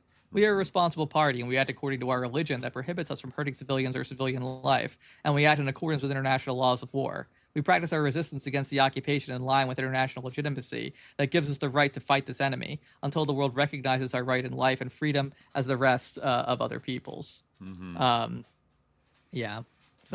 I think they did. There was a period where they stepped away from the suicide bombings, which I mean, I'd be curious to know like exactly why they kind of I don't know if that coincided with them taking political power in Gaza, that they thought maybe we shouldn't be doing that specific tactic, or if it was due to a kind of like negative PR image around the world. It's also interesting that like the other group that really was like doing big spectacular suicide bombings was like Al-Qaeda. Both of the USS Cole in 2000, allegedly 9/11, and then also in the Iraq insurgency, right? There was a lot of like suicide bombings against U.S. forces. And that was like, a trope for a while. I even remember that Palestinian film. Did you ever see it, Paradise Now? No. I'd be like curious. I think it was nominated for like Best Foreign Film Oscar, and it was like labeled from the Palestinian territories. And I mean, I remember it having like a somewhat critical, like jaundiced view, like a cynical view about like basically Hamas like recruiting people to be suicide bombers and kind of like, oh, they tell you you're going to go to paradise, and then they also pay your family a bunch of money. And, it's kind of like a day in the life of two like young guys that are like, selected to like blow themselves up on a bus. And it's kind of like existential and kind of I'd have to go back and watch it to see how like if the politics, but it was kind of like this meme for a while that like, oh, those crazy Muslims be walking into a market and blowing themselves up. And I mean, Al-Qaeda, that always kind of was their signature, and ISIS later was like deliberately targeting civilians. Of course, like I'd say in ISIS's case especially, they were often blowing up Muslims, like pretty much all the time, or Kurds. Hamas did always like associate its suicide connect its suicide bombings like with a killing of Palestinian civilians as an act of like retaliation. Right. Right. Okay. Yeah. And I think but maybe like the kind of cross association and like the negative PR of some of Al Qaeda's like persistent suicide bombing attacks might have like caused them to be like, this is kind of a putting in the international context, like this is it's spooking out like maybe like Europeans who otherwise would be maybe more sympathetic to our cause, and it like feeds the Israeli narrative that even though it is in retaliation for killing civilians, that's like less visible than the spectacle of the suicide bombing. So Israel is able to like kind of jump on that and smear Hamas as just these sicko freak, like, oh my God, like can you even imagine? Like, and also tying it to 9/11, 7/7 in the UK, other kind of, the 9/11 era of attacks, by much more shadowy kind of groups. Yeah. I mean, I think you can't like deny that. I mean, Hamas has like, again, they're a hugely influential group. Like, again, like this is also part of the stereotype, like that, they're just kind of like stone throwing devils or whatever, as like people would say, but like, or like, these like primitives or whatever, but actually like they have a huge impact. And like, I think it's certainly true that like, Hamas's use of suicide attacks like inspired other groups. Like maybe they didn't use them in the same way, right? They didn't, or like they, were maybe less justified or something, right? But I mean, I don't think it's like justified really to kill civilians, right? Even in retaliation for killing civilians, like, Hroub might criticize that, right? He might say like that I'm having my Islamic morality, right? But I agree with what they say in other contexts that like it's wrong to kill civilians. It just, it's I would agree too. Like you really like you give up you just give up a certain moral high ground for like the vast majority of humans. I feel like when you start like if you do kind of indiscriminately massacre civilians, like it's gonna be like a lot more people are gonna be resistant to even if your cause is like maybe on the whole just I think it's justified. Damaging to the cause in a way, you know, and which like makes me think about like the U.S. like almost like wanting that to be the face of Islamic resistance because you could really easily package it as like the horror, the barbarism, even though we're doing it technologically from a few thousand feet, vaporizing people with drones and airplanes constantly. Yeah, Hroub has an interesting passage about it. He says, prior to 1994, Hamas's policies were clear in attacking only military targets. The major shift to targeting civilians, even with the justification of only retaliating for a civilian killing with another civilian killing, has nonetheless incurred heavy costs to Hamas. Defying Israel's violent retaliation against Hamas, epitomized by the Israeli strategy of assassinating its leaders, the movement geared up its use of suicide operations over the following years. It realized that although these operations rallied the international community against Hamas and distorted somewhat the image of the legitimate Palestinian struggle, they provided the movement with an aura of strength and popularity. The Palestinians started to look at Hamas as an organization capable of inflicting damage on the Israelis and taking revenge for any Israeli killing of Palestinians. Lacking any effective means to defend its civilians against these suicide attacks, Israel was devastated by them. The horror of potential bombing that could take place in any bus, shopping center, or restaurant brought Israeli cities at certain periods of time nearly to a complete state of terrifying suspense. Israel not only mobilized its military might to stamp out Hamas's infrastructure in the Gaza Strip and the West Bank, but also brought to bear all sorts of pressure, including external pressure. On more than one occasion, Israel hinted via unofficial mediators that it was ready to talk to Hamas with a view to stopping these attacks. However, Hamas adhered to its declared position. Stop killing Palestinian civilians, and we will stop killing Israeli civilians. Israel repeatedly refused this offer. Sheikh Yassin, the movement's founder, succinctly articulated Hamas's policy on suicide bombings in September 2003. When asked whether the attacks would continue irrespective of circumstances, he replied in the negative and explained, "If we perceive that the atmosphere favors such a decision, we will stop. And when we perceive that the atmosphere has changed, we carry on." In general, the wider the gap between the peace strategy and the attainment of Palestinian rights, the more room Hamas would have to pursue its resistance strategy. Politically and strategically, Hamas became aware that at certain junctures, and particularly in the years 2000 to 2004, using suicide attacks had become its strongest card in the conflict with Israel, as well as with its rivalry with the Palestinian Authority and the Fatah movement. Relinquishing this card would only be considered if there was a possibility of worthy return. Continuous Israeli military efforts, coupled with repetitive crackdowns on Hamas by the security forces of the Palestinian Authority, failed to destroy Hamas's capability in undertaking these attacks. Political and diplomatic pressures were also exerted on Hamas by Egypt, Jordan, and even by some indirect European channels in order to compel the movement to stop these attacks, at least temporarily. In finding itself on the receiving end of much high condemnation for the suicide bombings, both regionally and internationally, Hamas discovered that the exact same attention regionally and internationally was also furnishing them with further leverage. On several occasions, Hamas has shown flexibility in temporarily halting its attacks, either to avoid straying from a collective agreement among Palestinian factions or to prove its pragmatism. In late 1995, it stopped suicide attacks for months, only to resume them after the Israeli assassination of one of its military leaders. Similar halt-resume tacit agreements took place during the Second Intifada for short periods of time, but all of these failed because Israel would waste no opportunity to assassinate one Hamas leader after another. It's a cycle, but yeah, I think it's true that they kind of scaled them back after they actually came to political power. Obviously, they're still our attacks on civilians. I think that happened at occasionally, but I don't know if it might be PIJ that does these. I don't think.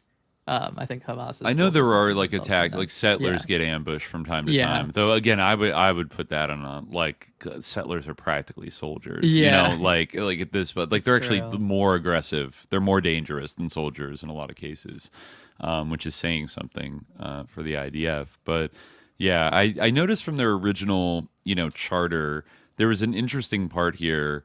It's interesting they modified this later in the 90s. By doing suicide bombings or whatever, but this is how they describe. This is under the section Social Solidarity, Article 20, and they say describing the behavior of the Israelis and what they perceive they're up against. It says the Muslim society is a cooperative society, as the Prophet, may peace be upon him, said. The best of people are the Asherites. If a difficult situation befell them at home or during travels, they would gather what they had and divide it up equally among themselves. This is the Islamic spirit that ought to prevail in every Muslim society. Wow, it almost sounds socialist a little bit, right? Mm-hmm. The red Sunnism. It talks about this a little bit. How they're Hamas is kind of okay with the idea of free enterprise, but in terms of their religious concern for social welfare, they have more of kind of a socialist bent in that way. Right. They do provide a lot of social services and stuff. Mm-hmm. But anyways, this is the Islamic spirit that ought to prevail in every Muslim society. The society that confronts a vicious enemy like a Nazi in its behavior of not differentiating between men and women or elders and youth, must be first in adorning this Islamic spirit. Our enemy relies on collective punishment, stealing people's homeland and possessions, and pursuing them in the lands of exile and the places where they gather. Our enemy has adopted the practice of breaking our bones and shooting women, children, and old men, with or without reason, and creating concentration camps to place thousands in inhuman conditions, not to mention the demolition of homes, orphaning of children, and the issuing of tyrannical laws against thousands of young people so that they spend their best years in the obscurity of prisons. The Nazism of the Jews has included women and children. Terror is for everyone. They frighten people in their livelihood, confiscate their wealth, and threaten their honor.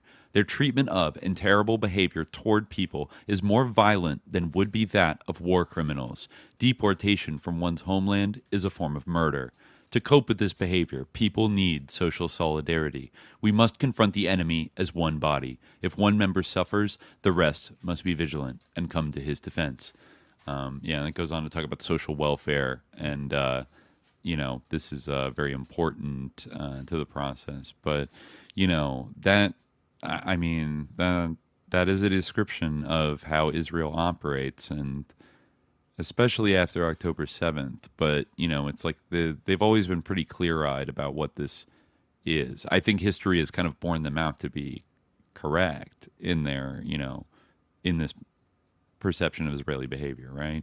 Mm-hmm. And their willingness to kill, like a Nazi. Once again, they're invoking, Nazi as like a bad thing, and then the Jews are acting like of all people, the Israelis are acting like Nazis, and that's bad. And I guess they did adjust to going after civilians as like a desperate measure. But I think I think that's maybe what makes it more complicated. It makes it easier a little bit for the October 7th lies to go down, is because they did do suicide bombing for a period. And so it's like, oh, well, remember 20 years ago? Of course they kill civilians. But like that, it doesn't, there's overall, that thing you read sounds like credible in terms of they didn't expect the Israeli army to sort of like buckle and scatter and be overrun like so immediately, and then like regular people did stream through the fence, right? Yeah. And then there were fighters that went to the kibbutz, and there were soldiers there. People were fighting. Civilians got shot, but Israel opened fire on its own people with Apache helicopters. Right. They killed 500 Psytrance people with Gatling guns. Like, yeah, and I mean, sure, there was like those videos where they were shot in the porta potties or whatever. Like some of that, probably did go on in the chaos of everything, but I do think they are operating with a certain level of like Islamic discipline and like a standard that is much above what the IDF and Israeli settlers seem to be used to. I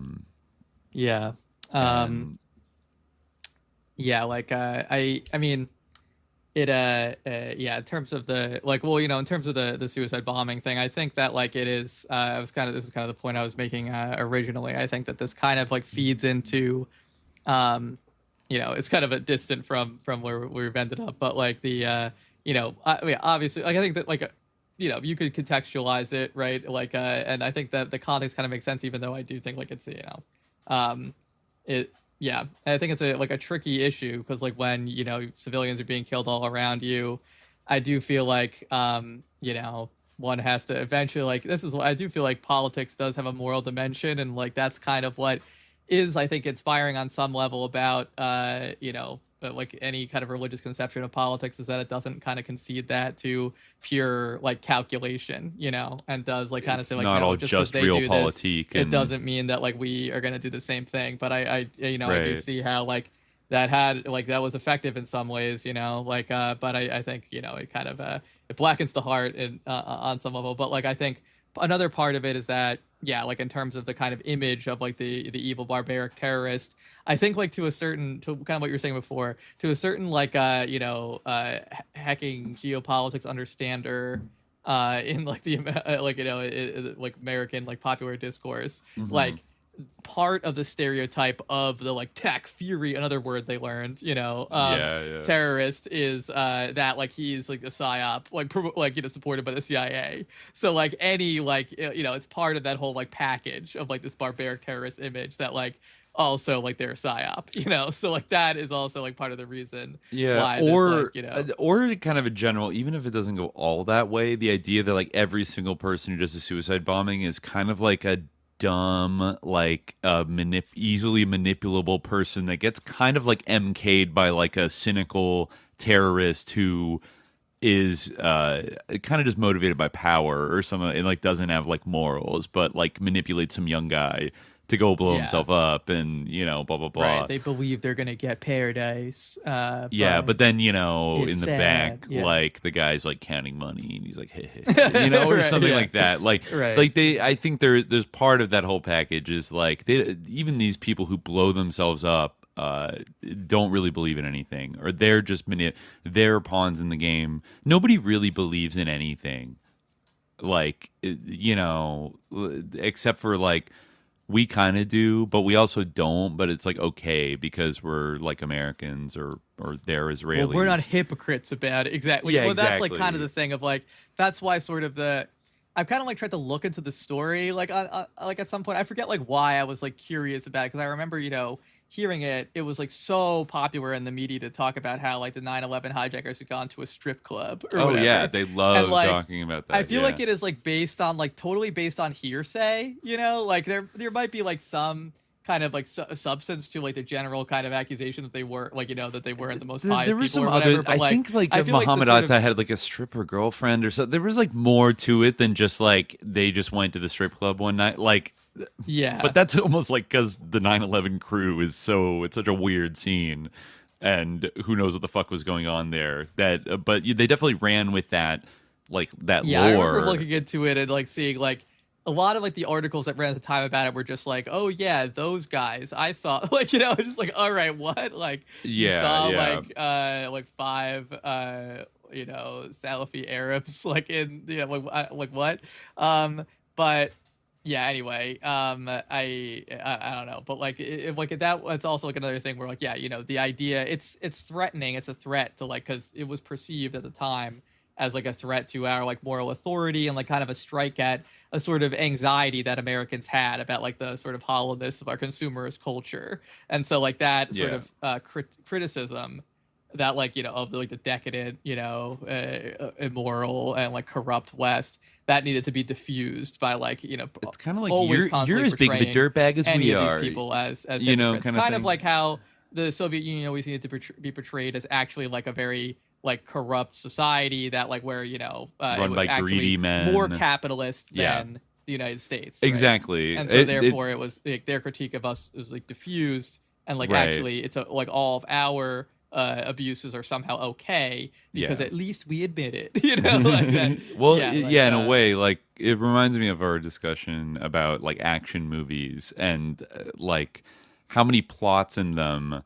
It's a classic thing in a bunch of different like things. I think from maybe a couple of the maybe the third Dirty Harry movie, but also like Die Hard and other things where there's kind of like there's like a bank robber. There's like a East German like Red Army faction guy in like Die Hard that is like robbing this Japanese corporation and whatever, and he's like saying you need to release like this Tamil Tiger guy like from prison and like power to the people. But then at the end you just realize like he's just a yuppie doing a bank robbery like everybody else. He's not a communist. He doesn't believe in anything. All these guys are just Euro terrorists that are out for money. And then it kind of like is comforting that they're actually just petty scumbags like we are, and what all their highfalutin speeches about, it's just bad guy talk, and they're just like, there's nothing to like nobody with any kind of like principle. Anybody that claims to stand up to us because of principles is gonna have to be like unveiled as corrupt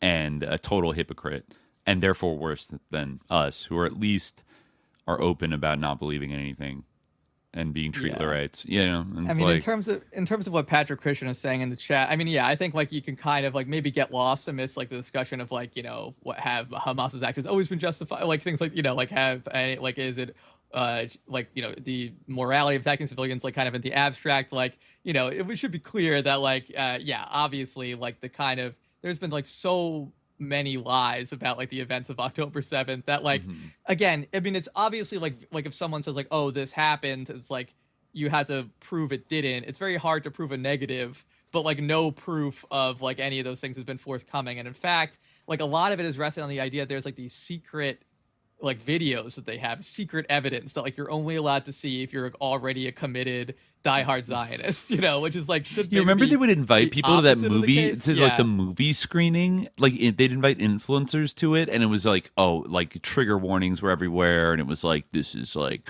blah blah, and then people would come out and be like, oh my god, like, oh, like, oh, I saw the worst things ever, and then everyone would always be like vague about what they saw and everything. It was very like suspicious. It was like, oh, this secret video, which we can't just like put on the internet or in like a censored version or something like that.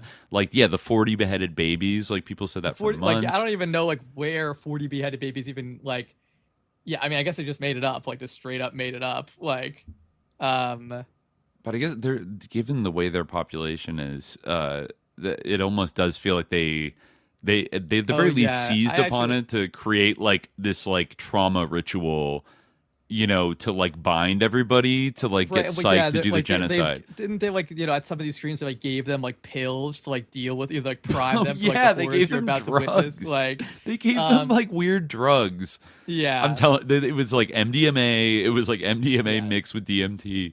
And then, you know, there's like a psytrance AI goddess like flashing in between the frames to like hypnotize. It's just like, I think it's quite clear, like the whole thing of like the systematic sexual violence. I think there's like no reason to think that at all, because other than like that, you know, like unless you just believe everything that like the Israeli state says about its greatest enemies, because like it's not consistent with anything that Hamas has done in the past. And like I mean, I think there's also practical components, and like, you know, again, it's impossible to prove a negative that like there was no sexual violence. Like again, like regular people went through the fence, and they might have Israel's accusations that like to believe it did happen. And like you know, time and again, like, you know, people have been like, here's the proof, and then it's like, you know, a hostage saying that like she was looked at or something, you know, like and there was a little boy in the room and he like glared at me, and it felt like an assault, or something like that. Like, someone in the chat mentioned Biden saying that he saw the evidence of the 40 beheaded babies. I remember that too. I remember he which said is like that. So ridiculous. Yes, but there were so many lies, and you know, I think it's a difficult thing to combat, but I think they've been relatively consistent, you know, in their conduct, like, you know, after Israel came for them and started genociding everybody, you know, when they were resisting. I mean, Yahya Sinwar, who is, you know, mentioned in this book from 2000 as, you know, going back to like the 80s, working with Hamas, you know, famously was hunted down by that drone, and, you know, like, all this stuff. But I mean, you know, you look at their statements and their communiques, like what they're targeting these days. They do. I mean, since October 7th, it's like, I mean, it's not like they have ample opportunities to target quote unquote civilians, but like their engagements have almost been exclusively with the IDF. Yeah, and fighting military targets, and the IDF, you know, on the flip side has been. Yeah, I mean, like that's the thing. Like, you know, we can focus on like, oh, you know, the morality of Hamas's conduct, but like they're, you know, despite the most moral army in the world, sort of epithet, you know, it's like a joke. Like, Hamas is more moral than the IDF. Like, as we said, I look at it, I'm like, moral enough for me. Yeah, you know, like given the circumstances, like moral enough. And I know that's a shaky thing to say because it's like relativism, literally. But like in situations like this that are pushed to the point of such horror, like sometimes, you know, like war is hell, the cliche is real, and like horrible things do happen. I think the degree to which like they happen matters to some degree, but like it all has to be viewed in a larger context. And just like I would I disagree with the SLA shooting Marcus Foster for being a pig, because I don't think that was like an accurate. I don't think he was technically a pig, and like it was an inaccurate It was an extreme punishment for like a non-issue, sort of like a mistaken issue, et cetera, right? But in the case of like, I don't know, like you're in World War II and like the Yugoslav partisans captured some Ustasha scumbags that just massacred a whole village, and like you can't take them with you, like shit, like it's bad things happen in war, but I think there is a sense of like, oh, we're not going to gleefully just go massacre every man, woman, and children in this village who have like already surrendered to us. It's like there's both a practical thing, and I think it is a heart blackening thing that if one like indulges too fully in it, like it can corrode your cause, right? And like both on practical terms, but like actually corrode the people participating in it in like a way that's like not good, which is why probably most humans like recoil from they do get icked out by things in wartime. But moral enough on the other, that's kind of the best I can do. But they are not going around chopping the heads off babies. And I mean, I think it's like a brutal situation. I think that the morality certainly is there, and in fact, it's quite core. One might say, like, is it universally applied? Does it, always, like in a situation like this, like the application of like a moral code will never be like exact or like totally encompassing, right? There will always be like lapses, but like I think certainly like it is present. I think that Hroub's portrayal of them is much more like is almost too like overly principled, or like having too many red lines is almost more accurate in some ways than is more accurate in many ways than what you often see like in the sort of Western media. But there's two like things I wanted to read. One is like where in this book political thought and practice, the sort of idea of the Israeli plot is like directly addressed, and I also thought it might be good if we have time. We might not to read the Sinwar postscript, but I thought there's some insightful stuff in there. But in terms of the Israeli plot idea, it's interesting. We kind of have talked about this a significant amount, but I think he puts it more eloquently because it's in writing. Israeli assessments and interpretations of the Islamic phenomenon in the occupied territories are contradictory. Some interpretations attributed the emergence and growth of the Palestinian Islamic tide to a quote-unquote Israeli plot. Others posited that Israeli policy merely ignored the phenomenon. Still, others asserted that the Israeli stance was absolutely and implacably hostile and aimed to repress the phenomenon. The Israeli goal of such benign policy was to undermine the preeminent leadership position of the PLO. In fact, the PLO information apparatus wholeheartedly adopted these interpretations and worked to propagate them. That apparatus, particularly through its dissemination of Arafat's strident declarations, often verged in the direction of adopting the first interpretation, which declares Hamas to be merely a creation of Israel to weaken the PLO. Israel, however, adopted the reading that it was lenient, overlooked the development of the Islamic movement, and did not try to suppress it. In contrast, the Islamists repeatedly claimed that Israel's repressive policies against Islamic institutions and all vestiges of Islamic awakening, such as the Islamic University of Gaza, which was actually destroyed, the mosques, the Islamic organizations in general, are evidence of its fear of Palestinian Islam and its growth. It is not reasonable, they insist, that Israel should overlook, let alone encourage, the ideologically most implacable opponent of its existence. Some observers agree. According to Ali Jaubawi, the occupying authority was not to give the national Islamic tendency the opportunity to strengthen its foundations and to spread its influence among the masses, because to Israel, this tendency constitutes the greatest danger to its future.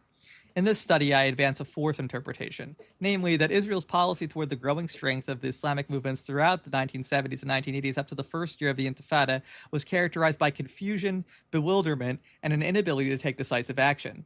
Consequently, Israel confined itself to reaction and to monitoring developments. My assessment derives from the 5 factors that are discussed below.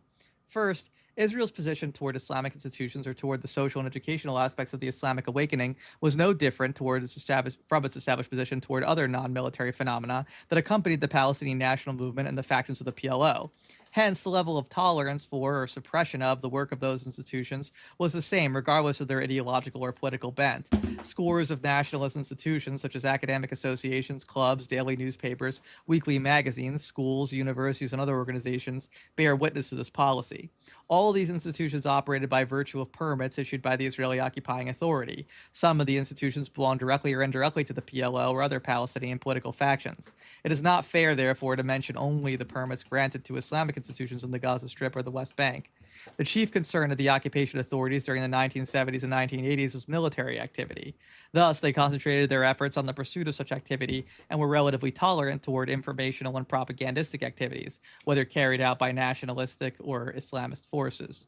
Second, it was not easy for Israel, especially after the late 1970s, to resort to a harsh repressive policy toward the manifestations of Islamic awakening in the occupied territories. There are many reasons for this, the most important being the fear that such a policy might render an indirect service to the Islamic current by giving credence to its claim that the Jews in Israel are fighting Islam. If this assertion acquired credibility, the national struggle will be recast as an ideological one, a war between religions. This, in turn, might lead to the incitement of religious feelings abroad and thus to the strengthening of the Islamic current. Furthermore, the adoption of an obviously repressive policy toward non-military religious institutions in a region where the Islamic tide was rising would intensify the feeling of enmity for Israel in the region. Internationally, such a policy, interpreted as an abridgment of religious freedom, would harm the reputation of Israel. Such considerations apparently continue to influence the formulation of Israeli policy through the first 2 years of the Intifada. Resistance activities during that time, whether directed by Hamas or by the United National leadership of the Intifada, were confined to mass demonstrations, and the use of firearms was avoided. The situation only changed in the 1994 to 1996 period, when regional circumstances favored the adoption of a merciless repressive policy under the slogan, quote, fighting Islamic terrorism. Third, the implicit Israeli acceptance of responsibility for indirectly helping Hamas by looking the other way when it came to it being can be explained by reference to the Israeli political mindset, this is kind of what we talked about before, which is characterized by a, quote, superiority complex. This mindset invented the myth of the invincible Israeli army, wove legends around the supernatural capabilities of its security services, including the Mossad and the Shin Bet, and painted a fabulous picture of its ability to influence events both regionally and on the Palestinian plain. In effect, it perceived Israeli control of most, if not all, strings as virtually absolute. Hence, it would be a great blow to Israel's pride to acknowledge that a Palestinian movement could form and grow in the occupied territories, that is, right in the lion's den. It was more consistent with this mindset to concede that Israeli policy in one form or another was behind the emergence of Hamas. This claim would serve, even as it admits an error in tactics, Israel's strategy of firmly establishing that its Arab and Palestinian foes are not capable of carrying out any undertaking that may influence events outside Israel's masterful control. In brief, the optimum position for the Israeli mindset is to admit an error and to feign regret over a policy that led to a present situation wherein Hamas has become immune to a complete and final liquidation. Fourth, the Islamic phenomenon in the occupied territories did not grow in isolation, but in the context of a historical social change that swept the entire Arab and Islamic areas. Indeed, the period extending between the second half of the 1970s and the mid-1990s witnessed a dramatic growth of an Islamic awakening and several currents of political Islam. The Islamic current in the occupied territories thus was influenced and nurtured by the growth of an Islamic movement in Jordan to the east, the emergence of an Islamic movement, especially Hezbollah, in Lebanon to the north, and the advancement of the Islamic movement in Egypt, where moderate groups exerted influence through democratic processes in a parliament and the unions, while armed groups engaged in a bloody confrontation with the security forces. I mean, kind of relatedly, you know, obviously it's outside the scope of this, or outside the timeline of this book, but really, it seems pretty clear that I think, Hamas's electoral victory in 2006, and also the kind of the sort of second Intifada preceding that, those things kind of partially led to the Arab Spring in some ways. I think especially their political victory, or at least portended it. But yeah, I can see it having influence. Definitely, yeah, because the sort of a lot of Islamist parties that Hamas was kind of supportive of, Ennahda in Tunisia and such, they were all kind of a similar mindset. But Beyond the immediate neighborhood, the victory of the Islamic Revolution in Iran, the evolution of the Islamic movement in Sudan, and the increasing growth of political Islam in Algeria all had important influences on Palestinian Islam in the occupied territories. Thus, Palestinian Islam was part of a broader phenomenon, not an isolated occurrence. The fact that it existed under military occupation worked only to deepen and broaden its appeal and to clarify its goals. Fifth, considering the factors mentioned above, one can conclude that Israel's stance toward the competition among various Palestinian forces, such as that between Hamas and the PLO, was one of exploitation and manipulation to the service of Israeli interests. There is nothing creative or unique in this practice of trying to benefit from the internal contradictions of an opponent. Indeed, this is a conventional practice used by one party of a struggle against its various opponents. Yeah, that's pretty I think well argued and fairly conclusive for my as far as I'm concerned. I think that's a fairly persuasive take. I guess all right. It is getting kind of late, but I'll have to make apologies. But I do think I want to read this postscript. What did Sinwar want? Because I think it's a better sort of way to end. This is from his other book, as I mentioned. In the first months of Israel's genocide in Gaza, its official Hasbara produced the term, quote, the butcher of Khan Yunis, to describe Yahya Sinwar, Hamas's leader, who was killed by Israel while fighting in Rafah on 17th October 2024. Western media promptly and blindly picked up the vilifying label.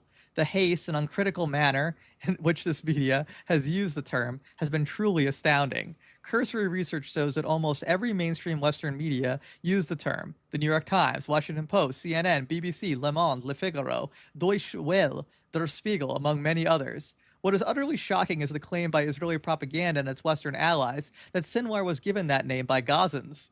For someone who spent around 30 years researching Hamas, its political thought, praxis, and leaders, I was stunned by the term as well as by Western complicity in consuming it along with whatever lies Israel had thrown on them. I have asked dozens of Palestinians from the Gaza Strip, and mainly from Khan Yunis refugee camp, where Sinwar was born, and the city of Khan Yunis, about the alleged nickname of Sinwar. Nobody had ever heard of it before. It was fabricated by the Israeli propaganda machine and then exported to Western media. Even Sinwar's critics and opponents expressed revulsion over such a defaming title purportedly attributed to him by his fellow Palestinians. For historians of Palestine and of the successive wars on Palestinians, there is indeed a qualified candidate whose name comes first as the real butcher of Khan Yunis. This was the late Moshe Dayan, Israel's chief of staff, whose troops massacred at least 275 civilian Palestinians in Khan Yunis on 3rd November 1956. Sinwar was born 6 years after that massacre, whose haunting and enduring memories have impacted the destinies of many young Palestinians in the Gaza Strip, leaving them, including Sinwar himself, angry and prepared for future resistance. In 1988, at the age of 26, Sinwar was arrested and given 4 life-term sentences, amounting to 426 years. In prison, where he spent 23 years, he gradually grew into the leader that many would come to know, educating himself, reading extensively, writing novels, and learning Hebrew, all while serving as the prison leader of his group. As his leadership talents were further polished in jail, he built strong relations with the other imprisoned Palestinian leaders of rivaling factions, including Fatah. Those leaders, along with Sinwar, produced the, quote, prisoners document of national unity in 2006, which has been since regarded as a major reference point for Palestinian national consensus, based on accepting a Palestinian state in 1967 borders. Sinwar was freed from jail in 2011 in a prisoner exchange involving more than 1,000 Palestinian prisoners in return for an Israeli soldier that was captured by Hamas in 2006. Upon his release, Sinwar wasted no time in resuming his path of resistance, showing little interest in embracing the newfound freedom for personal gains. Speedily, he rose within Hamas's ranks and became a member of its political bureau in 2014. Then, in 2017, he was elected as the movement's leader in Gaza. On 6 August 2024, 2 months before his death, Hamas chose him to replace Ismail Haniyeh, Hamas's top leader, who had been assassinated by Israel in Tehran a week earlier. Beyond being a resolute military commander, Sinwar emerged as a shrewd political figure, skillfully blending ideology with pragmatism. In retrospect, we can trace the phase-based political and military action that he had envisioned and followed through from at least 2017. This approach began with efforts to end the Palestinian division, where Sinwar made the needed compromises to Fatah to achieve unity, offering readiness to give up Gaza's rule to a national unity government under the presidency of Mahmoud Abbas. The proposed National Accord government would need comprehensive support from all parties to guarantee its success, including freezing Hamas's military resistance by adhering only to nonviolent resistance. Although the unity government never materialized, Sinwar's next phase was to embrace nonviolent resistance that started in March 2018 in the form of the Great March of Return and lasted until December 2019. Hopes that this effort would garner the world's attention proved unfulfilled. Consequently, Hamas resorted to military resistance as exemplified in the May 2021 Sword of Jerusalem confrontation against Israel, intervening in support of the Palestinians in Jerusalem and the Sheikh Jarrah neighborhood. Again, the world betrayed the Palestinians, and Gaza was left suffocating by the Israeli blockade. Misery, impasse, and anger led to the next phase, 7th October 2023, which Sinwar had not so vaguely warned about for many years. All was laid out publicly at a press conference that Sinwar convened on 26 May 2021, following the Sword of Jerusalem confrontation. In what follows, and in Sinwar's own words, the warnings and suggested phrases of forms of resistance were identified as if Sinwar was outlining his plans on air. Clearly and straightforwardly, Sinwar stated his and Hamas's approach prioritizes nonviolent resistance, considering it the movement's number one option. Quote, "To spare our people the horrors of war, we truly believe, as we have always believed, that our people must combine different means of resistance, peaceful or popular resistance, along with armed resistance in its various forms, in addition to political and diplomatic efforts. Everyone knows and acknowledges that we and other Palestinian resistance factions, from March 2018 to March 2020, participated in those wonderful, peaceful, popular resistance demonstrations, the Great March of Return. By the grace of Allah, we portrayed an incredibly beautiful image through these marches of a civilized people engaging in such peaceful, popular resistance, which sometimes involves some rougher methods." In fact, these words echo much of Sinwar's talk in a long interview conducted by an Italian journalist and published in the Israeli press in May 2018, where he said, "Who would like to face a nuclear power with slingshots?" The goal of return marches, according to Sinwar, was to draw the world's attention to what is happening in Gaza and Palestine, to create political action. Quote, "We hope that the free and civilized world and the international organizations would respond to our nonviolent march of return on two fronts. First, to appreciate this peaceful movement and curb the enemy's use of excessive force and deadly violence against our people. Second, we hope that they would pressure the enemy and the occupation to fulfill our people's demands and rights. But unfortunately, over 2 years, the Zionist war machine continued to target our sons and daughters, with snipers from the occupation army killing them. They started to amuse themselves by targeting our sons and daughters, sniping them in their foreheads, hearts, and eyes, or severing their limbs, legs, and arms. We now have a significant number of these wounded and martyred, while the world just watches. The conscience of the free world didn't wake up, and it didn't move. We say once again that we prefer to confront this occupation through peaceful means, through popular resistance. We prefer that to be the way. But if this enemy continues to commit crimes and crosses red lines, we must resort to armed resistance. Our first option to achieve our people's goals and demands through peaceful means, to do that through peaceful means. However, if the world does not respond, and this occupation does not respond or commit serious crimes, then our resistance must act to deter them." Sinwar spoke, again, this is Hroub talking, Sinwar spoke passionately and in high, threatening tones about Jerusalem and Al-Aqsa as being intolerable red lines for Hamas. At a press conference, he sequenced the engagement of Hamas in the Sword of Jerusalem confrontation as a necessary move by his movement after the inaction showed by the whole world regarding Hamas's nonviolent resistance in the March of Return. He said that the Sword of Jerusalem was only a message of warning. "We had no choice but to say our word with iron and fire and with missiles on Jerusalem first, so that the entire world and the leaders of the occupation would know that Al-Aqsa has men who protect it, and that we are prepared to sacrifice the most precious and valuable things for the sake of Al-Aqsa Mosque, and for the sake of Sheikh Jarrah, for the sake of Al-Bustan neighborhood, and for the issues of our homeland, especially in the Holy City.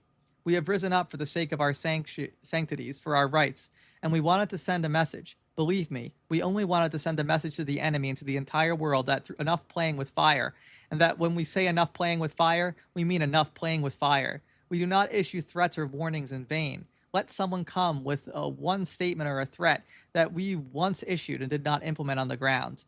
The world should know that this was just a rehearsal, just a small maneuver for what could happen if Israel touches Al-Aqsa Mosque again." As is the case, in the case with the March of Return, Sinwar hoped that after the Sword of Jerusalem that drew the world's attention to Palestine, a political momentum would be created and cracks in the deadlock that faced the Palestinians would appear. At the press conference, he explained how the Palestinians have made themselves ready, including Hamas, to function in line with international law and resolutions. Regarding the international diplomacy that took place during this round of conflict with the Zionist occupation and aggression against us in Gaza, there has certainly been significant action. The whole world, including major powers, even the new American administration in the United States, as well as major European powers, moved towards the idea that there must be a comprehensive solution to the Palestinian situation. It has become very clear that the triggers for explosion are still present, and things could erupt again at any moment. We say, therefore, that today there is an opportunity for the world to seize this moment and pressure the occupation to comply with international law and international resolutions. Earlier, I was in a meeting with various foreign agencies and television channels from around the world. One of the reporters from an American television station asked me, "What is your message to President Biden?" I replied with one sentence: compel the occupation to adhere to international law and international resolutions. If the occupation complies, there is the possibility for a long-term truce, whether for 4 years, 5 years, or more. If the world can pressure the occupation to withdraw from the West Bank, dismantle the settlements in the West Bank, and withdraw from East Jerusalem, then there is a possibility for this long-term ceasefire. The release of the prisoners, lifting the blockade on Gaza, allowing us to hold our elections in Jerusalem, and to establish our Palestinian state on part of our land, this would certainly open the door for the possibility of a relatively long-term truce that postpones the conflict and achieves a level of stability in the region. Is the world serious about pressuring the occupation to achieve this? We hope that the latest round has led to a shift in the awareness of international leaders to push for such a scenario. We in Hamas, through our charter and through the National Reconciliation document that we signed, along with the factions of the Palestinian people, have clearly stated that we are ready to accept the common denominators agreed upon by Palestinians. While these common denominators do not represent the political ideology of Hamas, our political ideology is clear and well known. We stand for the removal of Israel through jihad and armed struggle, and this is our belief. The occupation must be removed and swept away from all our land. However, for the sake of Palestinian unity and the common Palestinian goals, and due to international will, we have said that we are ready to pursue this option. We have no problem with it if the major world powers and international organizations are prepared to compel the occupation to respect international law and international resolutions, so that we can establish our state on our land in the West Bank, Jerusalem, and Gaza, with the dismantling of the settlements, the release of the prisoners, the lifting of the blockade, and the return of refugees. This makes the possibility of a long-term truce or ceasefire viable, relatively speaking. There is no doubt about this. Al-Aqsa Mosque in Jerusalem are a red line. If you want more time to stay, then stay away from Al-Aqsa Mosque in Jerusalem. The decision to eliminate your state depends on implementing your plans in Al-Aqsa Mosque in Jerusalem. We have an existing and known scenario, and the rehearsal has been made for it. Gaza will launch its resistance with all its strength, and the West Bank will explode with all its power. Our people will attack all the settlements at once. Our heroes, even the security forces, meaning the Palestinian Authority in the West Bank, will stand up for you at all the intersections and roads. They will attack you, or like against you. Yeah, I guess is what he means. They will attack you in all the settlements throughout the West Bank, and our people inside will rise up, 1 million demonstrators or more, who will take to the streets and close the roads. And I am absolutely certain that we have no less than 10,000 potential martyrs there, ready. The masses of our people and our nation will rush across the borders, flowing like torrential floods to uproot your entity. And the resistance literally says a flood. A flood is coming. Wow. Yeah. And the resistance of the region, all the living forces will rush to hit you with the utmost and most of their strength, God willing. And I am confident that the shape of the entire Middle East will become different from the Middle East in which we live. Wow. Talking about, this is just Hroub's conclusion. Talking about the hard economic conditions in the Gaza Strip, Sinwar issued another chilling warning, saying, "And we, the leadership of the resistance, pledge that this year, 2021, by the will of Allah, will not pass without a major breakthrough in the economic and humanitarian life of the Gaza Strip. This year will not pass, and the problems in Gaza caused by the blockade, the war, the destruction, will not remain as they are. Let the entire world hear. We will burn everything, green and dry, if the problems of Gaza are not resolved now." He writes, Sinwar's calculations about resistance flooding the borders once a strike from Gaza on Israel is conducted proved to be wishful thinking. He dedicated his attention to the details of the small picture and simplified the complexities of the bigger one. That included his allies in the axis of resistance. During his youth, in his high school and university years, Sinwar worked as a bricklayer in his free time to help his family and earn a living. Two people whose small homes were built by Sinwar, but I talked to, spoke highly of his patience, precision, and meticulous work. He also built parts of the long brick walls surrounding the Islamic University in Gaza. As a bricklayer, and later builder of Hamas's resistance capabilities, he was dedicated to the details, the precise alignment, and keeping things perfectly in line. It seems that he was overwhelming himself and refining the resistance in Gaza while underestimating other imposing factors and limitations beyond his control. The jury is still out on his military and political decisions, and may remain so for years to come. But aside from the vilifying Israeli and Western Hasbara, Yahya Sinwar, for the Palestinian people and many around the world, cuts a profile of a heroic figure that lived, fought, and died legendarily. His was a rebellious and free soul, as reported by Nabih Awada, a Lebanese communist who was imprisoned with Sinwar from 1991 to 1995, saying, Sinwar used to play table tennis barefoot in Ashkelon prison, built in the land of the Palestinian village Ashkelon, from which Sinwar's grandparents were expelled in 1948. Sinwar said he wanted his feet to touch the land of Palestine, shouting out, I'm not in prison, I'm on my land. I'm free here in my homeland. The pictures and videos released by the Israelis to brag about victory over the man's dead body have backfired. These have gone viral on social media worldwide, turning him into a superhero who fought astonishingly until the last breath. That's right. Yeah. He threw the stick at that drone. So, yeah, I mean, I think even that analysis there is a little bit, I mean, obviously it's true that, like, the jury is out in some ways and we'll see, like, the fruits of his predictions, like, how they come to pass. But even in light of what we saw with the confrontation with Iran, right, I think that also has to be partially attributed to, this vision. I think the flood, like, set forth a chain of events that might not have gone down quite that way otherwise, and set off reverberations even through the Western imperial core of now the idea of, like, Israel being, a major cleavage issue, like a wedge issue within the liberal parties in the West. It's true, it had fallen off the kind of priority list before October 7th. It wasn't being talked about. It was all about, Ukraine, Russia, other stuff. Like, he offered the chance to Biden there. Like, come on, man. Like, come and make a deal. Get Israel to back off, militarily withdraw, blah, blah, blah. And then there won't be an Al-Aqsa flood. But, like, if you leave the Palestinians no choice, he called the shot, as the chat says, pretty accurately, of like what was going to happen. And now it is still kind of, the ball is still bouncing, so we don't know exactly how it's going to play. But now, at least with the attempt to go after Iran, is quite stymied, I would say. It's probably the most optimistic word for the U.S. that I could use. But they kind of failed, Israel and the U.S., to overthrow the Islamic Republic. The very notion of a kind of, like, Islamic resistance to imperialism, I think has definitely gotten stronger in the last 2 years. To the point where even we're talking about, like, kind of the possible alliances, or the common interests of, like, a sort of, secular leftist resistance to empire, and this kind of, like, Islamist resistance to empire, and opportunities for,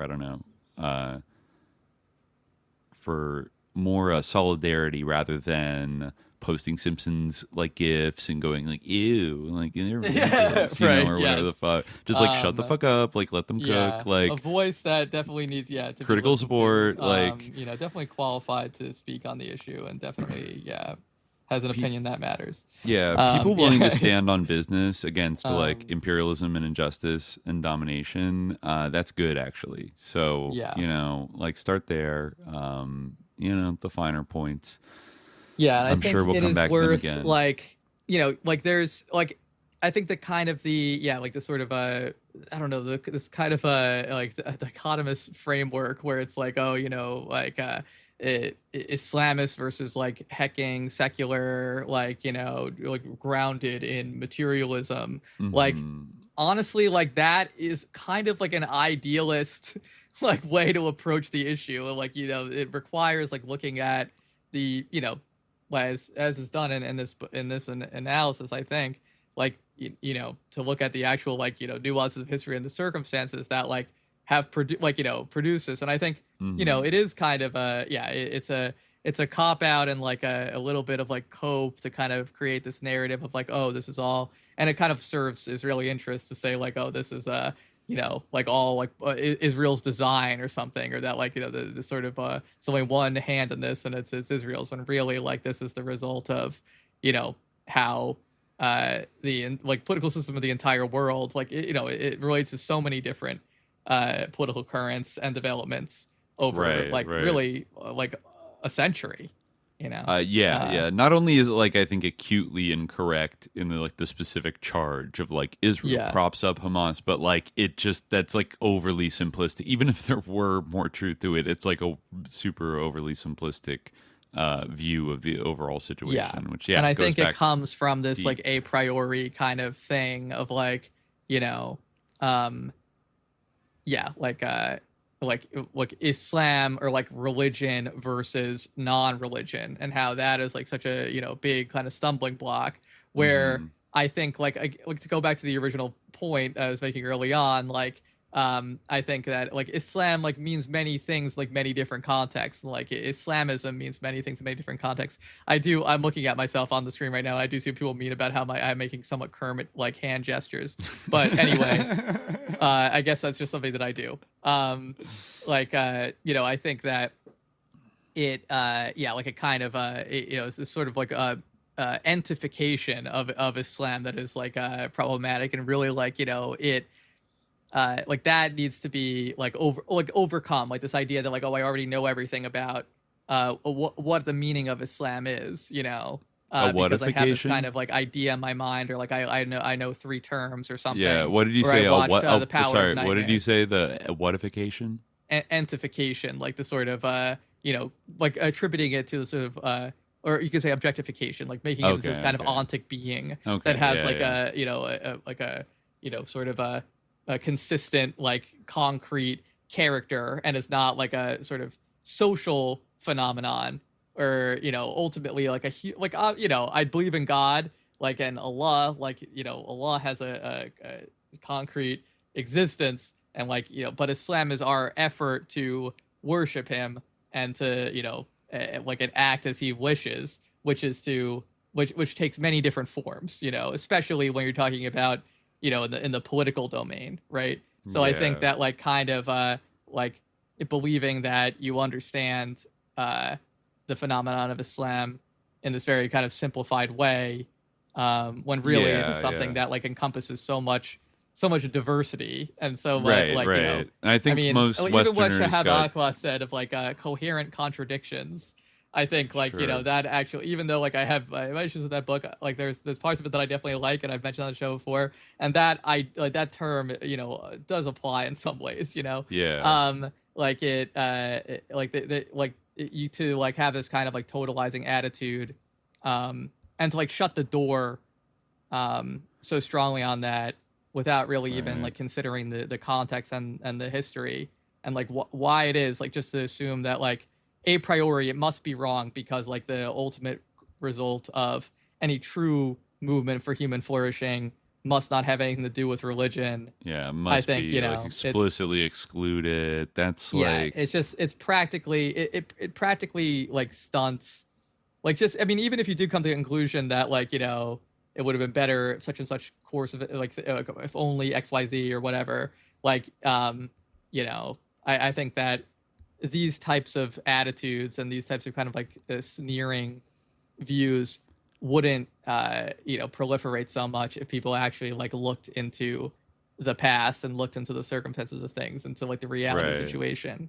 and actually like, you know, considered this to be like a group worth learning about or engaging, or like Islamism as a political phenomenon, or in particular Hamas as like, you know, like a real sophisticated group You know, like I like think that, serious people, just as I feel like a lot of people maybe have more come to appreciate about Iran, is that like these are actually like serious people. They're not like religious, the mullah, crazy mullahs that just are, you know, like the way they're so often portrayed like in the media as like irrational, not serious, and like even for people who are like liberals or on the left can get kind of sucked into that. Like, oh, if they're religious, say less. Not very serious, are they?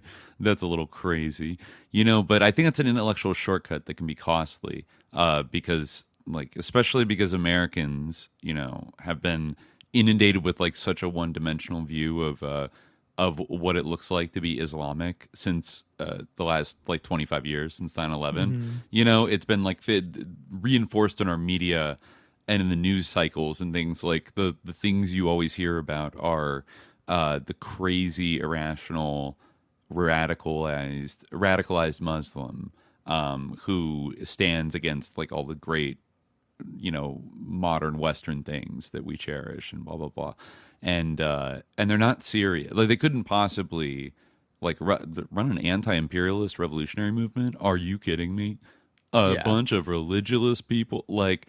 But, you know what, it seems to be happening to some extent. They're certainly putting up the hardest fight of anybody else I can think of right now.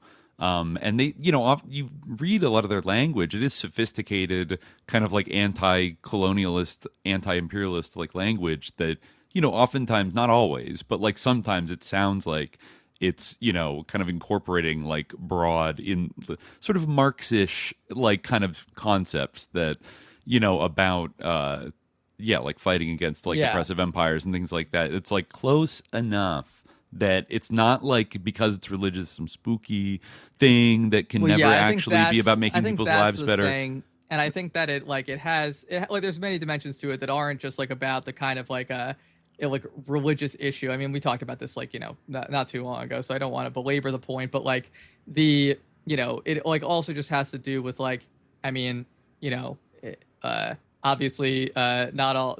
There are some white Muslims, such as myself, but like, you know, it is like kind of a racialized thing, and it kind of like feeds into the, you know, like some discourses of Islam definitely are heavily racialized or overlap with this kind of idea about like the underdevelopment of like the Arab mind and things like that, right? You know, all these books that have been written on this subject of the Arab mind and things like that, right? And I think, I mean, part of what is like unique and like valuable about a book like Khaled Hroub's is that it is amazing how like rare it is like for even a book to have a subtitle, a book about Hamas to have a subtitle like political thought and practice, because like you treating it like as influential, as important as Hamas, like would have many books like that, you know, like, and a group of a different kind of ideological strain like than Islamism that was as influential would have like scores and scores of books on that topic.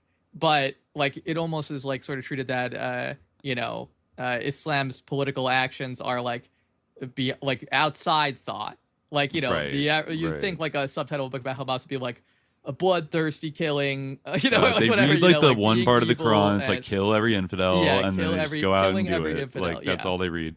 They keep that away from everybody. They don't want people thinking about them as a serious political actor that is like legitimate in any way. But they do have like, you know, exactly. Like again, you might not adopt it wholesale, or you might not agree with every political calculations they've made. And even Hamas's political thought is not homogenous, like among its different members, right? But it, you know, like it still is like a political thought, right? It is like serious and it is important, and it does like offer for people trying to think like, how do we get out of this like horrible situation that we're in the world, where something like what we're seeing in Gaza is possible. This is like one of the places to look, because, you know, is like the first place to look. It is the forefront of the UMMAH-GROUNDED resistance. All right. Well, I think we'll leave it there.